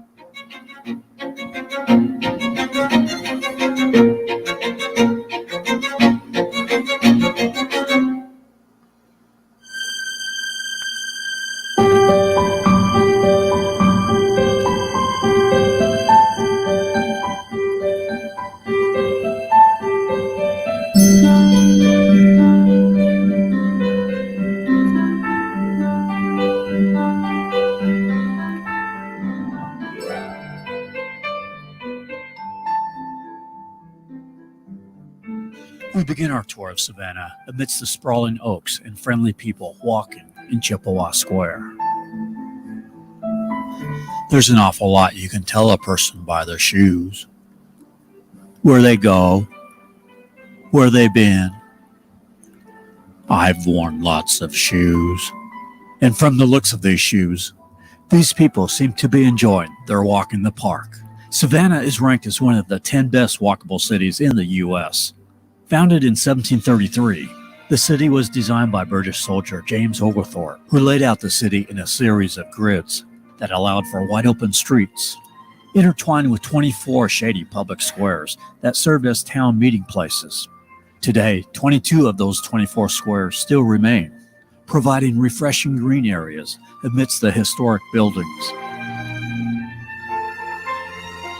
Chippewa Square was used for the opening scene of the movie Forrest Gump in 1993, while the bench that Tom Hanks used sat closer to the street and is no longer here. There are plenty of similar benches within the square, and largely still retains the same scenery of the movie. The Independent Presbyterian Church seen in the movie as well.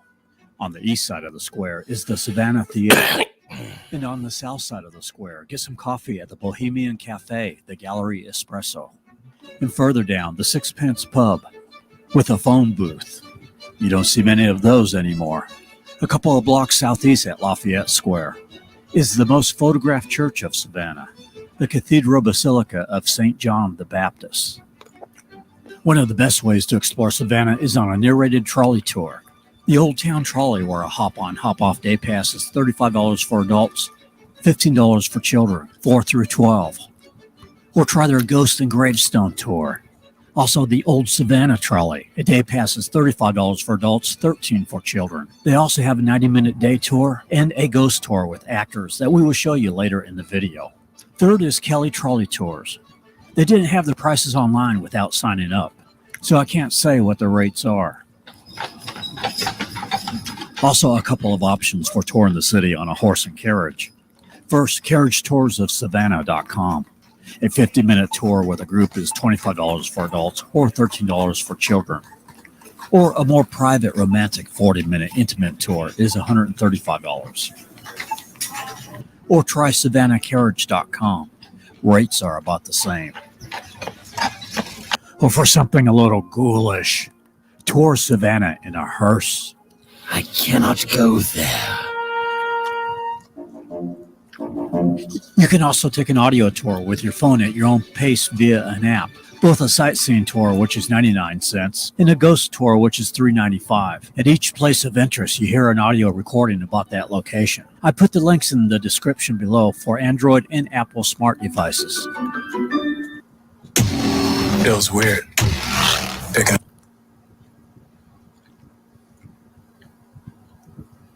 Is where Jenny and Forrest Gump worked, although the restaurant in the movie was near Wright Square at 10 West State Street. It has since moved and is now on Bay Street. The food was terrific. Had their New Orleans crab stack with fried green tomatoes, crab cakes with eggs and potatoes, and a delicious sauce.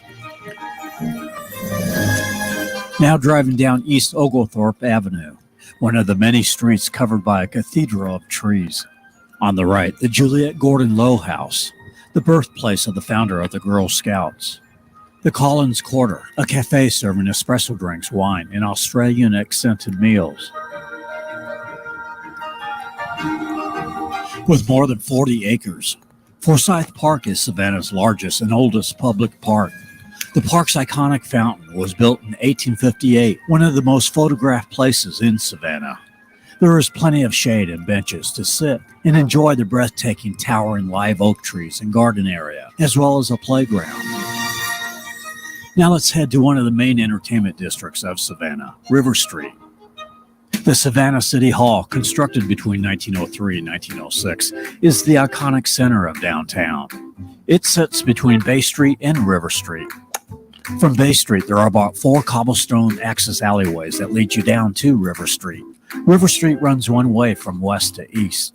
There are 4 parking lots on River Street.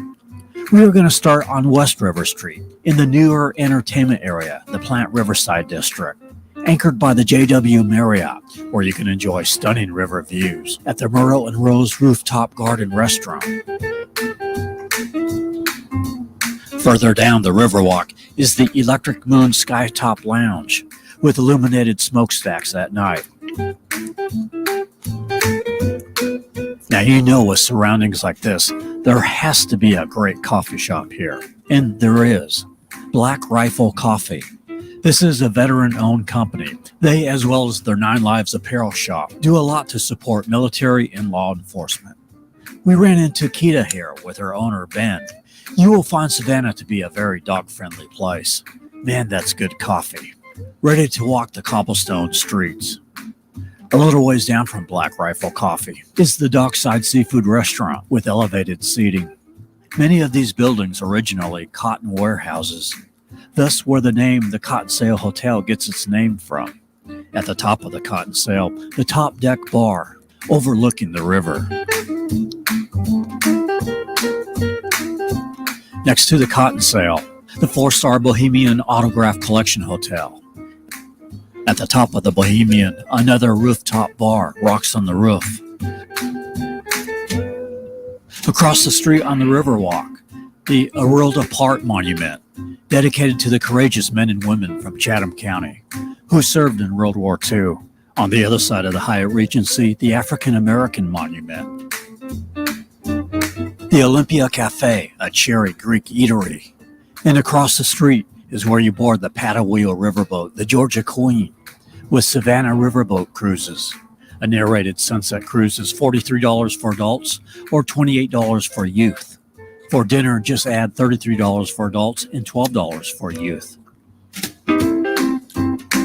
Also here, you can board the Savannah Bells Ferry, and it is completely free to ride. It goes across the river to the convention center, which is being expanded with a new, larger convention center opening in 2023. Next to the convention center is the Weston Harbor Golf Resort. The ferry then goes to the eastern part of the Riverwalk at the Waving Girl Statue Landing near the Marriott. Mix on the River, a restaurant and coffee bar with classic Southern cooking, housed in a 19th century warehouse. Across the street, a nice large plaza with trees, a great place to hang out, where people are often serenaded with live musicians. Wet Willie's, known for its world-famous daiquiris and slushies. They let you mix drink flavors. Huey's on the River, featuring the food of New Orleans. Ran into Ryan and Hannah, a couple of our subscribers, who just had dinner at Huey's. They were raving about the pasta jambalaya. Now taking a slight detour to Factor's Walk. If you are prone to twisting ankles, good idea to wear high tops or boots. Factor's Walk, located on the bluff area just above the Riverwalk, is a series of iron and concrete walkways that connect the buildings to the bluff area. Love locks of couples placed on the iron. Historic inns, boutiques, and cafes are here. Cafe M, a good place for brunch. Or try 2 cracked eggs. Ran into Kay, who loves Savannah. Says it's fun, so much to do here. Let's go back down to the Riverwalk. Watch your step. The Cotton Exchange with seafood steak and Southern fare.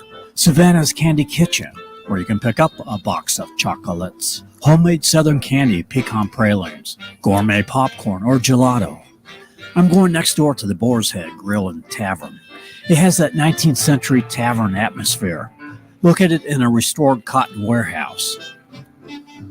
I ordered some shrimp and grits, taking it to eat in the plaza across the street. When you're in the South, you gotta have shrimp and grits. Stella, a beautiful Ryman English setter from Kentucky with her owner John. Near the east end of the Riverwalk is the Shrimp Factory. On the left, the River Street Marketplace, a rustic covered marketplace with cafes, kiosks selling gifts, jewelries, and the beef jerky shop.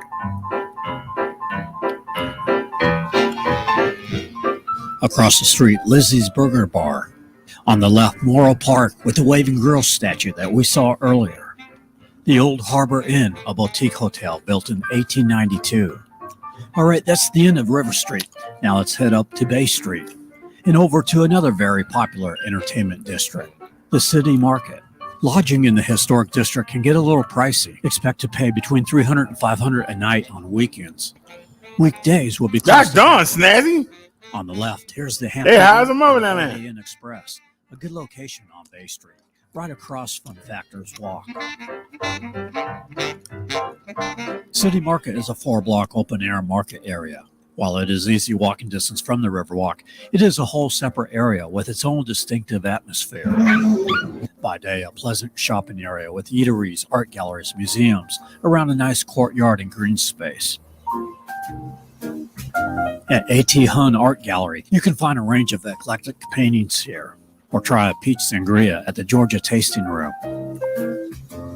The Sip and Cycle offers a 90-minute party tour to cruise the city, includes a local tavern stop, or reserve the whole Sip and Cycle for your group for $300. The Sorry Charlie's Oyster Bar. The Kayak Cafe offers fresh, healthy, vegan, and gluten-free food. Paula Dean's flagship restaurant, the Lady and Sons, located here. At Franklin Square, a monument that honors African Americans from Haiti who fought in the Revolutionary War. We're going to go down there and look around.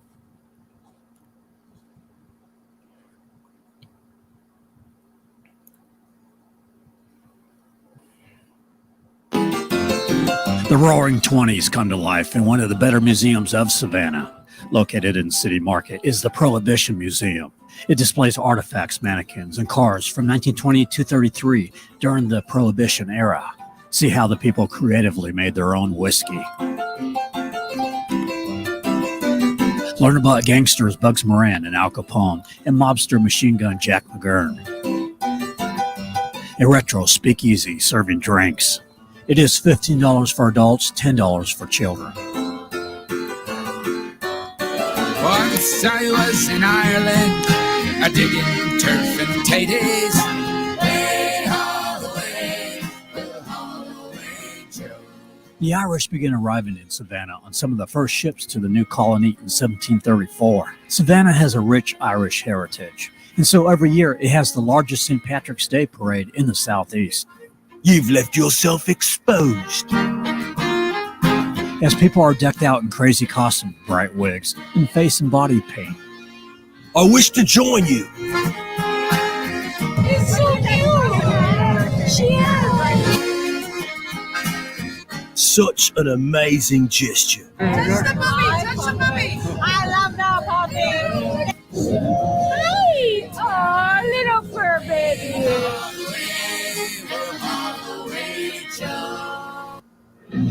Colonial Park Cemetery, one of Savannah's oldest and most haunted cemeteries. We will come back tonight to search for departed spirits. We will meet again. For now, we begin to head towards Tybee Island, but a couple of stops along the way. 4 miles northeast of downtown is Bonaventure Cemetery. This cemetery became famous when it was featured in the 1994 novel Midnight in the Garden of Good and Evil, and also in the subsequent movie directed by Clint Eastwood based on the book.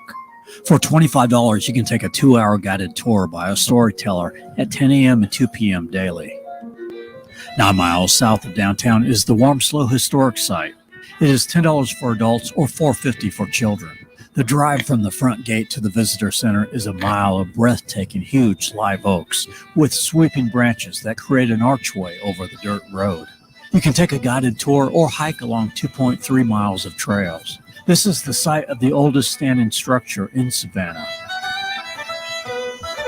There's a really great coffee shop near Warmslow on the same road, Cutter's Point Coffee. They have fresh muffins, croissants, bagels, perfect for your trip before or after visiting Warmslow. They also have a drive-through. It's better than Starbucks. And the bagel pretty tasty too as we head over the Wilmington River. And then over the Bull River. A look at beautiful coastal Georgia. U.S. Highway 80 takes you from Savannah to Tybee Island. Fort Pulaski on Cockspur Island, with rifle, musket, and cannon firings throughout the year. It is $10 to visit. Now crossing Lazaretto Creek onto Tybee Island. On the north side of the bridge is Captain Derek's Dolphin Adventure. A 90-minute cruise is $18 for adults or $10 for children. For a sunset cruise, add $3 more. There is a more secluded beach here, a great place to relax from the big crowds. The Cockspur Island Lighthouse, at 46 feet, it is the smallest lighthouse in Georgia. We now move to the other side of the bridge, a couple of shrimp boats, a small fishing village. Kayaking is very popular here. You can rent a kayak at the Lazaretto Creek Marina at Aqua Dog Kayak Company. As the name suggests, they are pet-friendly, with life vests for your furry friend. No better way to experience the nature of coastal Georgia. Also here is Captain Mike's Dolphin Adventures. A 1-hour cruise is $25 for adults or $15 for children. The cruise sails out to the Atlantic, passing by Cockspur Island Lighthouse and Fort Pulaski. Also at the marina is Coco's for elevated waterside dining. Further down is the Tybee Island Marina, where you can rent paddleboards, kayaks at North Island Surf and Kayak. You can also rent jet skis and motorized boats at the Tybee Island Marina. BG's Seafood Co-op is where you can purchase fresh seafood. What do y'all mean sundown town? That mean black people ain't allowed? As you enter Tybee Island on U.S. Highway 80, on the left is a great casual rustic counter-serve eatery, Gerald's Pig and Shrimp, where you can get barbecue dishes, fried seafood, and cold brews, but only open Thursday through Sunday. They are pet-friendly. Close to the Tybee Island Lighthouse is the Rivers Inn Campground and RV Park. Next to the RV park is a dog park. On the northeast part of the island is the Tybee Island Light Station and Museum, one of 7 surviving colonial-era lighthouse towers. On the grounds, a complex with 3 lightkeeper cottages and museum. Across the street, Fort Screven military batteries. It is $10 to enter. Climb to the top of the lighthouse for a stunning 360 view of Tybee Island. Facing due east, this Georgia barrier island has been a popular vacation spot since the late 1800s. It has wide, clean beaches and warm and gentle waves. Multiple public access points at the end of many of the streets, but not many parking spots at those locations. This is considered mid-beach here. Dogs are not allowed on this beach. Closer to the pier, it can get pretty crowded on weekends. The center of the island is Tybrisa Street, which ends near the pier. A variety of shops and eateries. The Seabreeze Hotel and Condo on the left. A 3-star hotel, not pet-friendly. Lighthouse Pizza with authentic Tybee dough. Bernie's, a seafood house with chowder, oysters, and fish sandwiches. The Carbo House with small efficiency rooms, a historical landmark. Across the street is the Tybrisa Beach Resort. The Tybee Beach Pier is at what is considered South Beach, with a large pavilion at the base of the pier and a smaller pavilion at the end of the pier. For fishing would be nicer if it reached deeper into the ocean, but still a nice deck area and good for sightseeing. And a wide area with food and vending under the larger pavilion. It is a meeting place used for dances, musical performances, and special events. There is no charge to walk out to the end of the pier. There is a large parking lot both north and south of the pier. But even so, on weekends, it can fill up pretty quick. South Beach is the most crowded of the Tybee Island beaches. On the southwest side of the island is Back River Beach, not as crowded and has a smaller fishing pier. I want to show you two pet-friendly motels a couple of blocks from the pier with convenient parking. First, the Sandcastle Inn on the east side of Butler Avenue, easy walking distance to the beach. Also, the Admiral's Inn on the west side of Butler Avenue, not too far from the pier, both with decent reviews.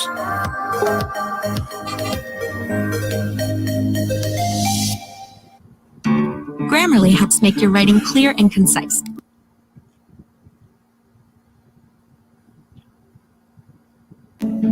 Back in the historic district, just a couple more places to show you before it gets dark and we go looking for ghosts. Located in Tricentennial Park is the Railroad Museum, where you can go on a train ride, take a guided tour, see a fully operational turntable. It's $11 for adults, $7 for kids.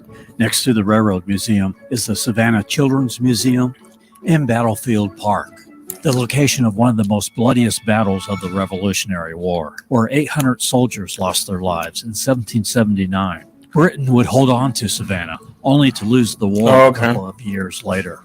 Across the street from Battlefield Park is the Savannah Visitor Center and History Museum, as well as the Savannah College of Art and Design Museum of Art. Leopold's is a famous retro ice cream shop in Savannah. People will wait in line for hours. Look at this line. Gonna pick up dinner at another Savannah attraction.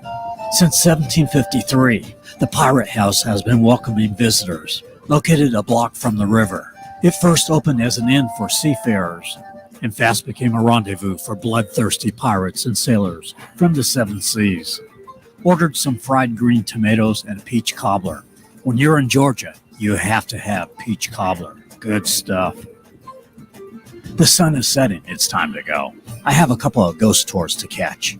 I chose the Grave Encounters trolley tour with Old Savannah Tours. They are pet friendly. And they also have deceased theater performers who will hop on the trolley and tell their terrifying tales of woe. Come, mortals. Why, there's a dead pirate from the Pirate House, where we picked up our dinner earlier from. You can also do this tour that includes dinner at the Pirate House just before the tour. I would recommend that you sit close to the front because it is easier to hear the actors. It is $29 for adults and $18 for children. This tour stopped at the Telfair Academy Museum of Art, one of 3 Telfair museums in Savannah.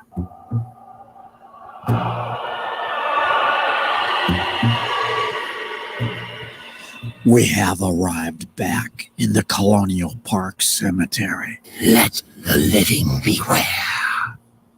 There are many guided walking tours you can take. We chose the Beyond Good and Evil tour by Ghost City Tours.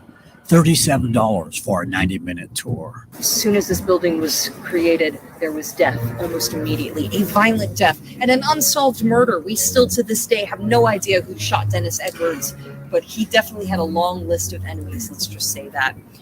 You learn why Savannah is haunted. Yes. Like in 1620, during an outbreak of yellow fever, 666 people were buried in a mass grave at Colonial Cemetery. No. Uneven paving in Savannah. It was literally built on top of graves.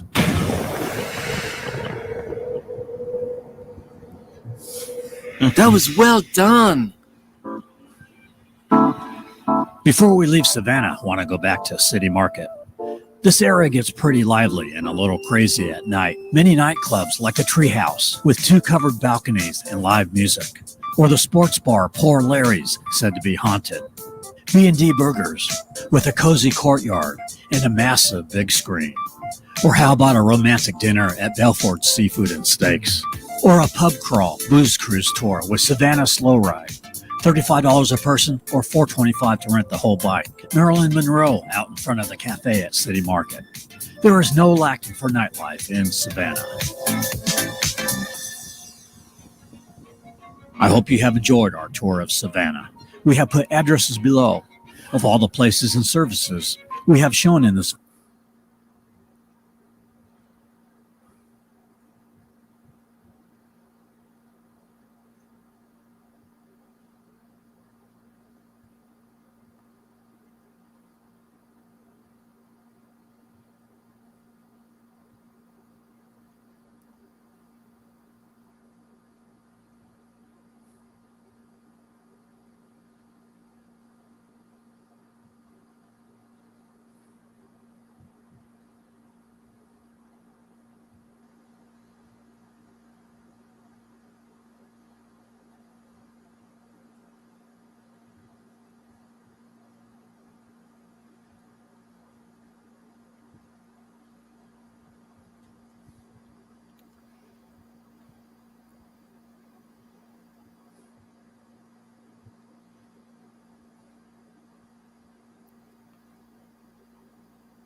Y'all see this on your screen?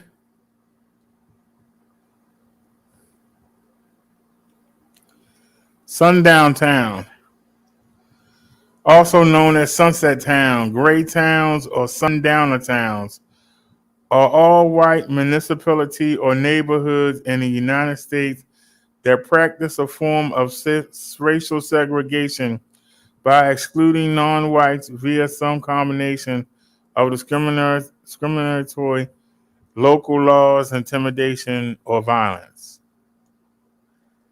Ooh.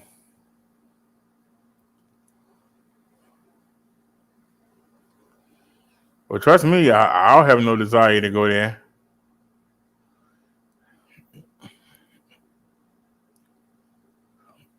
Let me do something real quick, y'all. Is this the Minister channel? Take me to the studio. I'll do something real quick. Go hit content.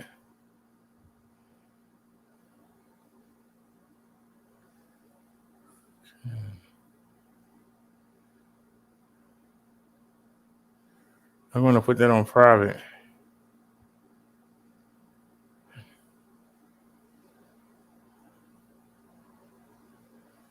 And I'm going to delete it. Delete.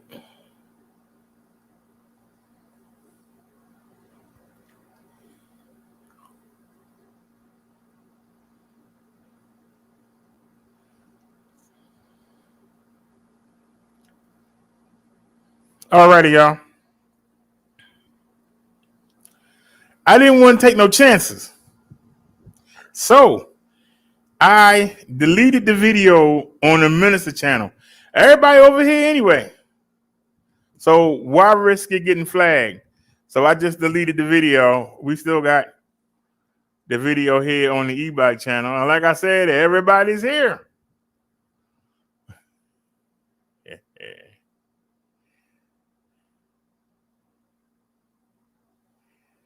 Okay, so let's get back in it. Ain't it? Snazzy had one more video left.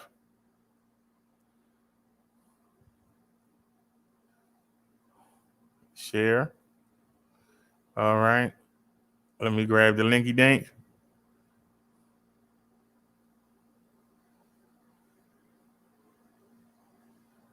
All right, this is the last one.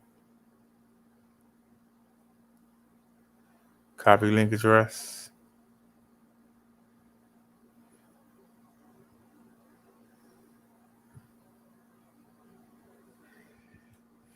Alrighty.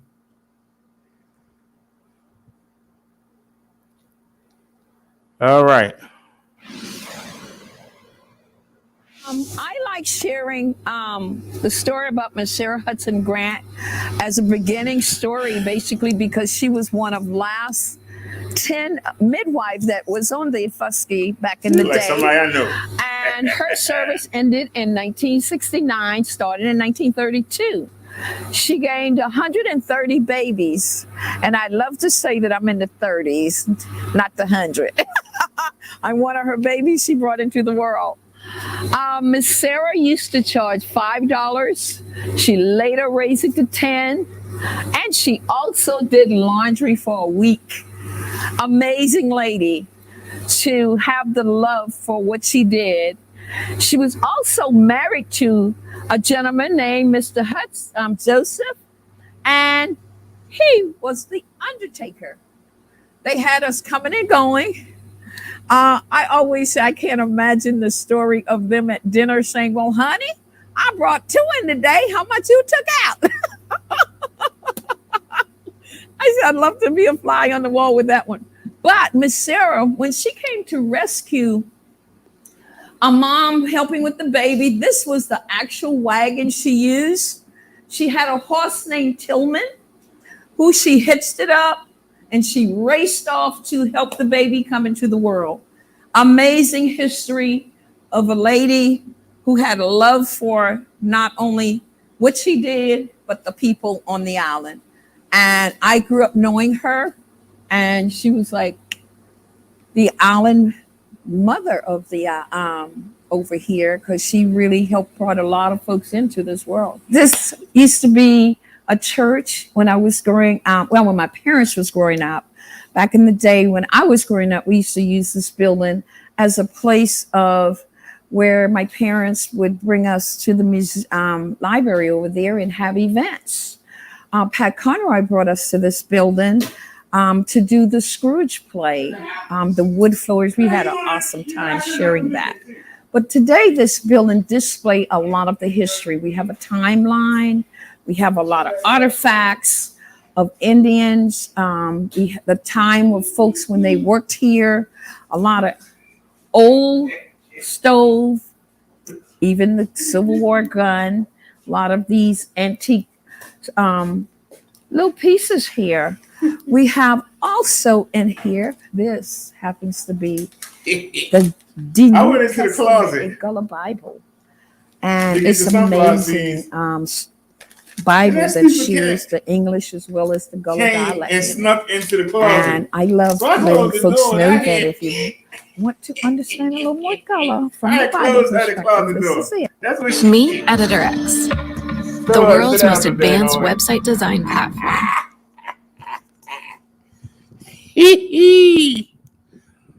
Curiosity killed the cat. When I entered these buildings, and this is our library and ex-museum, my heart is full because of all the memories, and I was a part of this, the religion and spirituality, the day-to-day living, and I'm in several of these pictures, the animal we raised. Baby, go sit down, man. We were organic before we knew what organic was, which was a great thing growing up. Cooking on a wood stove was a part of our life. And we did not know that we were different from other people that visited would ask us, how do y'all live here? Well, for us, we thought people lived like us. Yeah, that's what she deserved. I told her to stay out that closet. Didn't have the inbuilt plumbing. I didn't have a light on. And I didn't see her dart in there. A day's work.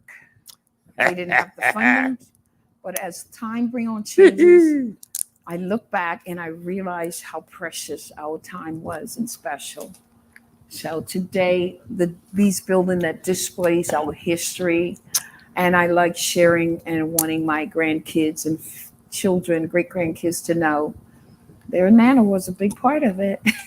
It goes back as far as my great grandparents, who are a part of this union to help the native and things happening on the island. When I say that, just for an example, if a family member had someone deceased and they couldn't afford to bury them, well, they had raised money to help people do stuff like that. They also were a part of Mary Field School being built. They also was a part of maintaining the church, having people involved. So these folks, on top of all that they had to do and what little they had, they made time to help others. That's the uniqueness and what draws me and allows me to feel the way I do, connected, because spiritually, somehow they speak to me on that behalf. You need to do this. And so for me, this building, now that I'm also a part of the Fusky Island Historic Foundation, we're going to turn this into a museum, something that needs to be done. And we're working slowly but surely, due to COVID, thanks COVID, we will have these doors open and we will have a lot of information in this building to share about a great era that happened on the Fusky. From the 1900 until 53, from 1910 to 1953, the oyster industry was here, employed hundreds of people, shuckers, pickers, packers. All of this went on. And a certain time a week, the men would be upstairs with their shenanigans, doing their part. The females would be downstairs quilting and coming up with ideas and ways of allowing to help the island, the people over here. So when I look and see these stories, these buildings, there's so much story behind them. And I want people to know how important it is for me now to be a part of something so that the generations to come will know what actually happened and what they can do next when the time comes. Here we are at one of the largest Black graveyard on the Fusky Island, Mary Field. And here lies many of my family. First and foremost, right here is my baby sister. She died of cancer. We have a cousin, accidentally shot. My grandmother, who died of cancer. My mother, she was bedridden for 15 years. I was her caregiver.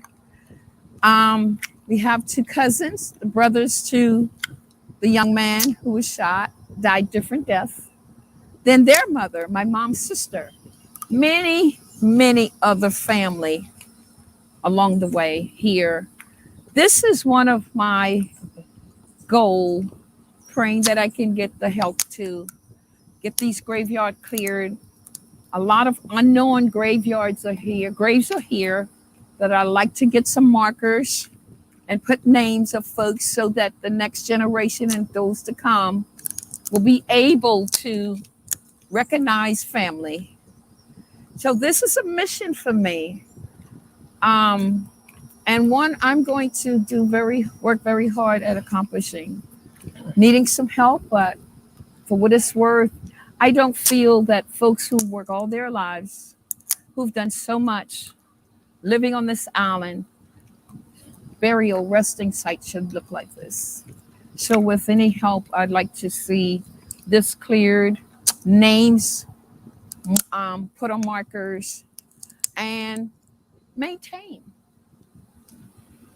There's so much stories behind these people that have given me so much pride, joy, and respect. Mainly respect is why I wake up every morning giving God thanks for being a part of being my descendants who have given me so much. And even in their grave, they still talk to me somehow. You got to keep going. And I do everything I can and hope that I can do more and thank them for having me. Just want to share that the love I have for the folks that have given me so much to be thankful for. I just want to let it be known that they deserve much better than what we have right now. And I know it's hard for the family to do this, but I want to start somewhere, and that's important to me. I grew up being told that one of the reasons we have some of the graveyard near the water is because living on these islands, yet a lot of people couldn't swim. Cross this water back and forth. Sometimes bad weather caused things to happen. They drown. So they bury them near the water because of where they ended, their life was ended. Now that's one of the story I grew up with, recognizing the African part, because there weren't a lot of stories for our family to tell us about those things. I mean, they were just struggling to keep us day-to-day living and surviving. So we were told just certain things. There were stories that kids weren't even allowed to be a part of, some stories, because they didn't want us to feel trapped or not aware of what they didn't know enough to tell us. So we actually learned things as we grew older, more so than being younger. I asked my mom at one point if she knew anything about slavery. She said, "Gal, I don't know nothing about that." She said, "But I know a little bit about sharecropping." Her dad, my grandfather, they used to sharecrop on Bloody Point, where the beach is now at. But she don't recall even her being told about those stories, about what it was like to be a part of ancestors who were enslaved. My grandfather's side, he was not a talker about slavery time because his granddaddy was enslaved. And if you ask, you would get a little bit of little bites of story, but they did not. I just get overwhelmed knowing how they protected us from bad things that some of them had to go through. And all they wanted for us was to do better, have better. But you gotta be able to know what you need to get it. You just can't go around saying, "Oh, I'm a descendant of the African people, and I'm here for this reason. I'm from Africa." And I said, "No, you United States. Your descendants are from Africa." And I think it is important that we learn about those things to pass on, because I think a lot of mixed messages in it. I hear some of the horror, but what about the good things that came out of it? That's what I want kids to realize, that I don't care how low down you can be, you can rise and you can benefit, but it's all in what your heart allows you to feel. If you feel anger, then you're going to go through anger. If you feel love, you're going to enjoy love. And if you just breathe and enjoy the fact that we really came from some very strong people. My grandmother's side, great-grandparents were Native American Indians. My grandfather's side was the Gullah folks. So I never knew I was Gullah. I never knew I was Native American Indian part descendants. And I love the fact that all these spirits just gives me so much joy, because I know hard time, but I've allowed myself to take those anger, those bad feelings, those rough days, and enjoy it in a way that no one can understand but you going through it. As one would say, until you walk in the shoes of someone, you should not judge them. So I look at what they've done to have given us what we have today. I'm honored, and they just deserve every bit of recognition, because without them, I wouldn't be here today. This house wasn't actually built here. This house was rolled here. Back in the day, there was a timber company here, Hilton and Dodge.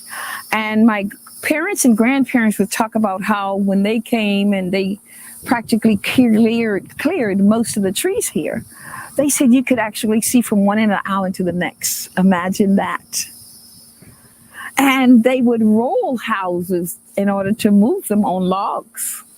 Imagine the tools they didn't have, but what they accomplished.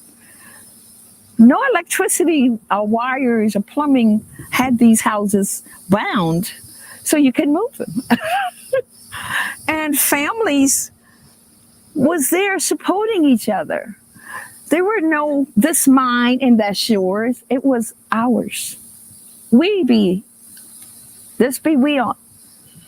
And that's what I appreciate. Because it is. Hey, Telly. It's not me, yours. Because as you go through life, and once you're gone, guess what? It becomes somebody else's. Who is we? And those stories, I remember I lost my first child, son, at 6 years old in 82 to a DUI on Hilton Head.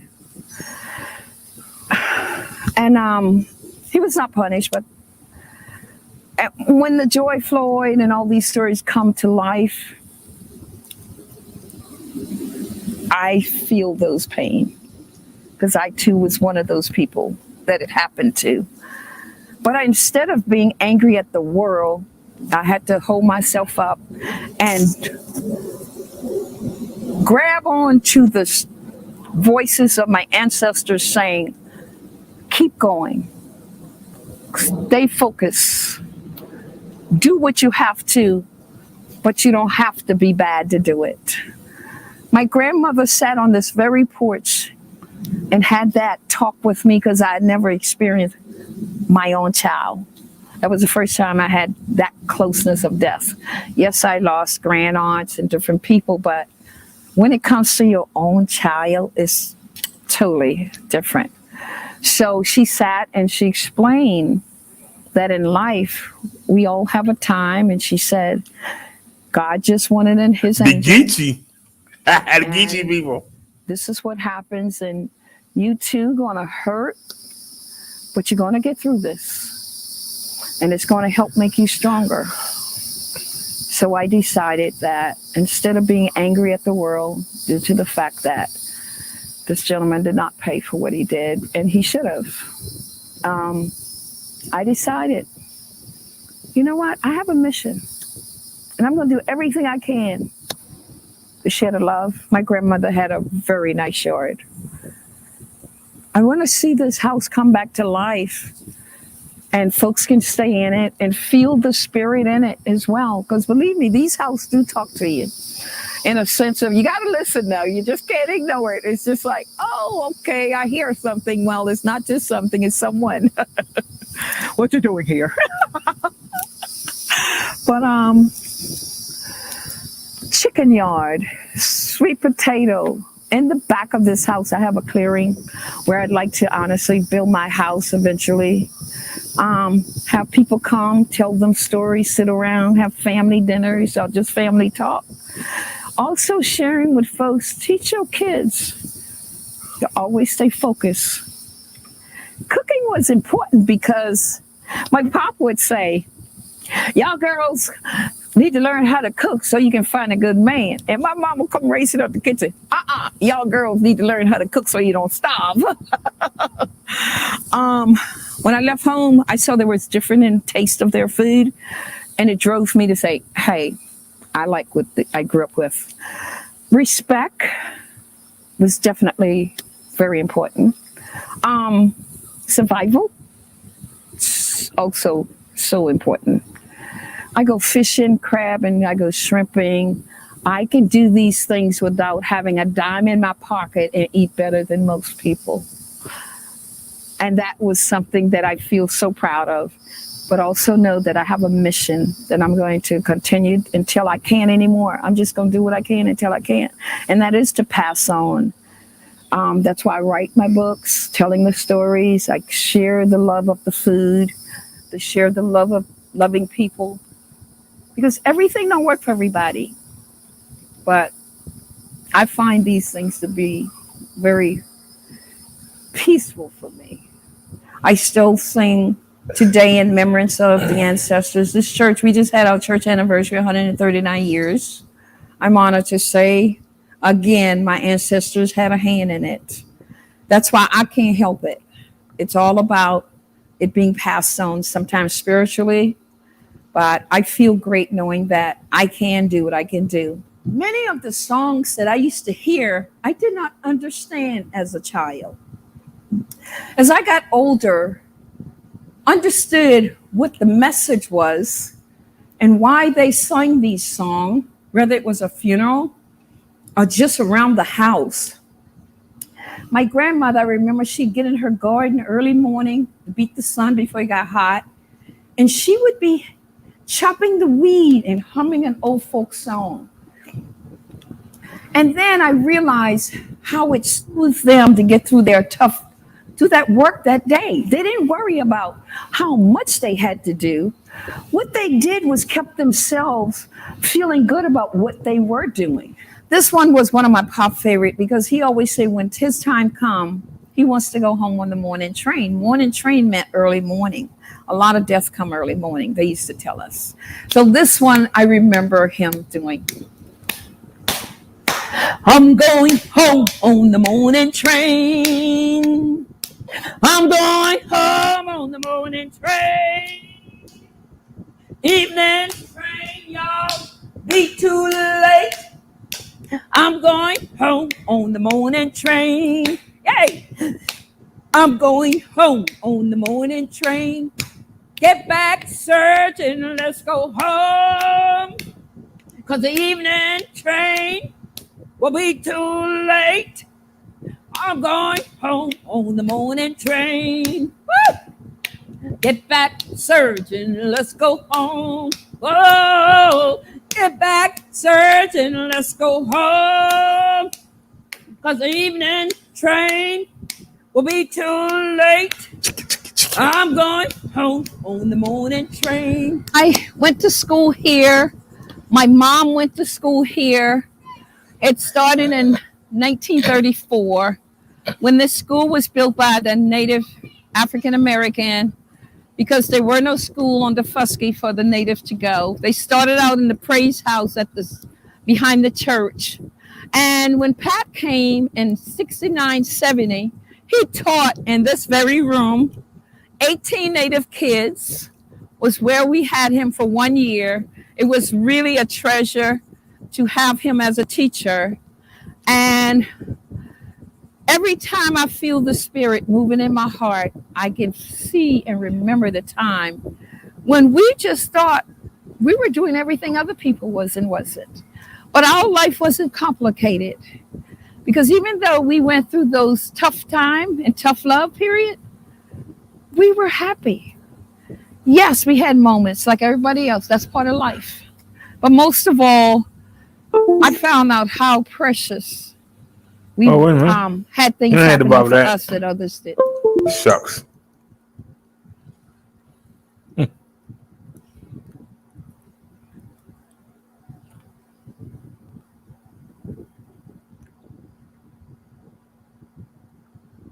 Uh-oh, 1 minute ago, breaking news. I said breaking news.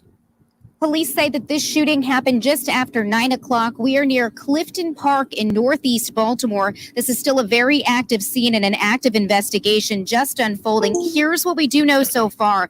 Police were called here. This is the 1700 block of North Milton Street and found 3 people shot, a 17 and 14-year-old girl and a 12-year-old boy.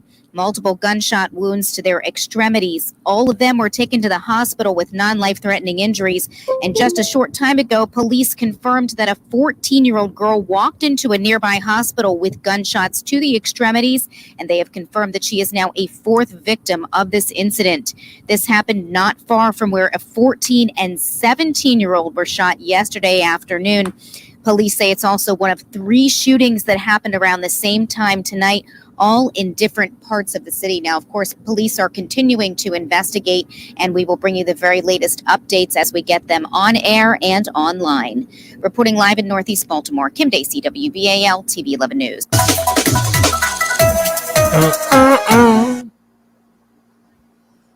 Hey, what's that?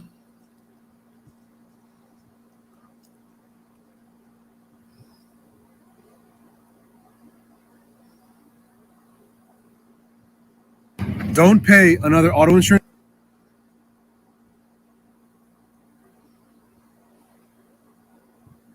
Fallout from a violent Monday in Oakland. Chopper 5 flying overhead after an FBI agent shot and killed a man in East Oakland. And then within the next 2 hours, 2 others were killed. 3 others were wounded in 2 separate shootings. KPIX5's Andrea Borba live at Oakland Police Headquarters. Andrea, the string of shootings is prompting a lot of finger pointing tonight. It certainly is, Ken, and it extended beyond those numbers that you just spoke about. There was also another shooting, a stabbing, and another fatality early this morning here in the city of Oakland as city leaders try and grapple with and come to terms with how they can fix this crime problem. 3 people are dead and at least 3 others wounded after multiple shootings in the course of just hours in Oakland. The first happened at 3:15 near Burbank Preschool on 68th Avenue, leaving 2 people dead and more injured. Just 7 minutes later, a FBI agent shot and killed someone during an arrest with the U.S. Marshals Service. And at 5:15, 3 people were wounded, not fatally, near the Fruitvale BART station. In a scathing press release, President of the Oakland Police Officers Association, Barry Donilon, dubbed it Bloody Monday. Stop the attrition. We're losing 10 a month, and provide these officers a sense of value and appreciation that they deserve as the dedicated public servants that they are. Noel Gallo, who grew up and represents Fruitvale on the city council, says the latest budget transferred some responsibilities like traffic, but didn't defund the department. Be accountable for the work we do. Appreciate the fact that, we're here to serve the residents, because I don't need to come by to motivate you when you receive your paycheck. That should be the motivation you need to make sure we do our jobs. In a statement, the FBI didn't reveal much, including the name of the agent involved, only saying the agent was uninjured. OPD denied repeated requests for an interview with Chief LaRon Armstrong, who has been consistent in asking for more officers. Now, in a statement just a short time ago that we got from OPD, it says our department is stretched beyond capacity as we manage multiple critical incidents that have traumatized families and our community. Lives were lost due to gun and domestic violence, and there are many others who have suffered serious to critical injuries. This has filled up hospitals here in the Oakland area, Elizabeth and Ken, as, of course, the county is dealing with the COVID-19 pandemic and has sent officers running from call to call to call in the past 24 hours, often without any form of a break from the violence and trauma. Andrea, thank you for that report. They're going to shine.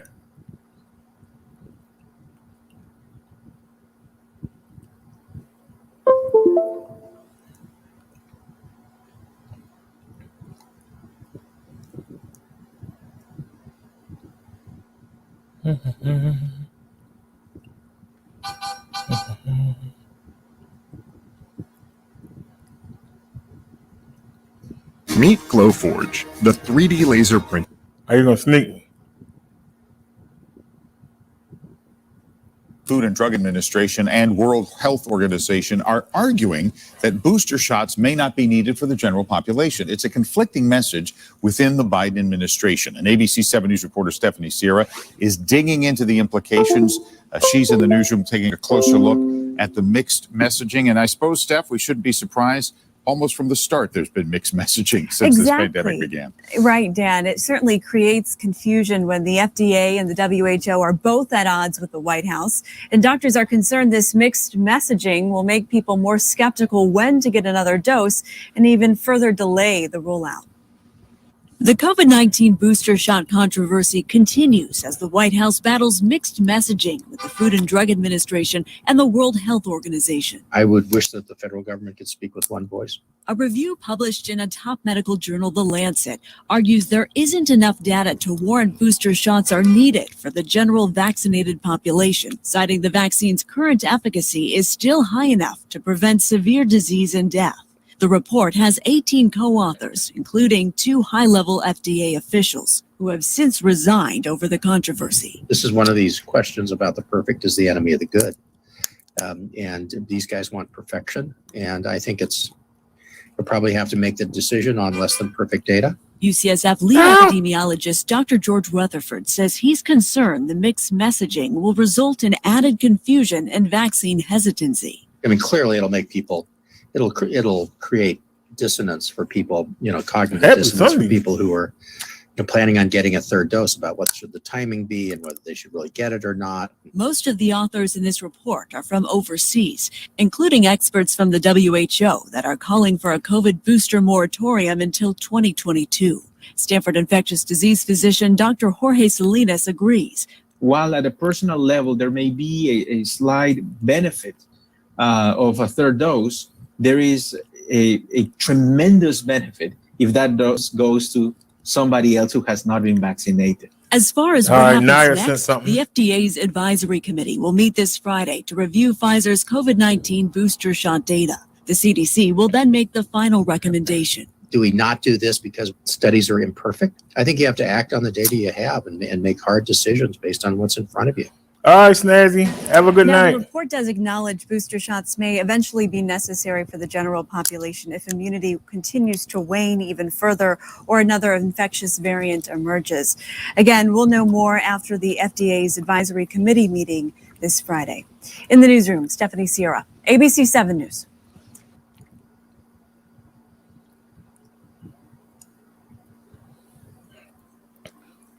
Thanks for stopping in, Snazzy, and thanks for the videos.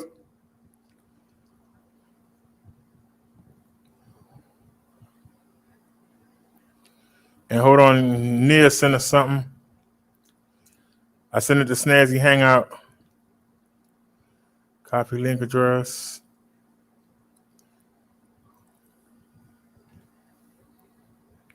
Paste and go. This is from Nia.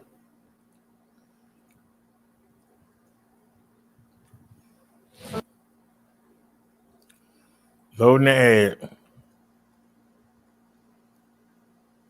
They call it Say Their Names. It's a symbolic cemetery, but it feels real. Everybody keeps laying flowers and candles at the headstones and even sometimes stepping over where the body would be. A short walk from where George Floyd was killed. There are so many names. Gravestones honor men, women, and children. There are innumerable Black lives lost at the hands of the police, and they all deserve voices, and they all have stories. The youngest name, a 7-year-old from Michigan. But in this story, we're at a point where we need to focus on dismantling these oppressive systems. We need to be really loud about this issue. You won't see the student artists behind this visual protest. They wanted the focus off of them, literally. We had seen a lot of different social media posts that were just listing hundreds of names.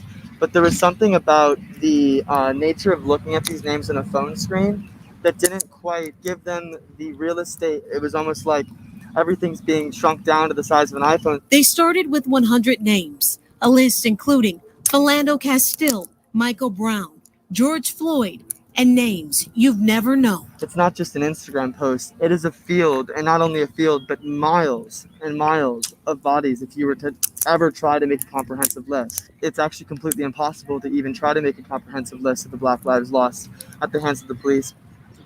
So it's really powerful. I recognize a lot of the names, and I'm also upset about how many names I don't recognize. Karen Bertulli and her children were among people grieving at the site. And really trying to understand it and think about what we can do differently going forward. How many names shouldn't be here? Why shouldn't they be here? Because they should not have died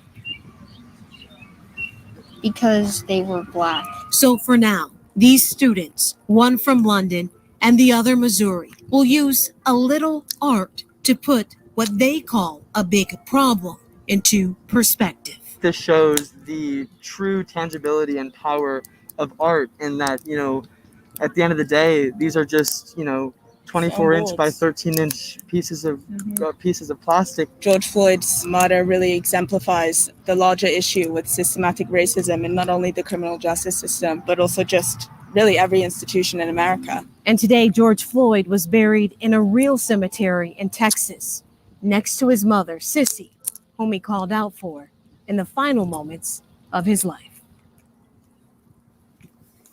Sadly, each day the students add more names. The artists will be selling prints of that installation and donating all the money they make to a nonprofit they support that is fighting racism. We'll have information about that with the story on our website.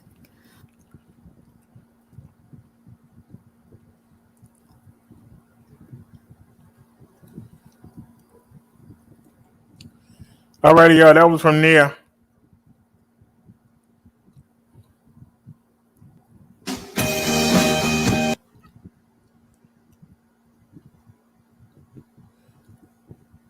At a CTA stop being investigated by the FBI. Happened about a month ago near the Argyle station on the Red Line. Take a look at the man on your screen. Investigators say on August 15th, he followed an Asian American man into the station. That's when the victim was hit in the head from behind, causing him to fall on the stairs. When the victim asks the assailant why he did it, the assailant says, "You deserved it," and calls him an ethnic slur. Then he leaves the station. Here's another look at the suspected attacker. If you know who he is, or if you recognize him from a similar attack, call the FBI at that number right on your screen.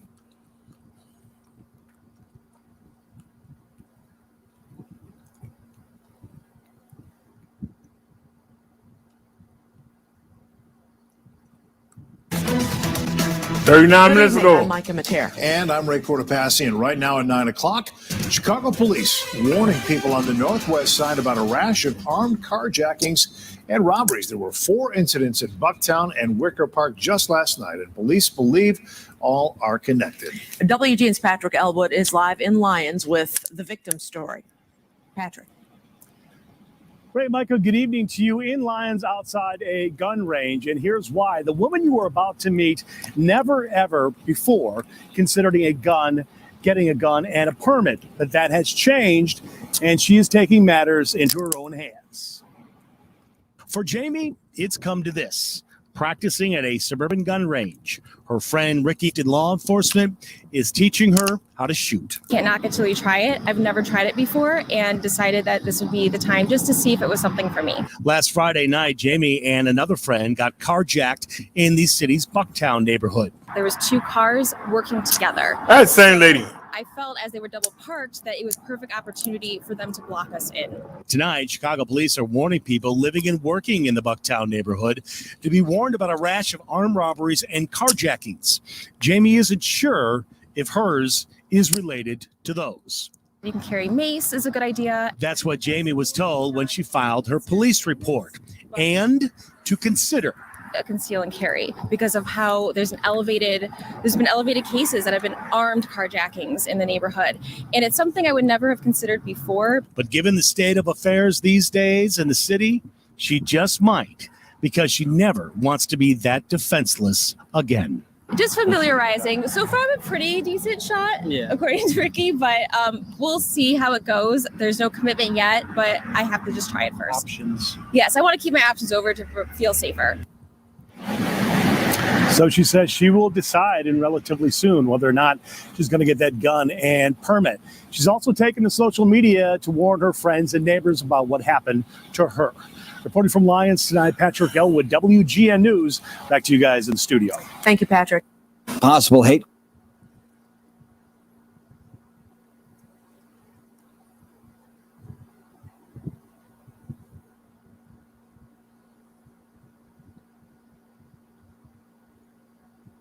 See, until it happened to them.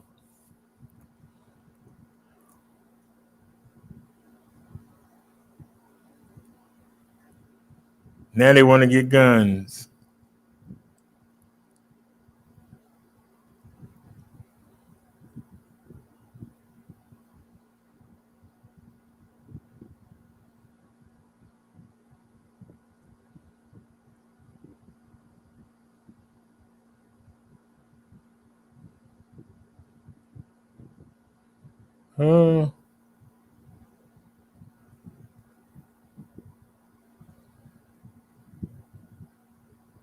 It's not really news, but okay. Once upon a time. It's not really news.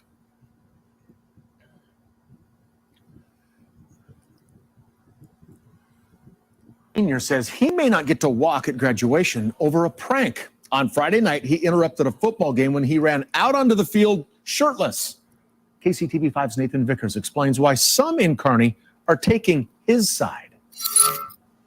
That student says he expected some kind of a punishment for running out onto the field like that, but he says he didn't expect this punishment. When Kearney's football team found itself scoreless and down several touchdowns in the third quarter, I gotta help the team out. Ethan Byrne decided to pull a stunt. I figured if I want some memories from high school, That's the best way to do it. Videos on Snapchat and social media show him sprinting shirtless across the field. Ethan told his mom, Jill Webb, about what happened when he got home. We had a discussion about making good choices and things like that. But when Ethan's principal called him into the office on Monday morning, the senior was shocked at the punishment. He says he's suspended for 10 days, banned from extracurriculars for 90. But there was a third thing that bothered him most. I'm under review to walk at graduation. The school district says the family is appealing the punishment. A spokesperson wrote, the Kearney School District Handbook includes clear expectations for students and detailed explanations about what might happen when students break the rules. As dictated by our board policy, we apply those rules uniformly and without bias. No one got injured. I didn't have anything vulgar written on my chest. You know, I think the only thing that got damaged were some people's egos. My biggest concern and what upset me the most is that I'm all for consequences. I think consequences are necessary, but they shouldn't beat the crime. So to me, that's not justified on what his actions were. Some people in Kearney agree. There's an online petition asking the district to reduce the punishment, and a shop in town planning to sell t-shirts that say, Save Ethan.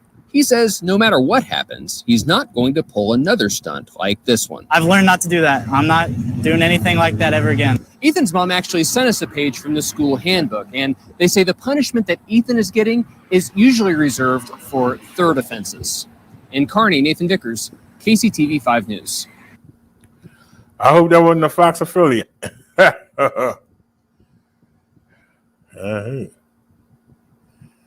Wee-hee-hee.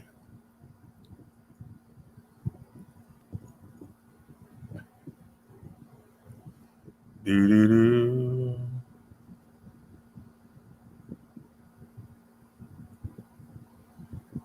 This ain't really news, but okay. More thanks to some breaking news from DeSable Lakeshore Drive, where a car rear-ended a street sweeper. You're looking at a live look at the scene near Irving Park in the southbound lanes. All lanes are now back open. Police say the man driving the car broke his pelvis and leg. The driver of the street sweeper had a few minor head and neck injuries. Paramedics took both men to the hospital. No charges have been filed yet, but police plan to issue tickets to the driver who plowed into the back of that street sweeper. How the heck you don't see a... What the hell were you doing? What the hell was he doing?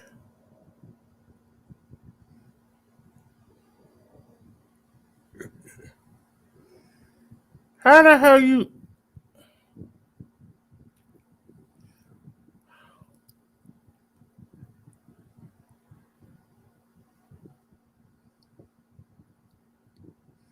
And it's rough right here. Color me onion. It's nothing violent. It's just rough. Great grandpa fears eviction is on the horizon. He's already been told to leave his house, not by an unhappy landlord, but by his in-laws. Morning Insider Lauren Victory explains the unusual circumstances. This is what keeps me going. Pete Weinrock sits on his favorite stoop, I look through all the photos. remembering his favorite person, There's another really good photo of her. Roseanne, his wife of 42 years. She was a wonderful person. He laid Roseanne to rest this summer. That unearthed a sticky situation with her family. The day after we buried my wife, my sister-in-law came to the house and told me to get out. The Westchester home belonged to Roseanne's parents and was deeded to her and her two sisters. Get out of here. We're going to sell the house. This letter to him from his wife's family explained the property does not generate revenue, just expenses. The Weinrocks lived here for 10 years, rent and mortgage free, But I put a new furnace in the place. and split taxes and insurance 3 ways, he says. I would have hoped that they would have at least given me a third of whatever they're going to get for the house, so that at least I can pay off my wife's funeral. Instead, Currently under contract. Weinrock's been notified he'll have a new landlord soon. He doesn't expect the home buyer will allow him to stay. The 79-year-old is turning to online fundraising for help. I just have no place to go and no money to pay for any place to go right now. Grasping at straws while still grieving his wife, who battled Alzheimer's in the end. She would look at me and I would know. It's just hard. Saying goodbye I miss just having her. to the place where they spent their final years together. Lauren Victory, CBS 2 News. Now, we made several attempts to reach Roseanne's family for a comment, but never heard back. For more stories like this, download our CBS Chicago app and look for the section called Morning Insiders. The last time I saw something from that man, shoot, one of y'all sent me something he said. That was a while ago.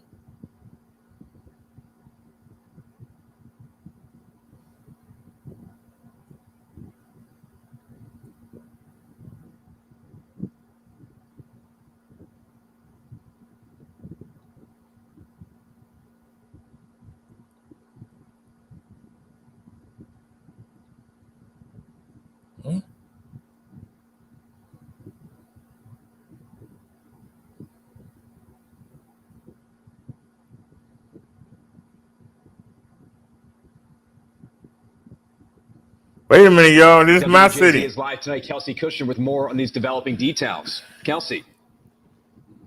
Nicole Rip, well, police say that Jonathan Newell turned the gun on himself this morning, the same time he was set to be arrested. And this all stemmed after a child came forward with evidence that showed hidden cameras in the bathroom. New details coming from the Eastern Shore. Maryland State Police say Caroline County Circuit Court Judge Jonathan Newell was found dead Friday morning from a Look at that beautiful house. gunshot wound. The same day, FBI agents went to his house to arrest him. Investigators say Newell was wanted on federal charges for child pornography. Back in July, police responded to a cabin on Hooper's Island after a child found a video camera in the bathroom and called his parents. In a police report obtained by WJZ, there were 6 boys staying overnight with Newell in the cabin. According to court documents, Newell denied placing the camera, but later went to his bedroom and swallowed a memory card from a box with camera equipment. Investigators took him to the hospital for a CT scan, which showed the memory card in his body. Police say they searched Newell's cabin, truck, boat, and office and found multiple digital devices and a hard drive that showed videos of boys showering inside his home. In one video, it even showed him setting up the camera. Court documents say several boys told police that while at the cabin, he checked their naked bodies for ticks while in the bathroom. And Friday morning, police say they went to Newell's home to arrest him and found him dead inside. Now, Newell was serving or was first appointed back in 2016 by Governor Larry Hogan to the Caroline County Circuit Court. And before that appointment, he served as the Caroline County State's Attorney for 13 years. Reporting live at 7, Kelsey Kushner for WJZ. Daggone pervert. At least he saved us the trouble of having to feed and take care of him. At least he took himself out.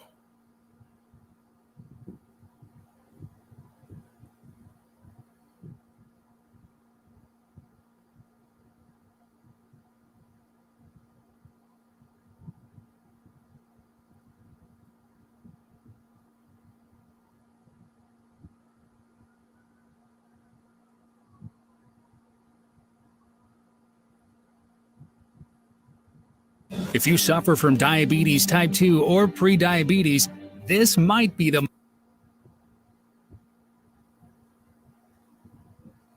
Armed robbers point their guns at a 10-year-old boy and his mom right outside their home in a quiet East Bay city. You see, it was recorded there on video. Police are asking now for the community's help. They're trying to catch these guys. Crown 4's Hazik Medyoun gives us a closer look. Well, they pointed the gun at my son and tell him to drop the bag or they will shoot. You're looking at video of a mother and her 10-year-old son being robbed at gunpoint in front of their home on Clinton Avenue in the city of Alameda. It happened last Friday just before 4 p.m. The husband and father of the victims, who asked not to reveal his identity, says his wife ran towards her son when suddenly the suspects pointed a gun at her. They tell her to stop because probably they thought she's running toward them. So they tell her to stop and they will shoot. He says before the incident happened, his wife just picked up their son from school and stopped at the South Shore Center Bank of America to deposit some checks that she was carrying in the trunk of the car. I'm pretty sure they watched her from South Shore at the bank and followed her, because I saw the video.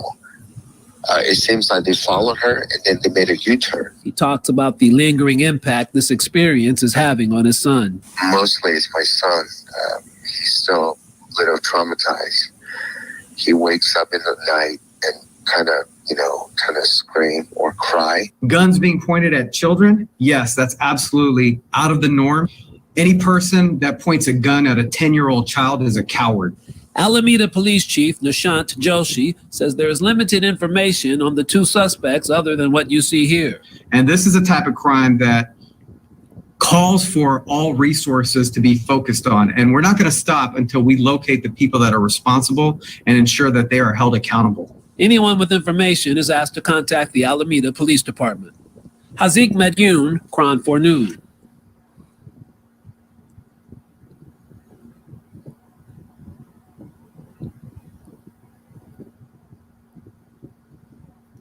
That's what I'm saying.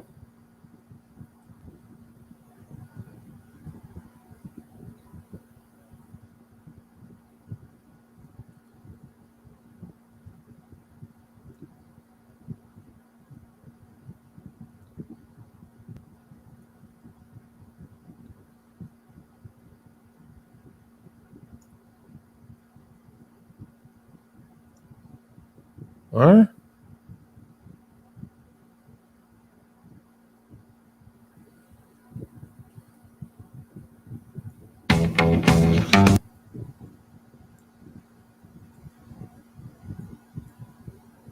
New Orleans is providing free meals to residents once again today. It is expected to have long lines, similar to the lines that formed in Algiers yesterday for the food supply giveaway. Leslie. Adriana de Alba from our sister station was there, and she has the story of one woman who had not eaten in days before yesterday's event. The line of people seeking help stretched on and on, curving around the Arthur Monday Center several hours before the relief began. I was here about an hour before they were supposed to start. People waited in cars, some came on foot, waiting in the heat for food and water. We met Miss Diana Estes. She couldn't wait to eat. It's been days. I'm hurt, miss. I don't have nothing, nobody to help me. All my relatives dead and gone. I don't have hardly nobody in New Orleans to help me. Nobody, I'm knocking from door to door begging for food in the place that they might eat. If anybody can help me. Hurricane Ida forced the roof over her head to cave in. She's been sleeping on the ground in a shed ever since. We be burning up. We wake up in sweat. We go to bed in sweat. We don't have nothing. We homeless. We very homeless. We don't have nothing. We need help in New Orleans. With so many grocery stores either closed or empty, food is scarce. Councilmember Kristen Palmer organized this event in just 12 hours, partnering with area food banks to distribute 2,000 meals and set up a phone charging site. We've never had lines like this, even at the very beginning of the pandemic when people were really uncertain, so it's really incredible. You can really see the need. She feared they'd run out of food early. People showed up nonstop for 4 hours. Wanda Jacks couldn't afford to evacuate. The hardest part is I'm seeing my kids go through it. And when they fall asleep, I be crying like, Lord, please help us out of this situation. When is this going to be over with, Lord? You hear so many stories about how long we going to be out of lights and stuff. And it's horrible. Amid the suffering, there What happened to her cheek? Like somebody to make things burnt better, up. even if it's just for a day, a hot meal is a temporary reprieve from the uncertainty that lies ahead. In New Orleans, Adriana de Alba, Eyewitness News. Lord, help them people, please. Lord, help them people.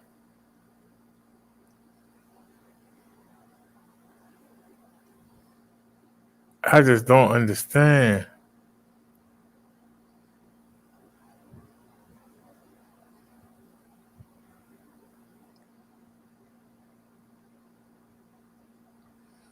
I just don't understand.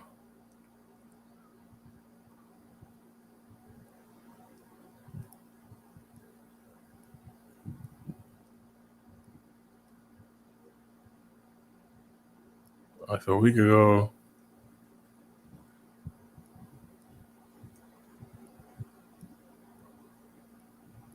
yeah, that's Fox.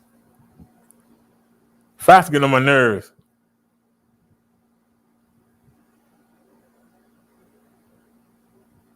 That's old.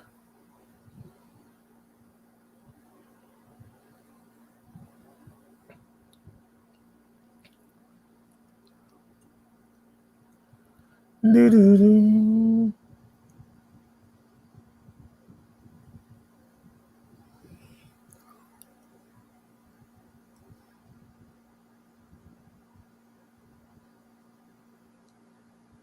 Fox again. All right, I'm done looking at the news.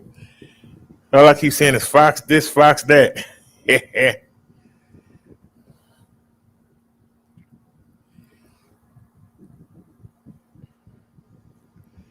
I'm waiting on Congress to get themselves together, okay?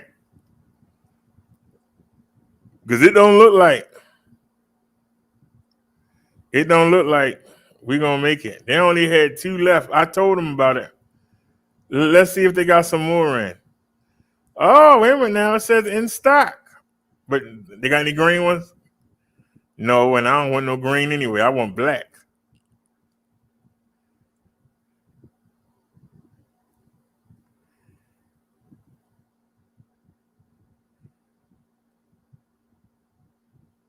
This is the e-bike I want, the PS6.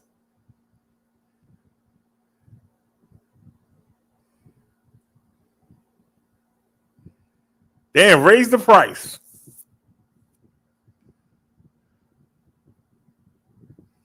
Oh, no, they didn't. Ain't it $15.99? No, they didn't. Wait a minute, let me put my coupon code in. Hold on a second. Is this still $13.99?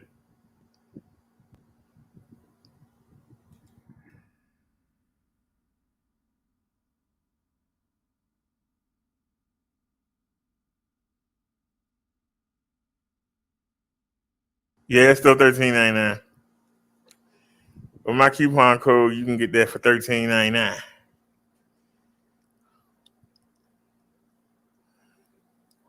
So let me give y'all the link. I guess I should push the e-bikes.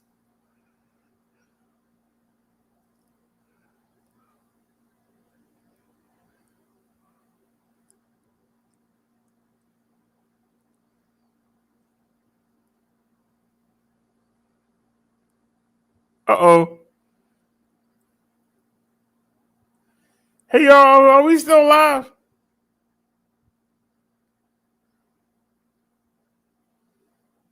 Hey, man.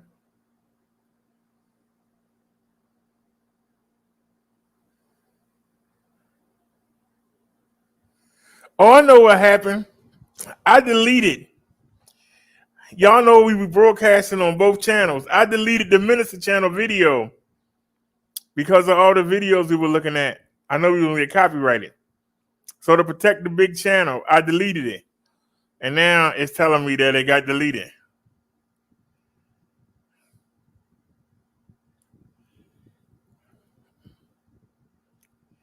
I ain't worrying about 2024. I'm worried about the package they talking about now. Because I don't think we're going to be able to sell. I need 13 people to use my coupon to buy a bike. And I don't think that's going to happen. But I'm holding out hope. This is the link. This is the bike that I want.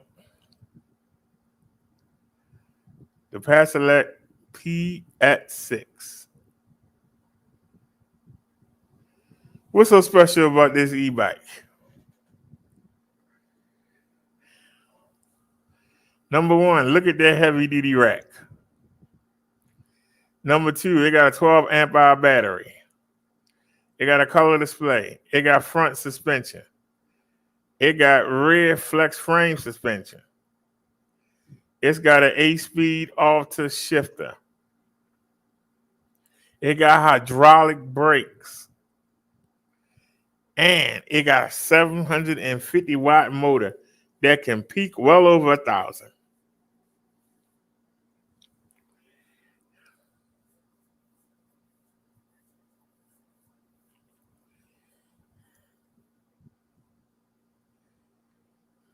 So for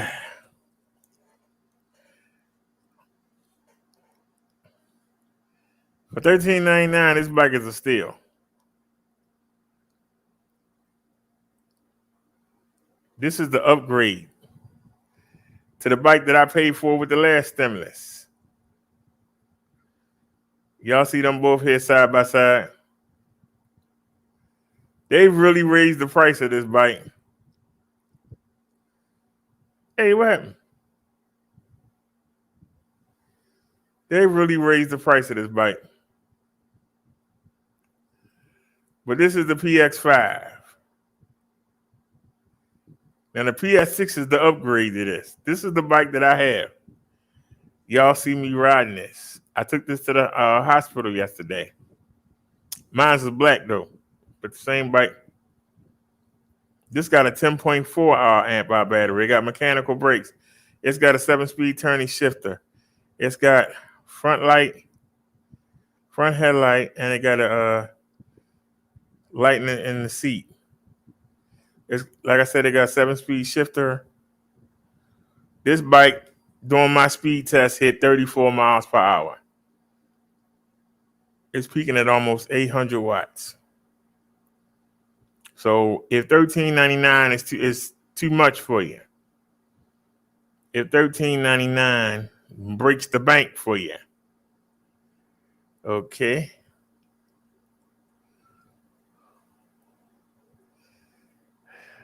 There's the link. Let me get you the code.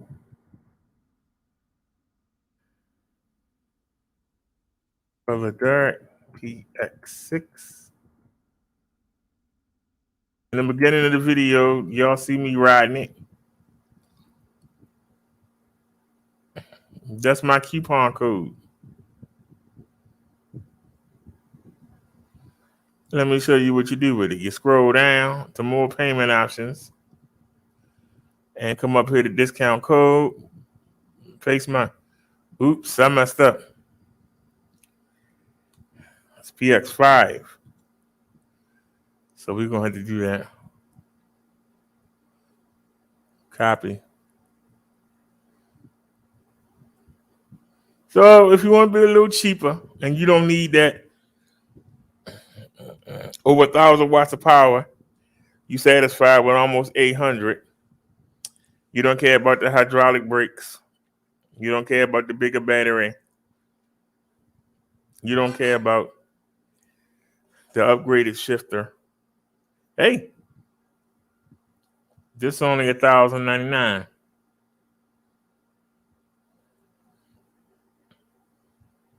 Let me get y'all the right coupon code.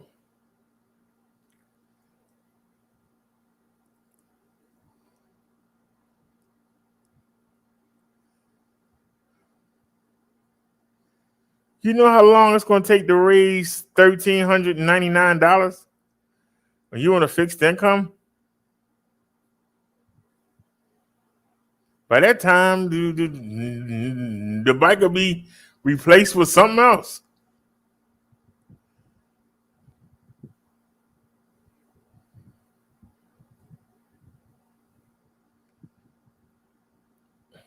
But I'm sorry. I love Bessie, but I want one of these. I want that 750 watts. Them hydraulic brakes. That heavy duty rack. Do my shopping with. It's only a dream right now. I'm trying to make it a reality, but I need help. I really did the foldables. Let's look at the Brady girls. this is the Cindy Brady. You can see she comes in orange and gray. She comes in black and gray. I'm sorry. That's just stealthy. And she comes in black and green. Now, if you don't want a bike that's foldable and you want an e-bike that don't look like an e-bike and you want to be cheap, this is the cheapest thing that we got here. I'm talking about price-wise. But this bike here, 27 and a half inch wide and a half inch tires, 2.8 inches wide. It's got a 13 amp hour battery. It'll last you all day. It's got a 7-speed turning shifter. It's got mechanical disc brakes.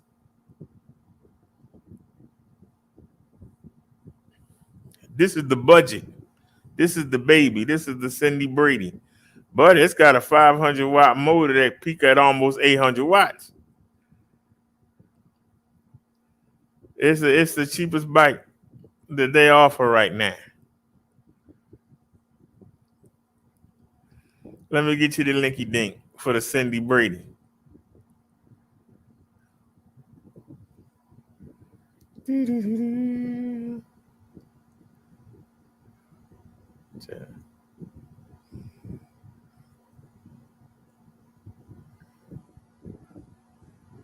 That's the link for the Pedelec G9. Let me type in.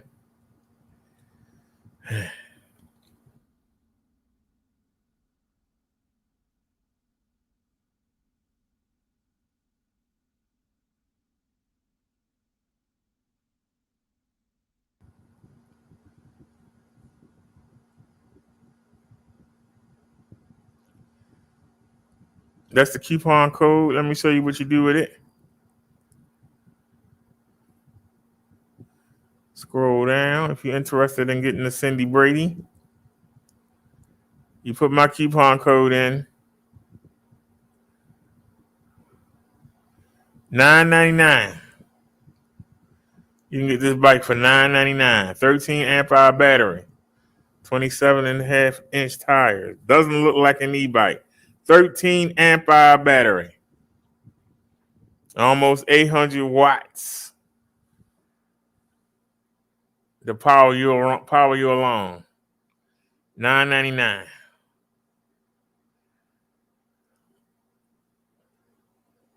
That's a Cindy Brady. If you got a couple more dollars and you want some premium features, need y'all to understand the Cindy Brady is fine, but if you want some premium features, then you got to get Jan. You got to get the Jan Brady. Let's look at the different colors she comes in. This is the Jan Brady. You ask me,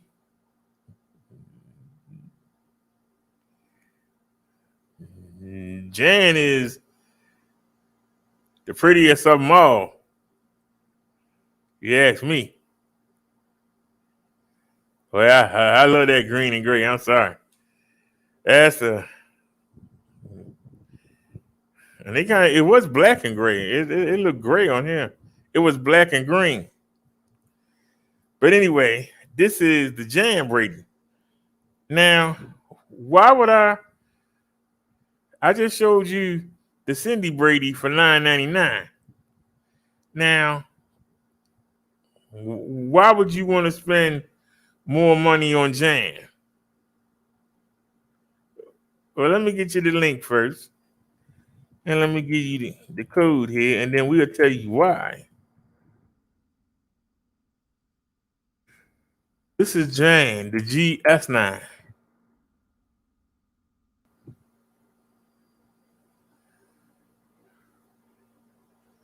There's my code, Brother Derek GS9. Let me explain to you about Jan. Jan has a color display. Cindy doesn't. Cindy and Jan both had the same 27 inch and a half inch, 2.8 inch wide tires. Cindy and Jan both have 13 amp hour batteries.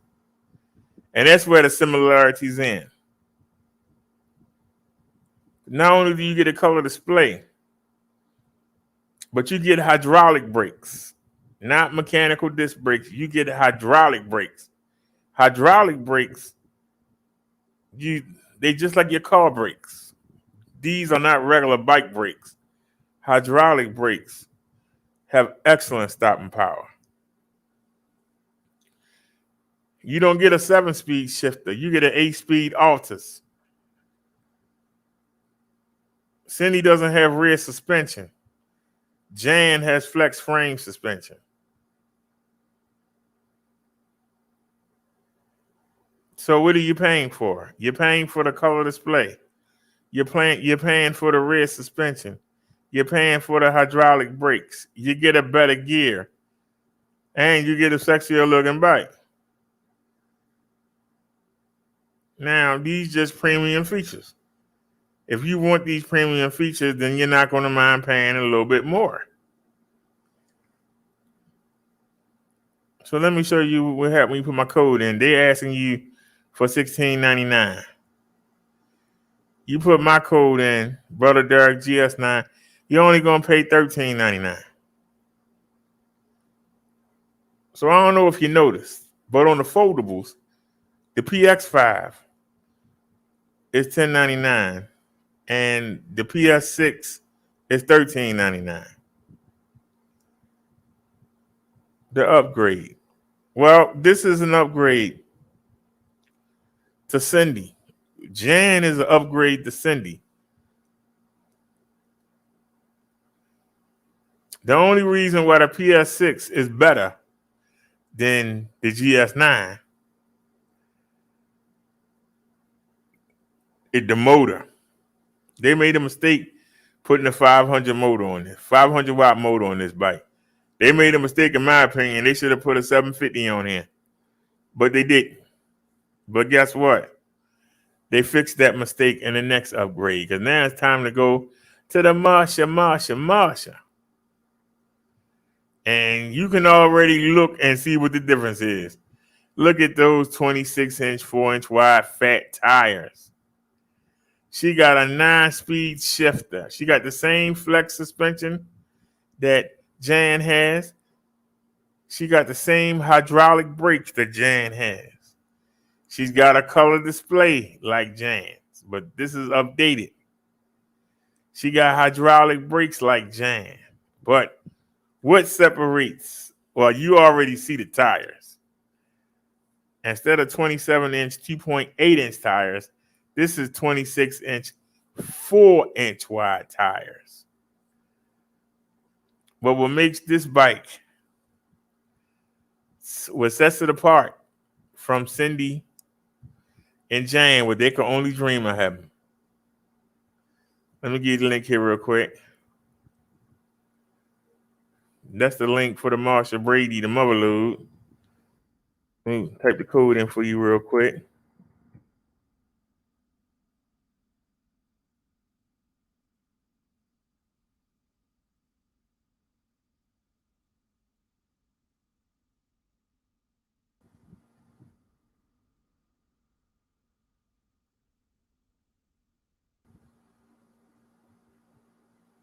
There's the link. All right, let's get back to her. Marsha has a 750 watt motor that peaks well over 1,000 watts. Cindy and Jan got 500 watt motors that peak at almost 800. This bike peaks at well over 1,000 watts.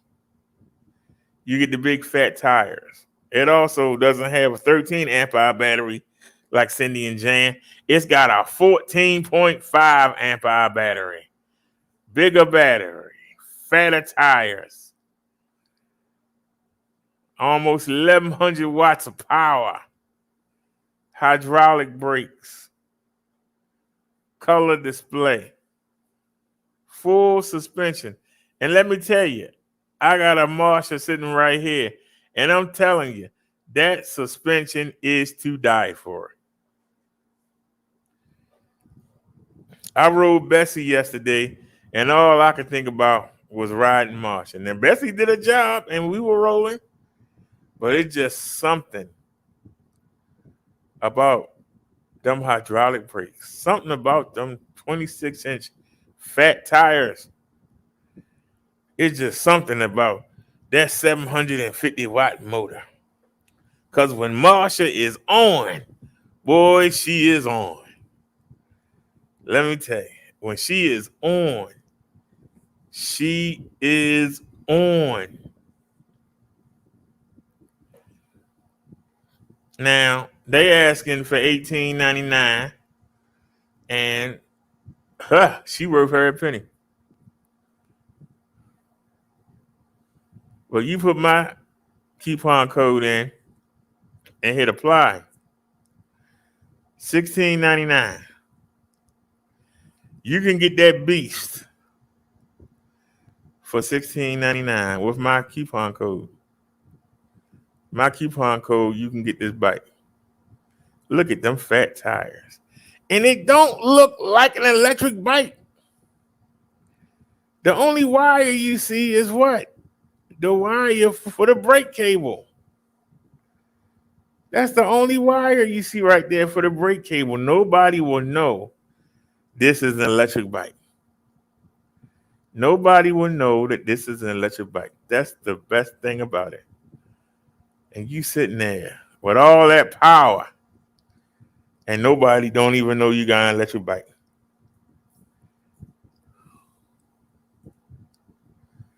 If you see the police coming up and you know you doing 28, 29 miles per hour, start pedaling like a maniac till they drive by. They gonna think you doing it on your own power. You know why? You know why? Because this don't look like an e-bike. But look at them fat tires. I'm gonna tell you something. I love being on them fat tires. I know it's expensive, but God darn it. And I ain't gonna lie to you. The only reason I got one is because they sent me one. That's the only reason why I got one. I ain't gonna try and front. I can't afford that bike. The only reason I got one is because they sent me one. That's the only reason I got one. Where am I gonna get $1,700 from? The stimulus was only $14. Now, if I would have had my coupon before I made my purchase, but it wasn't until after I bought the bike and had it that they gave me the coupons. But if I'd have had it beforehand, I would have bought the PS6 because I had a coupon that had it for $12.99. I would have bought that e-bike. I'm dead serious. I would have bought that e-bike. And like I said, they sent me one. They claimed it was brand new, but no, it wasn't. But that's what they said. It wasn't. Because we found out the hard way it wasn't. But I didn't pay for it. So I can't complain. So I got a bike over there with a 750-watt motor on it. It might cut off sometimes, but hey, now I know. Don't run it too hard up the hill. But for some reason it gets tired. I don't know why. I think it's a short somewhere. But anyway, when it's on, it's on. And I'm telling you, ain't nothing like it. You're gonna get a good bike. Cause see, you're paying for yours. See, I didn't pay for that. They just gave me the run of the mill, whatever, probably a customer return or whatever, but whatever. Fact of the matter is, when that bike is on, it's on.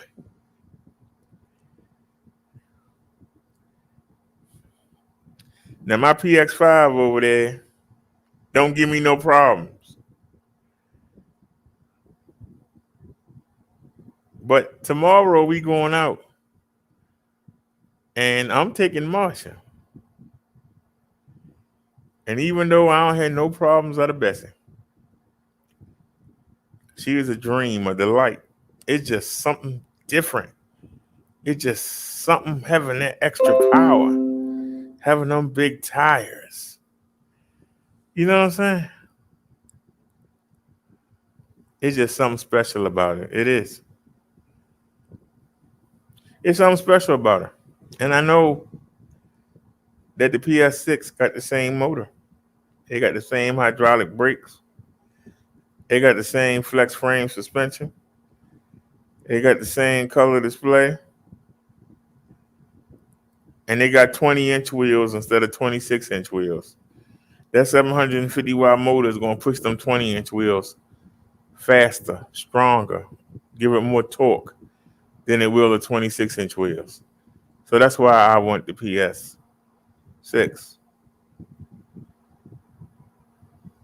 Because I know it's going to push them wheels. And we're going to be doing 40 on the speed test. That's why I want a PS6 to go grocery shopping with and had that almost 1,100 watts of power pushing me up the hill with my pangy bags loaded. Now the PX5 does it, but the PS6 will do it even better. So anyway, if anybody interested and want to help me out, shoot, somebody buy me the bike. And we can start talking about the e-bikes. All I want is that one bike.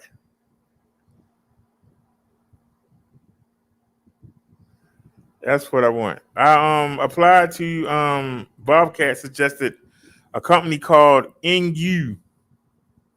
Ingu, Inwe. I don't know. It's ENGWE. Is that Ingui? Ingu? I don't know how it's pronounced. But I know the company because I was going to buy that bike. I was looking at the electric SP, I remember, and they had no suspension, and the Ingu had front suspension, and they had two of them on Amazon. They had two of them that were used. They had them for $7 something, and I was going to buy them. Hey, that's cheaper than the $8.99. They had two of them, and y'all can go look at the videos. They didn't come in.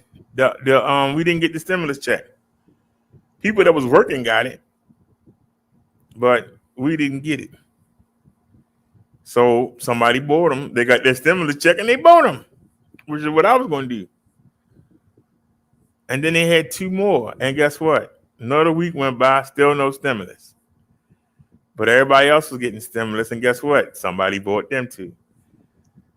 So that's why I went with the Passelec PX5, just because it had front suspension.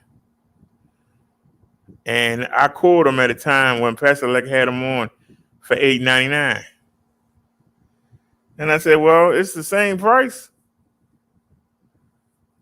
It's the same price electric SP, and they got no suspension. But at the time, the bike that I ordered the standard. That only had front suspension. I ordered the standard.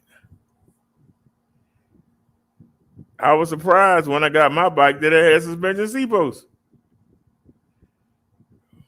They didn't send me the standard, the first version.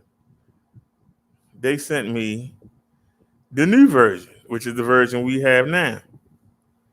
Now, the thing was, you got the suspension seat post, but the light is in the seat. It's not at the end of the rack. Now, the standard, the light was at the end of the rack and was attached to the battery. So I didn't get the bike that I actually ordered. They gave me a different bike. I ain't complaining though. Hey, what's going on, Shadow Stabber? So, like I said, I'm not upset. But I can tell you there's a difference. I think I haven't, until I ride the PS6, the PX5 is the champion of the foldables. I've ridden the PX1, I've ridden the PX5. I have not ridden the PS6, so I can't. Spec-wise, the PS6 is the champion, but I ain't rode it yet, so I can't say whether it is or not because I ain't rode it yet. I'm trying to earn one, but I hit 34 on my speed test. It was only for a second, but I hit 34 with a 500 watt motor. What could I hit with the 750 watt motor? That's all I'm asking. What can I hit with the 750 watt motor? The bike over there is not 100% what they sent me. It got a 750 watt motor, and if I run it hard, especially uphill, it cuts off. You wait a few minutes and it cut back on, and you go about your business. But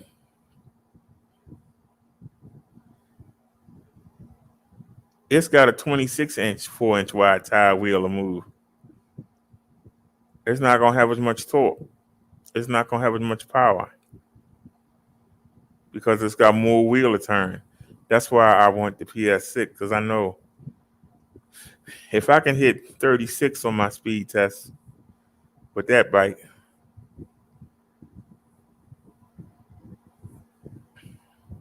and I'm 274 pounds. I was 281. Boy, these bikes got me losing weight. That's another thing about Marsha. Sometimes you gotta pedal her, especially uphill. And shoot, it ain't Marsha got me down from 283 down to 274. And if I start riding, Bessie really don't need no pedaling. On steep hills, Marsha need me to pedal. So it's a trade-off. But I lose more weight because Marsha makes me have to pedal. So pick your poison. So I took everything off Bessie and put it back on Marsha. And like I said, I really don't have to go anywhere tomorrow, but especially since I got the doctor's Thursday and I gotta go 8 in the morning. I gotta go there 8 in the morning. That ain't gonna be no fun at all. But like I said, I've been up since 4 this morning, so I've been up since 4 this morning. So I need to go to sleep. Well, this one of them nights when y'all just been cruising through.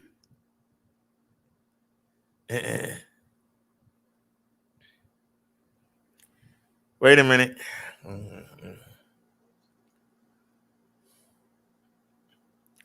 Hold on a second. Bobcat sent me an email.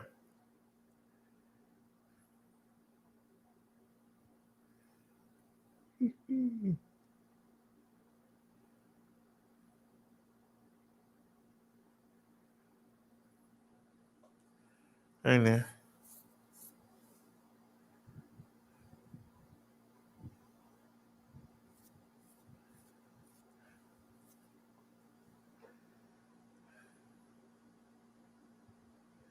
Come on.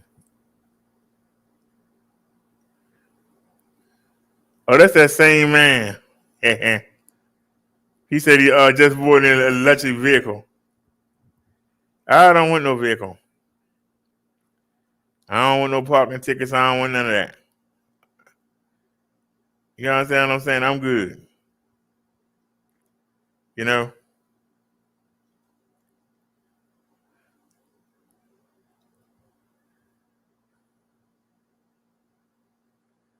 See.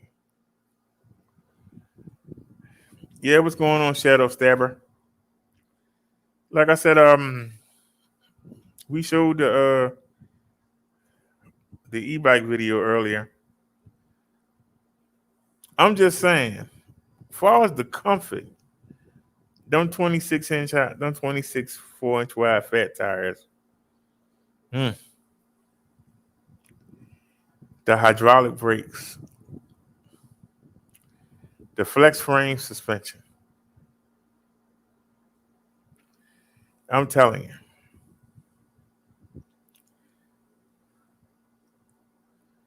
we gotta figure out what's wrong with them daggone shocks, because we don't even use the front shocks. I got them open a teeny bit, just a tad. We don't even use them. That's what I'm saying. I couldn't imagine how comfortable they'd be. But anyway, y'all, I've been online. I went over the 6 hour minute, so we can't. I went over the 6 hour. Hopefully, we won't get flagged too much with them videos. I will see y'all tomorrow. We're going for a ride. We're going for a ride. To be honest, I don't know if I should, but I am, because I should have went today. We're gonna go for a ride, and then we go to the doctor's Thursday morning. So we're gonna go for a ride tomorrow, and I might hit the market. We're gonna take Marsha, head down to social services. If I can get the form filled out, that's why I said I'm sitting here. It's so many of y'all here. That's the only reason why I'm still on. I should have been filling that paperwork out. But if I can get it filled out, we're going to go down there tomorrow, drop it off, then we'll come up and hit the market. And then come back. And then we're going to the doctor's on Thursday. We're going to see the general doctor. So I'm going to have to hear her mouth.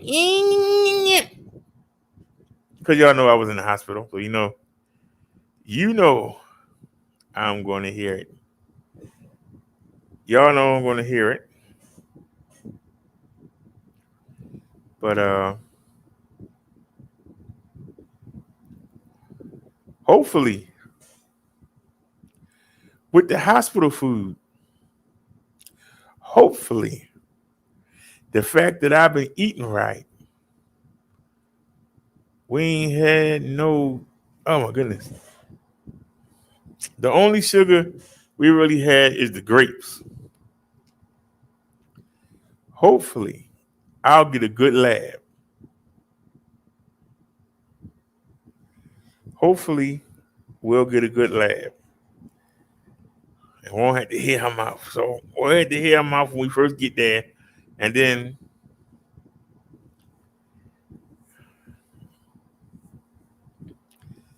I'm going to challenge her.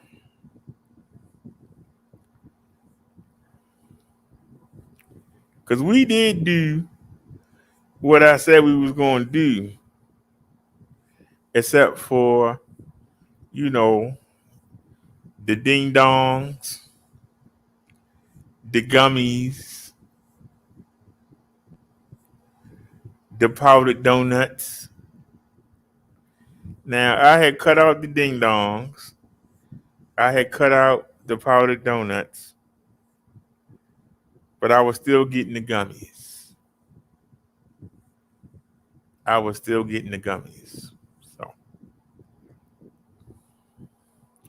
I'm sure that the last time she looked, my sugar was higher than 307. Guarantee you.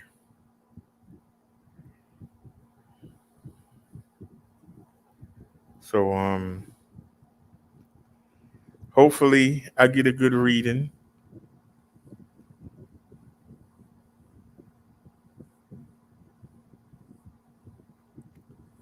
We're gonna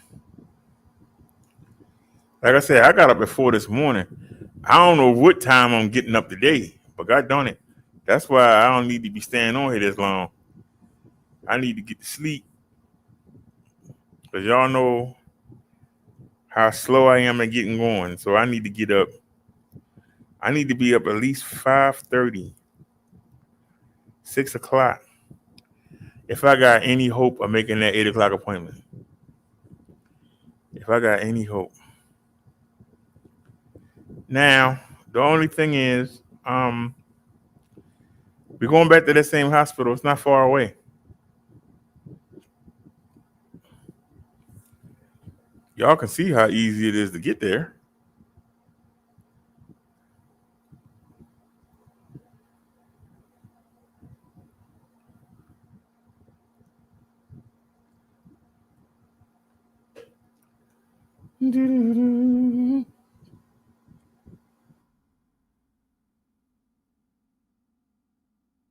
Look how fast it is to get there.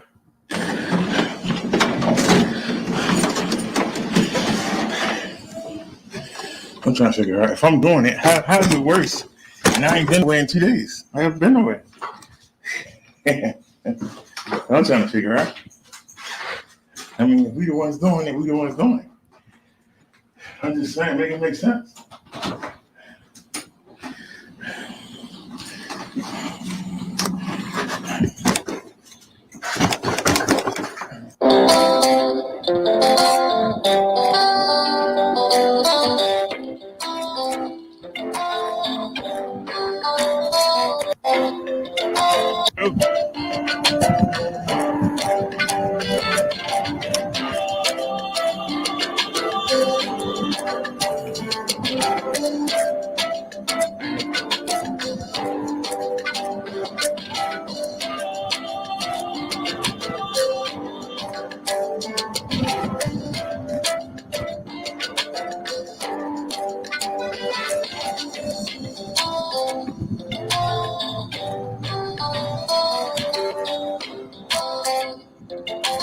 You and them with the right.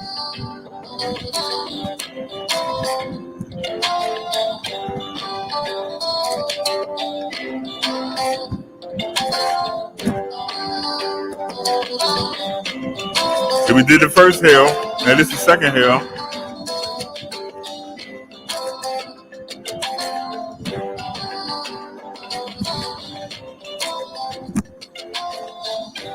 Still going uphill.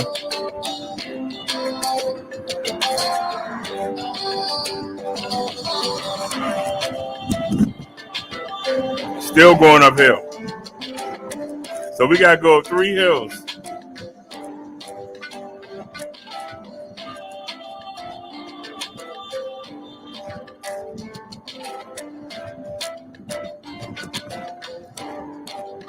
Now we leveled out. And now we get to go downhill.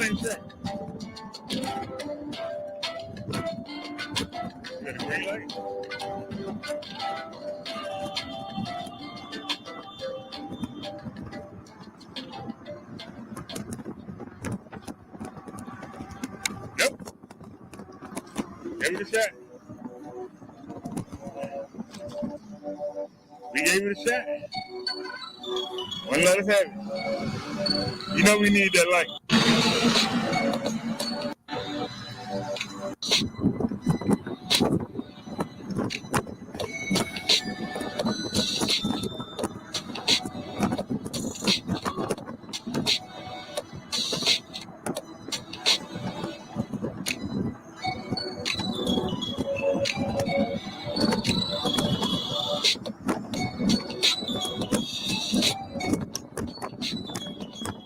All right. How y'all doing?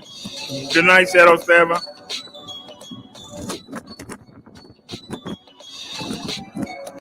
We on every day, Shadow Stabber. Right to a no stop sign. Oops.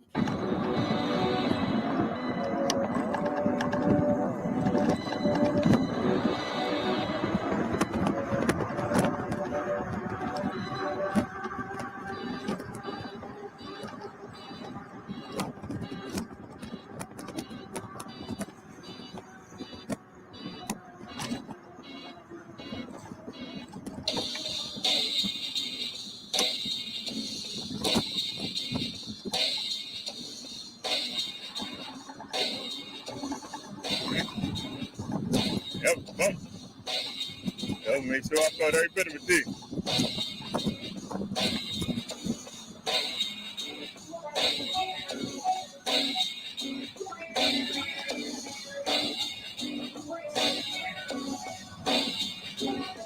What's you? Ain't nobody coming.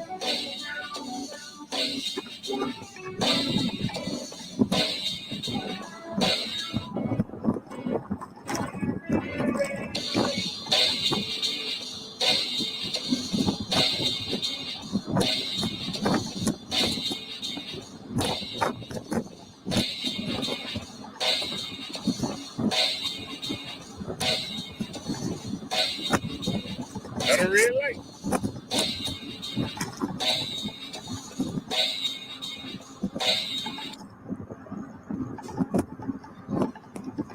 Bessie handling her business.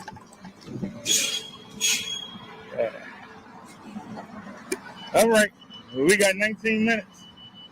And we got 6 blocks to go, y'all. Y'all think we gonna make it?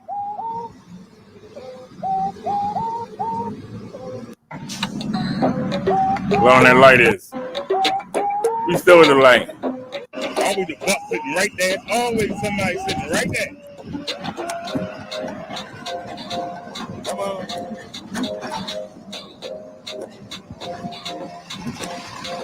Sitting right there.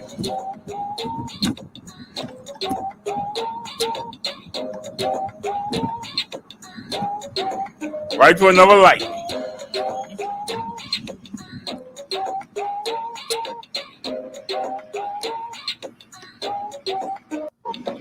All right, light. Fast forward to the light turn green.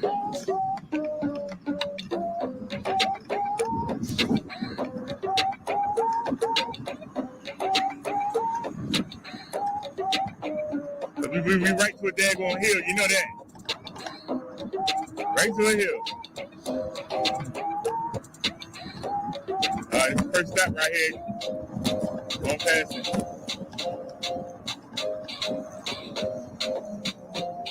The road closed. Okay.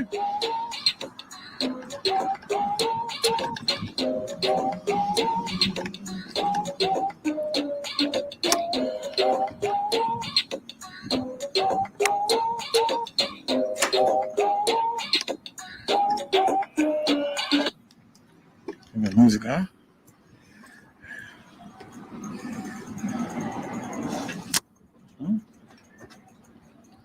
Hello, how you doing, sir? Okay. Got a doctor's appointment on the 6th floor.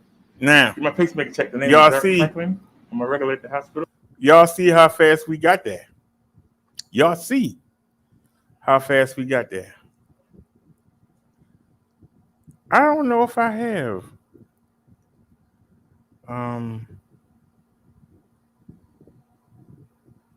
I don't know if I have. The clip I have, we didn't go that way.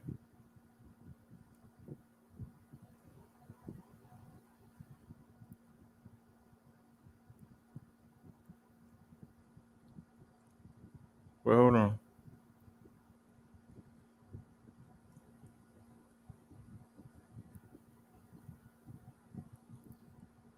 I don't think we have a clip. Let me see. Switch account. I don't think we have a clip.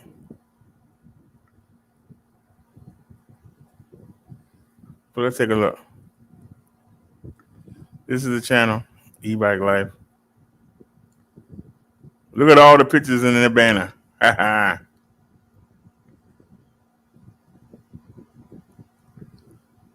Go to videos.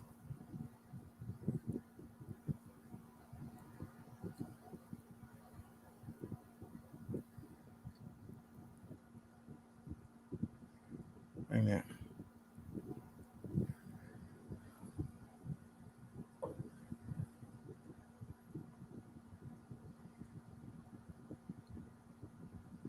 Okay, this is 360 or this is the regular? That time they told me put it over there. Okay, put it over here. How much that bike hold? I have a coupon. You can get it for $17.59. 17, huh? $17.59, but Y'all see we in the doctor's.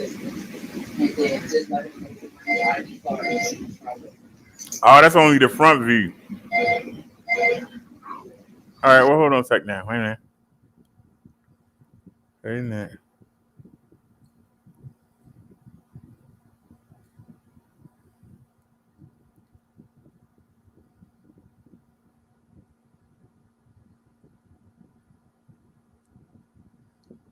Is the same video?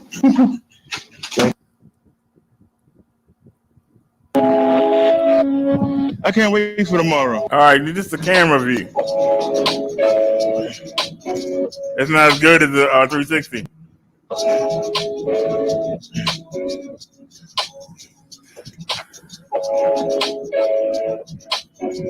All right, hold on a sec. So then we need to go back. Where was it?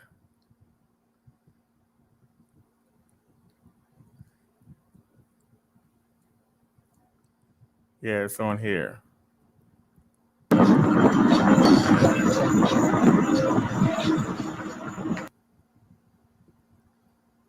the children. The children don't want to be around their parents, so they move. Okay, And that's why you keep saying these names all over the place. But you can actually trace the family and see this is where. All right, here we go. All right, so I don't know why this keep happening. Please stop. So I'm in the street.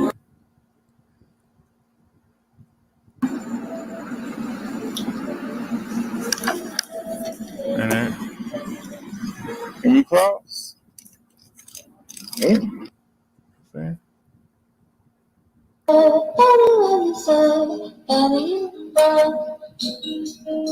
Hey, Liz. So why did I start here? I'm running behind. Did I start it before?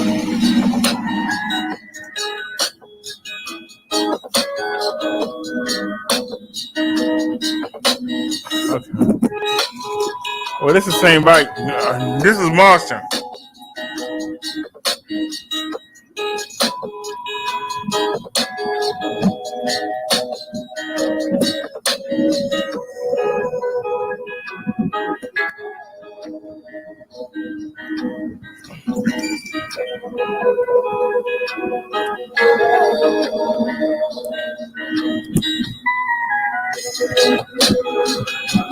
This is the same trip.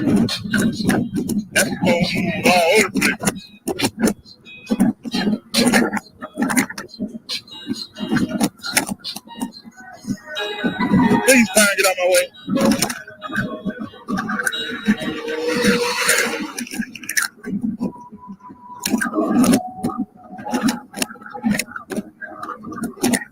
For myself.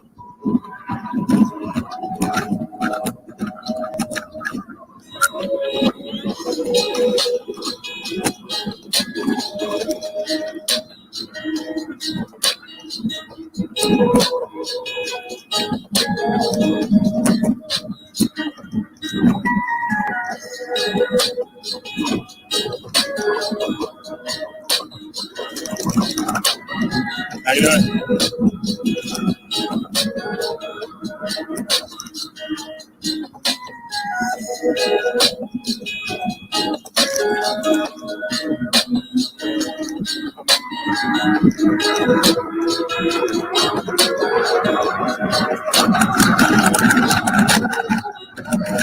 So I just showed y'all the 1099 bike, and now we on the 1699 bike.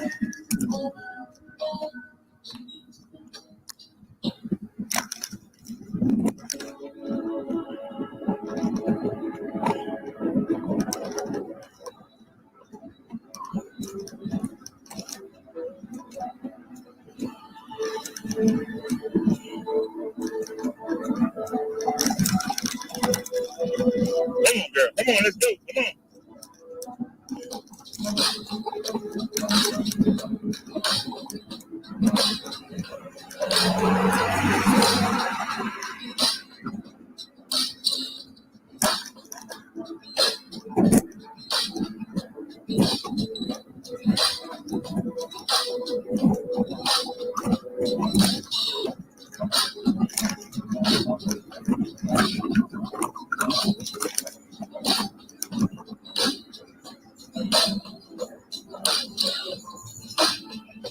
Now you notice we stopped well behind the line. With the mechanical disc brakes, we went up to the crosswalk. That's a difference right there. Hey, Bobcat, I got 8 minutes.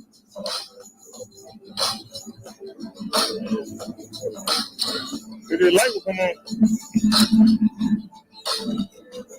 The bus gonna sit there and block the lane. Make all the cars come over here. Thanks a lot.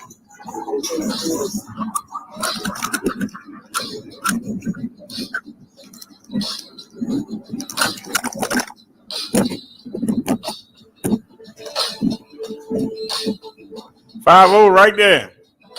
I couldn't run the light. Go ahead and change. Come on.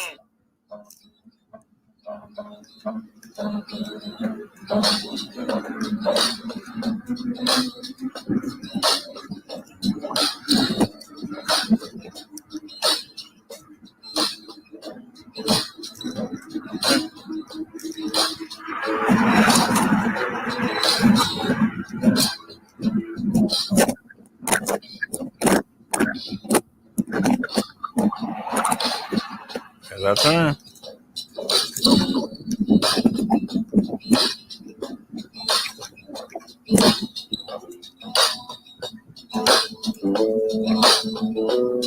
How you doing?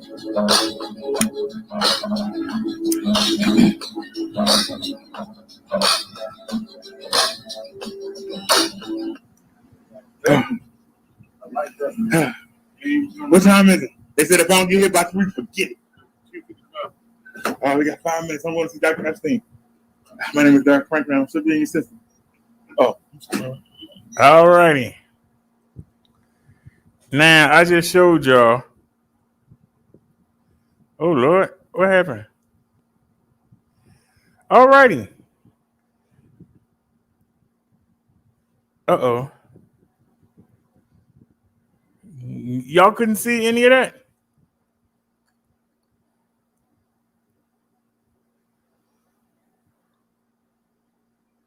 Was y'all able to see that? Well, anyway. Wait a minute. Was y'all able to see that?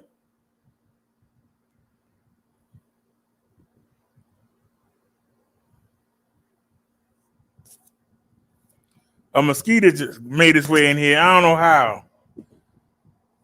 It just bit the heck out of me. How did he get through? I got it blocked up. I don't know how a mosquito made its way in here.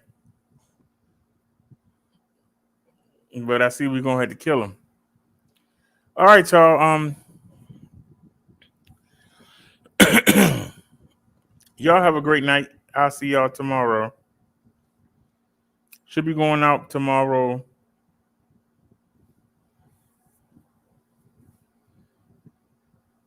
And go for a ride. Just to get myself straight. We need to get out of here. So, alrighty. I will see y'all tomorrow. Y'all have a great day. Thanks for watching. And we here every day, so I hope to see y'all here tomorrow. Y'all have a great night, and we out. Peace, everybody.